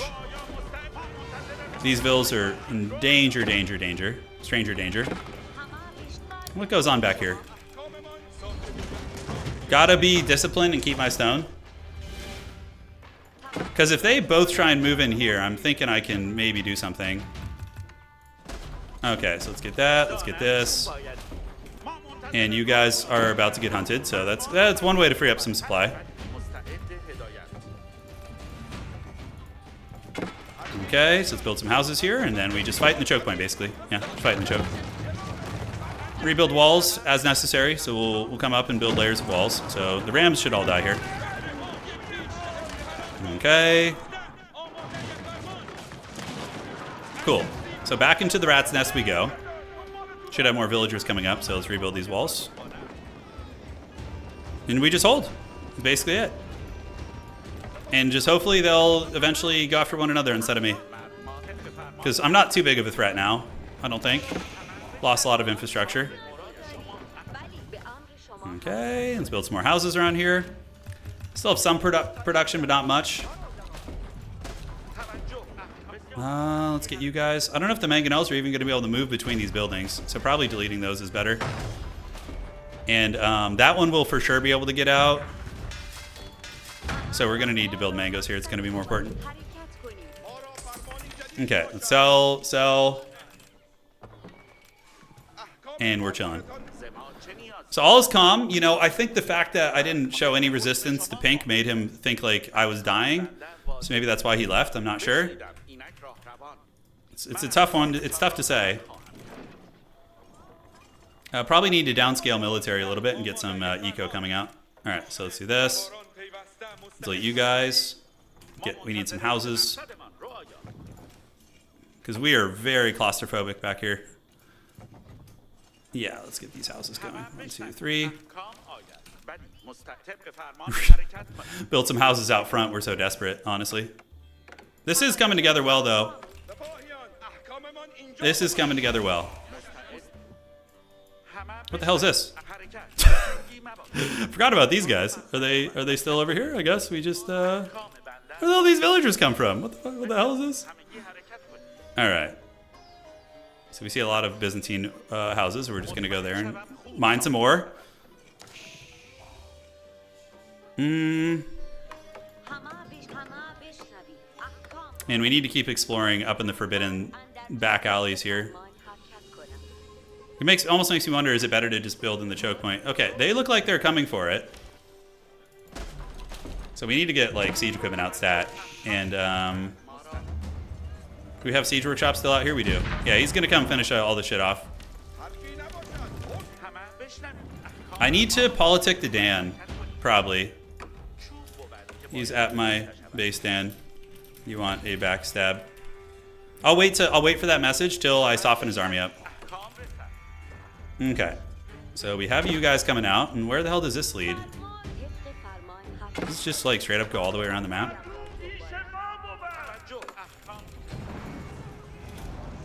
Okay, I'm gonna lose some of the houses, so that's gonna suck. Need to delete the farms that aren't in use. Get some houses there. I'll send out some Ghazi riders to go do a little bit of fighting. He has elephants, but I have elephants too, so not worried about it. Okay, let's do a little bit of fighting here. Okay, that looks like that's the end of that tunnel. Or does it come all the way over here? Oh, that's not good. That's not good.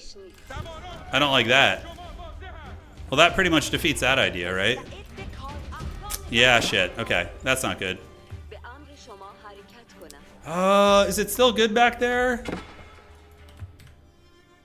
Need to get a market too. Where do I have space to build a market? For now, we'll just slap it down here, I guess. Okay, so we do have mangonels in the choke point, so let's get the mangonels to start fighting. At my base, if you want. He's at my base. If that info helps. Yeah. Okay, the mangonels are ready in the choke point. He's not going to want this smoke, probably. This is a really unfortunate situation here. He has too many mangoes to push. That's just true. Yeah, because the problem with doing a wonder back here is the... if they figure it out, then I'm just going to lose it. Yeah, the tunnels are too open, sadly, so... Oh wow, that's like a big stretch there. Okay.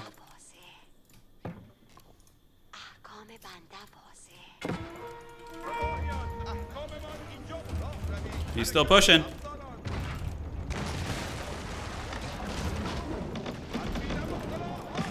Okay, we will fight. We'll meet him on the beaches here. See how this goes. Now he does have his archers and whatnot. A couple of these guys are trying to squeak by, but I do have tools for them. Let's pull these elephants back. Fighting is going all right. And yeah, let's get these guys. Keep rumbling here, and it looks like we defeated them. Okay. All right. So that's a good victory for us. The fact that we can still take on his armies is great. And we do have this Haggard wood alcove here, which is nice. Elephants are still cackling. I mean, we get the freebie elephants, which is nice, right? Nobody else gets them for free except Biz. They get oil, basically.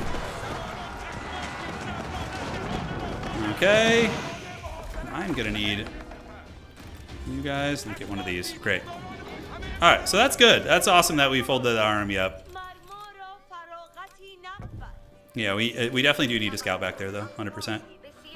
Okay, so let's go here, work in the wood line. Oh, there's so many small hidden paths. Yeah, it's a sneaky one. It's a Trixie Hobbits' map. This is a pretty funny spot, but as soon as this got discovered, the jig would be up. I think building, if I'm going to go wander, just building at my base is the best bet. And where would that be? Probably just right here. Yeah, like right in this spot. So we'll just clear out. Okay. And you can build this here and here. We have a scout, so let's delete a couple of these guys. We'll get some of these guys deleted. Okay, the scout's out, so let's take the scout back there and see. Dan the Pan is building a wonder. So this is a good situation for me, because now if we... Alrighty, it's time. We need to take out Dan. Yeah, it's pretty straightforward. We got the dual elephant legion too. So I am going to remember my fundamentals and bring some workers down here for the expansion. We're going to start pushing. Ah, Sai is already back here. Wow. Okay. So that's pretty funny.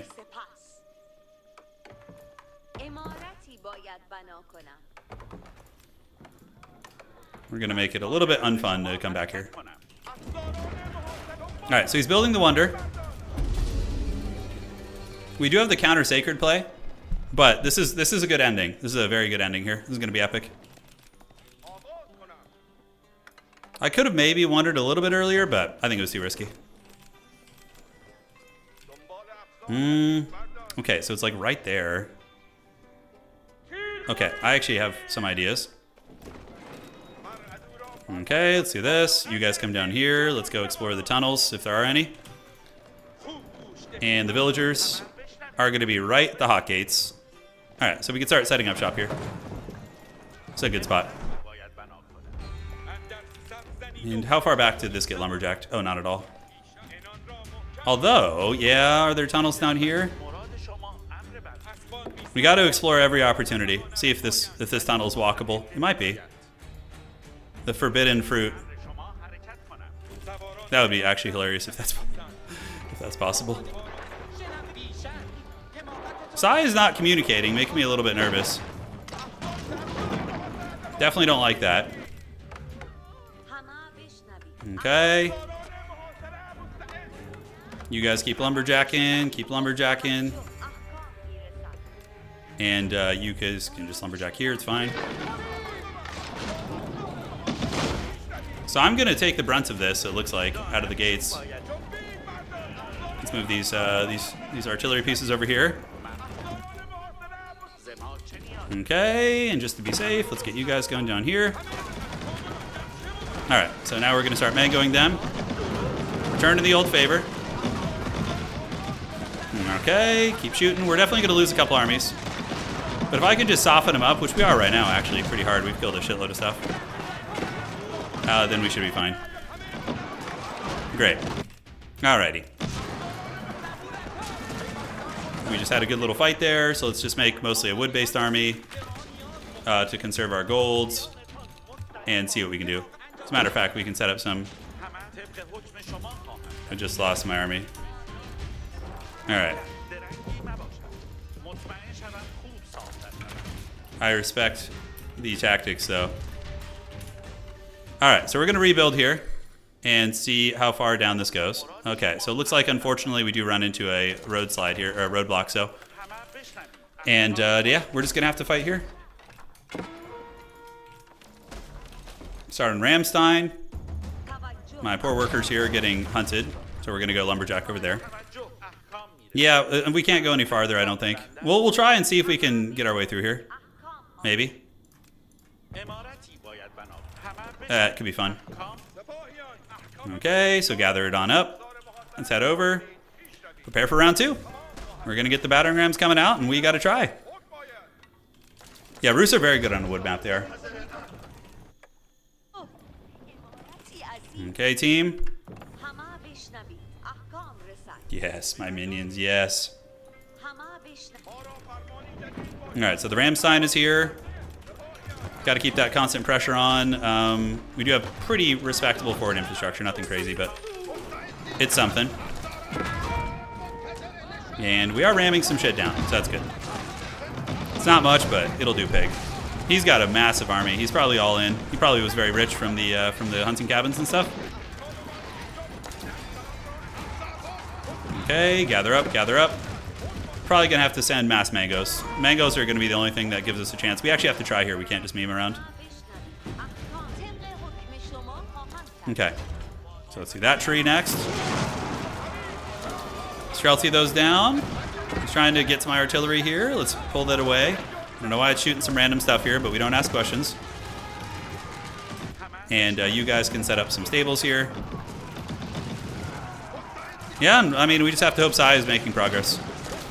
Because one-on-one wonder defense on this map is incredibly brutal. It's kind of a race of sorts. But we are killing shit. I mean, he's losing a lot. Okay, let's keep it up. Okay, we also got to focus on that. We have to work like a couple angles, right? Because you never know. Sometimes all it takes is one little hole in the defenses. All right, let's dive back here, see if we can get on him. Nope, there's Chelsea there. Meg and L seem to be very meta now. They seem very, very good. Okay. So these guys, you just lumberjack over here. Hey, we're getting into his artillery. He's losing a shitload of stuff. Okay, keep boinking the trees with forestry. He's losing a lot. He still has 9 minutes. It's going to be a long hold. If we just keep the pressure up, maybe we got a chance. Yes, yes, yes. And then we need to get Ramstein. The Du Hast must continue.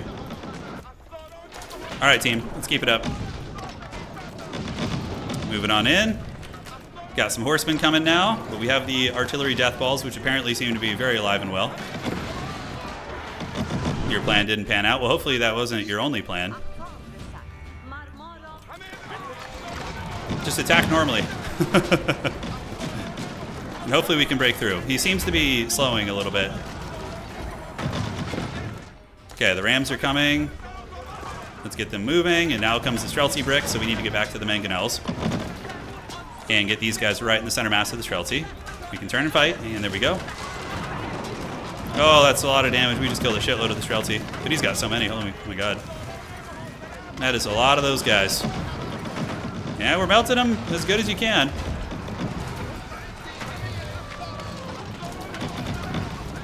Okay, and you guys can rush this. You guys rush this.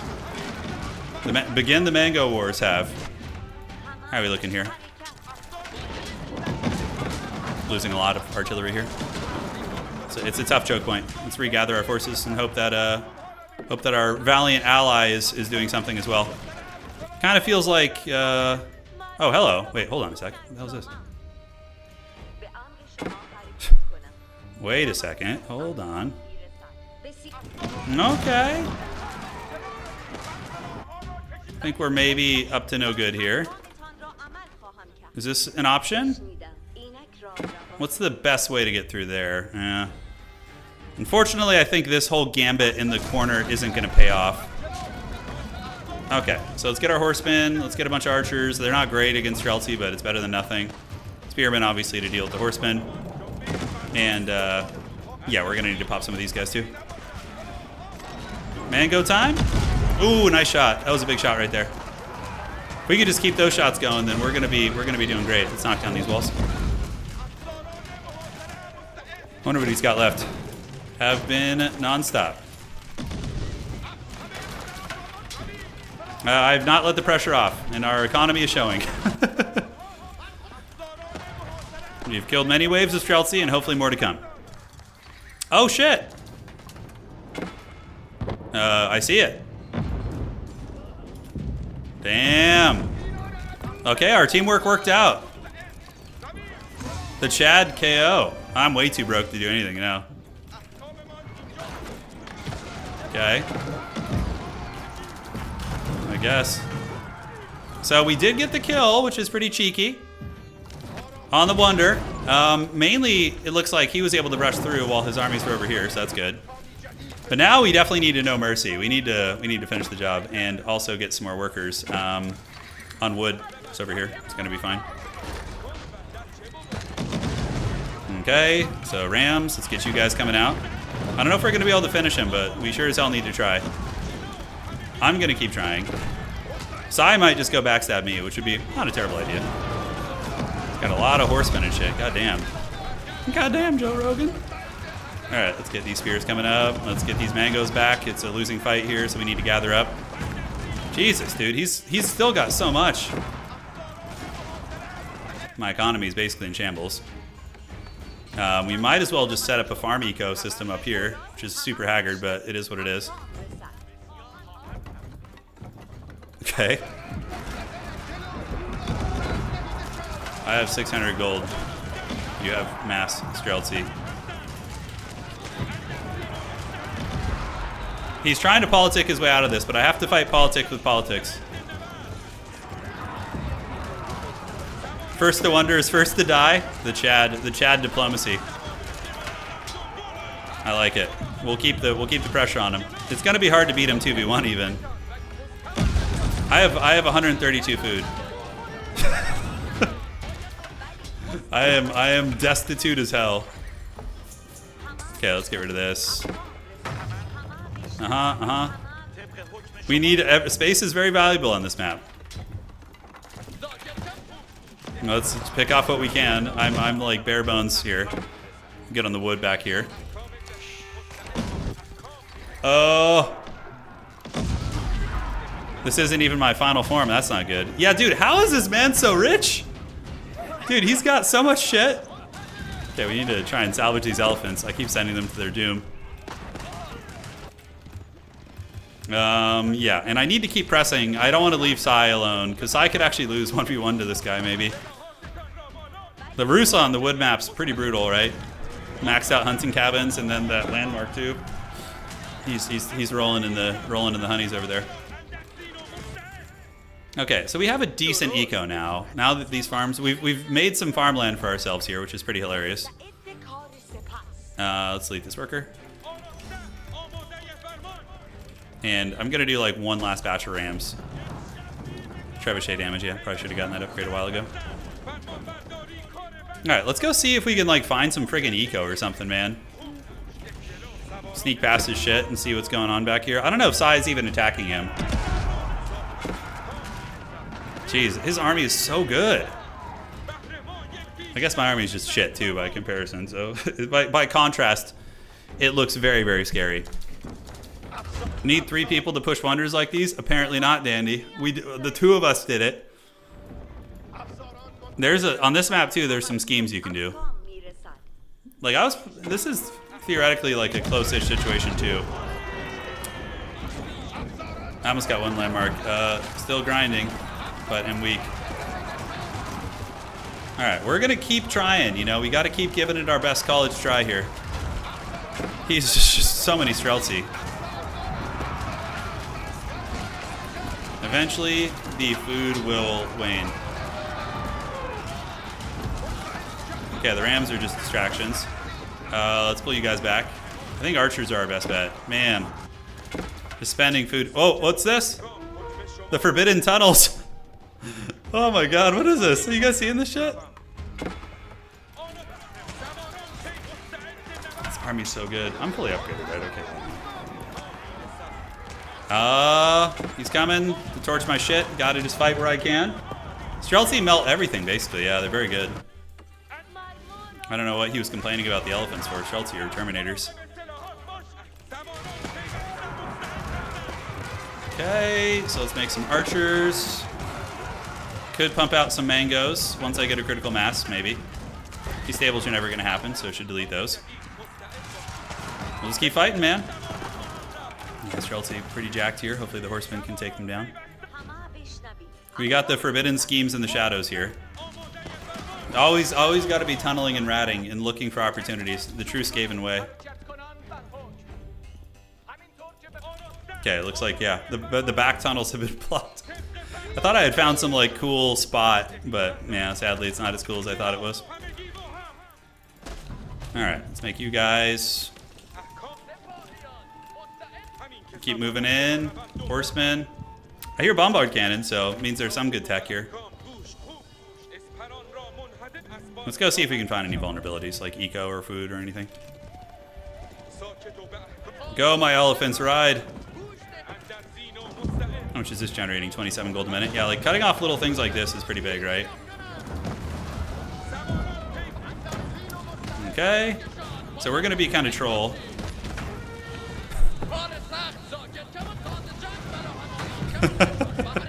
He's building like shit-ass palisades in his base. I love it. Alright. So cut off the gravy train, keep the elephants rolling. We're basically going to tell our soldiers to just like take a shit in his base and make it annoying to move around. Alright, do we have food? We do. Yeah, so let's keep taking down the food infrastructure. Got rams coming in. Oh shit, that's where all his relics are? Oh, the goodies. That's where the goodies are, ladies and gentlemen. Alright. Let's pull back. We got random walls being built in his base. Let's get you guys to go take this down. Archers and elephants, keep it up. He's Helm's Deeping back there. If Pink builds a wonder and it becomes a 1v1 and he builds a wonder like way before I'm able to, I'll probably just rest my hands instead of fighting it on this godforsaken map, which has actually been a lot of fun. Alright, so let's retreat back. We got a gremlin this shit. Okay, let's see if we like loop under, get sneaky. Okay, back you go, back you go. Sneak through. Sneak on through to the, oh my god. That was a reckoning. All right. Let's get some more rams. Keep it here. I gotta fight this. If I leave it to a 1v1 fight, my ally is gonna die. So I can't afford that. Let's get some spearmen coming out too. They're super cheap. Yeah, and you see my ally sees me fighting, so it reinforces the alliance. Like if he doesn't see me fighting, then it's not a feel-good situation, right? All right, let's fight here. Elephants are down for the count. Could build some battering rams. Go, my horsemen. Feast. In a 1v1, I could win with Sacreds? No way. The Byzantines probably have trade. My only way to win is to be a rat. Okay, let's go down there. You guys go over here. Oh, he's still waiting here for reals? Alright, archers. I do have 49 on food, though. The food economy should be respectable. Oh, God. Look at all the mangonels. Siege abuse? Yeah, no kidding. Let's sneak some of these guys down here. The mass siege is very tough. Now that you can't build, like, artillery to snipe it, it's a different beast. We're just going to sneak some artillery by and have some fun there. Guess it's got to just be horsemen. Blame the devs. We got to cut off the gravy train of these high-yield hunting cabins. Come on. One more ram. There you go. Should die now. Should go down. No, he left it. Nice. I'll take every little scrap I can get. I think he's running out of steam, which is good. Not sure. The fact that he's taking this long to kill 2v1 is a testament to how powerful he is. I could do this all day. So, you know, we'll see about that. Yeah. I'm willing to be kingmaker. I don't take deals with treacherous schemers here. Funny they wanted to stay. Yeah, like at least I could build like springalds. The Delhi willpower is strong. We will continue on our mission here. Okay, what do we got? We're gonna have the artillery. Let's ride through the top of the base. It looks like we have Chad Sky over there. He must have all his eco. Oh shit, we're actually making a little bit of progress here, aren't we? Okay, buddy. So one landmark is flat in the Chad Sky Tower. We're gonna go do some raiding here. See what's cracking on the other side of his base. Maybe find some of the farms. In the meantime, you guys attack here.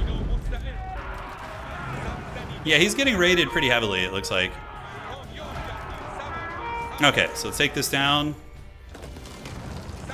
We're gonna diminish the gold, hopefully. Oh my god, I have like 1,000,000 units back here. He definitely will not be able to do this all day. He's losing a lot of ground. So that is not true at all. Yeah, we're gonna get through him. It's just gonna take a while. Just gonna take a hot minute. Okay, let's keep this going. He's got a siege Death Star there. That's like the one point that's very tough to crack. You know, that's the bread part of the army. Oh my god, like, dude, how do you even get to this? They're like, yeah, guys, horsemen counter artillery. But how many? Okay, we do kill several RD pieces, which is good. At least we did some damage there. I can hear the mangoes through the fog of war. Yeah, you can. Hey, we get us around, though. We actually managed to get a bit of a punch through them, which is good. Once the siege workshops are gone, he won't be able to replenish them anymore, and that's going to be the real glory. Yeah, so archers. Let's have you guys keep... I got like 6. Oh, dear God, we got to return the favor. I mean, I could do the same thing, I guess, right? So... get you guys shooting into the mass of the Streltsy. Okay, let's go here, whatever. The army's, it's definitely getting weaker. I mean, he's losing a lot of units. Let's get you guys back. Spearmen, just because they're wood. Okay, let's turn. Okay, enemy destroyed another land. He's losing a lot. Oh, that was a big salvo. Oh, we just got like half of Streltsy. Let's freaking go. Oh, yeah. GG. Alright, so let's get in, take these bad boys down. You guys keep bonking. GG, Dan. It was a good match. You're one-on-one. I don't think either of us could have had a chance of taking you, that's for sure. Scary Roos. Scary play. Okay, so now it's going to be me and Sai, which is going to be fun. But he's just going to grab both Sacred Sites, probably.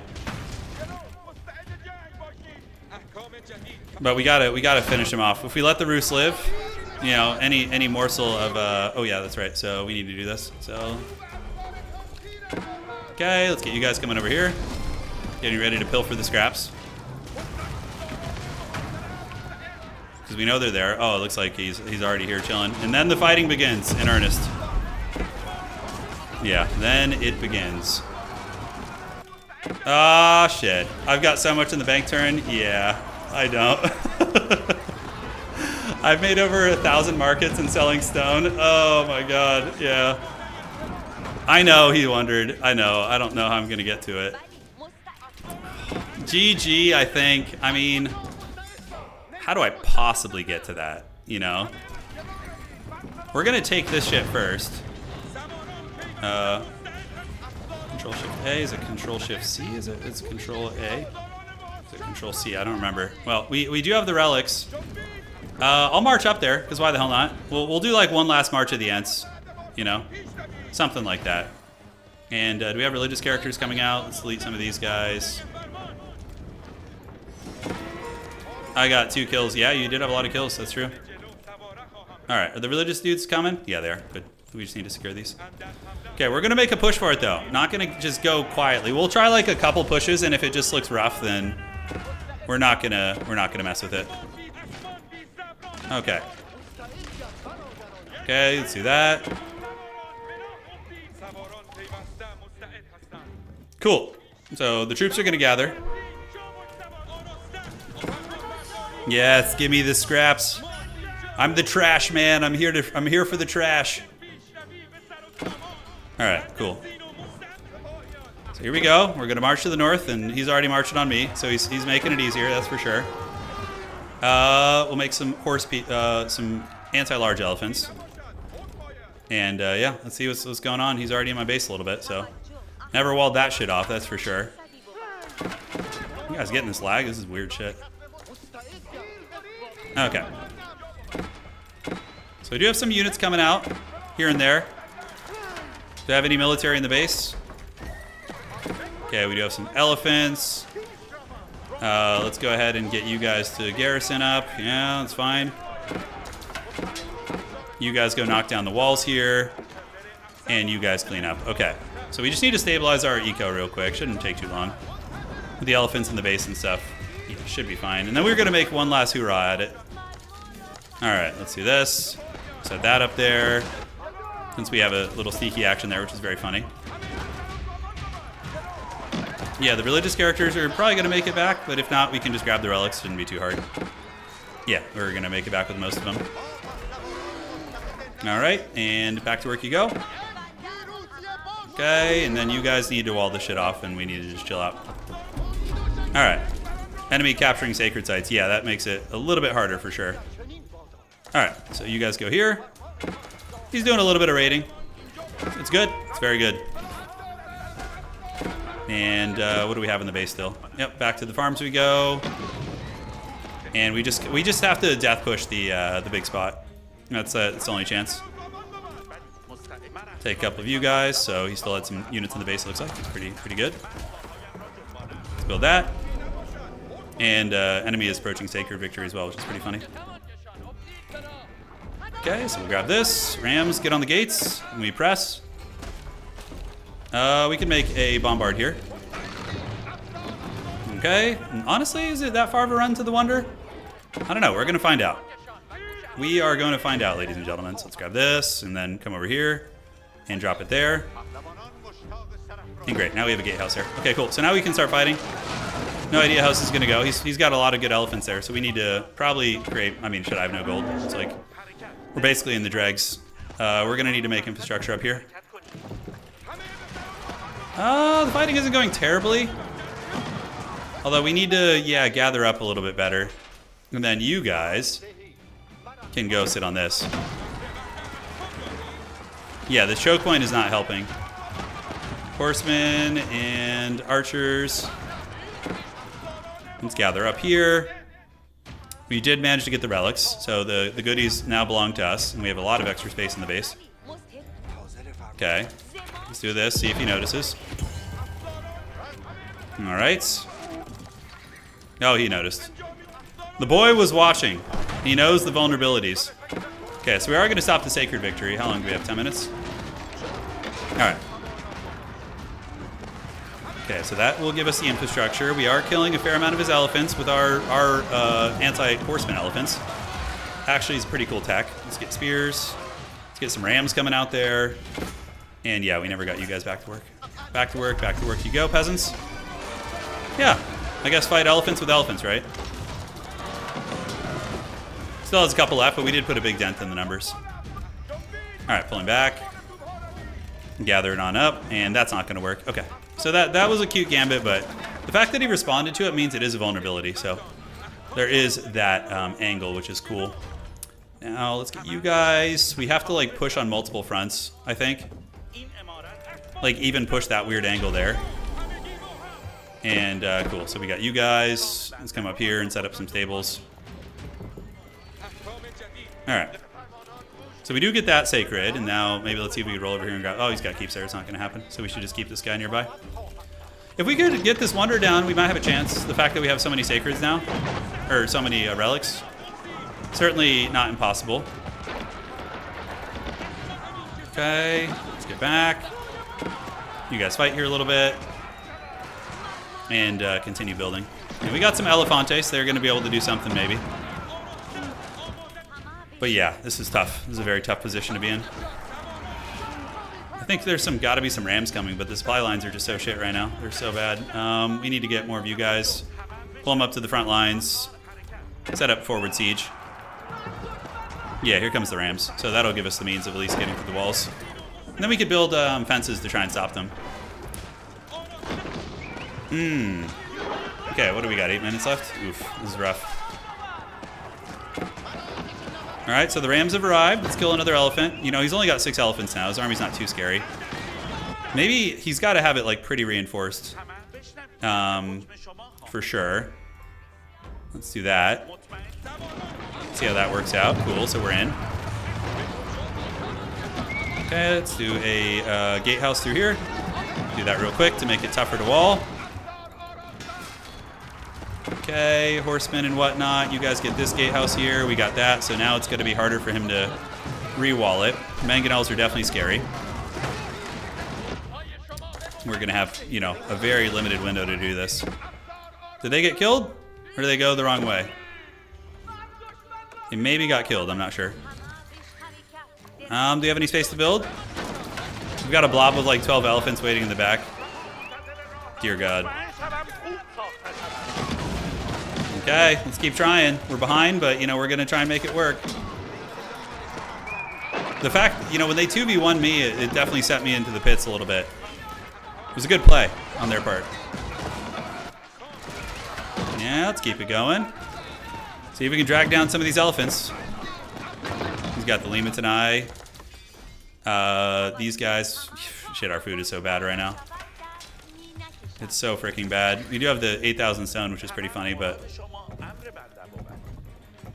yeah, that's probably not going to do it. All right, so now we just mass artillery. Seems to be the way, just like an artillery Death Star. Still seems meta. Doesn't seem too off meta there. Ooh, man, we're so low. Oh. Okay, team. Put the last of our resources into it here. We didn't quite get this one back. Let's get this scholar to drop it here. You go here. Grab this relic. Pull back to the base. And you can drop this off of here. Great. Alright, so the Mangonels have arrived. Let's fight. See what we can do. and just get like 50 mangonels. Maybe it'll work. Maybe we'll drag down these elephants. Who knows? Yeah, I'm basically just destitute now. I'm too ravaged from the previous wars. He's got 6 minutes left, and he's very comfortably defending this. You guys can go work the farms in the base, which are still online, although some of them aren't. We need to get those farms back. Go, minions. Rise. Yeah, I think that's it. We'll push a little bit longer. We'll try some cheekiness. All right, so let's get these farms. We can delete that. He said he has a lot of elephants waiting in the back, which is scary. We're gonna try and make some spearmen for like a split push, maybe. But he's got to be just like feasting on gold. Yeah, I'm gonna save my hands because it's just gonna be unnecessary strain. GG, well played, dude. Super well earned. Biz Chad. All right, guys. Hopefully you enjoyed a little Age of Empires. Back on the menu. Great games tonight. Let's see what his situation looked like. Oh, did I forget to put reveal and defeat? Oh, what a bummer. I was curious how entrenched he was on the side. I would wager he probably had like 30, 40 walls. I was so broke. Same. 200 food. No, I was broke also. Yeah, no, there's no way. It's like, yeah, we're not getting through all this. There's no frigging way. Yeah, because he could just crushed our armies. You crushed my last army. Yeah, maybe if I had a better eco, but there's no way I'm getting back here. It would take too long. Maybe on the side, like a spearman split push would have been effective with some rams. That would have put a lot of pressure on him, but I don't think there's any way. GG, well played. That's it. If you guys want more Age of Empires, by the way, drop a like. You guys got to pump those numbers up to compete with the old Warham. But that is going to be it. Hopefully you guys enjoyed it. Really good game tonight. It was super fun. I'll be back doing Warhammer tomorrow, and then I'm on vacation for a week. And then after that, we'll come back, and Civ will be coming out shortly after, right? Isn't Civ in January, February? Yeah, that's going to be fun as hell. All right, guys. You rock. That was a lot of fun. GG, well played to everybody. I'm glad we survived at least. That was good fun. And we will see you all on the other side. GG's, well to the played.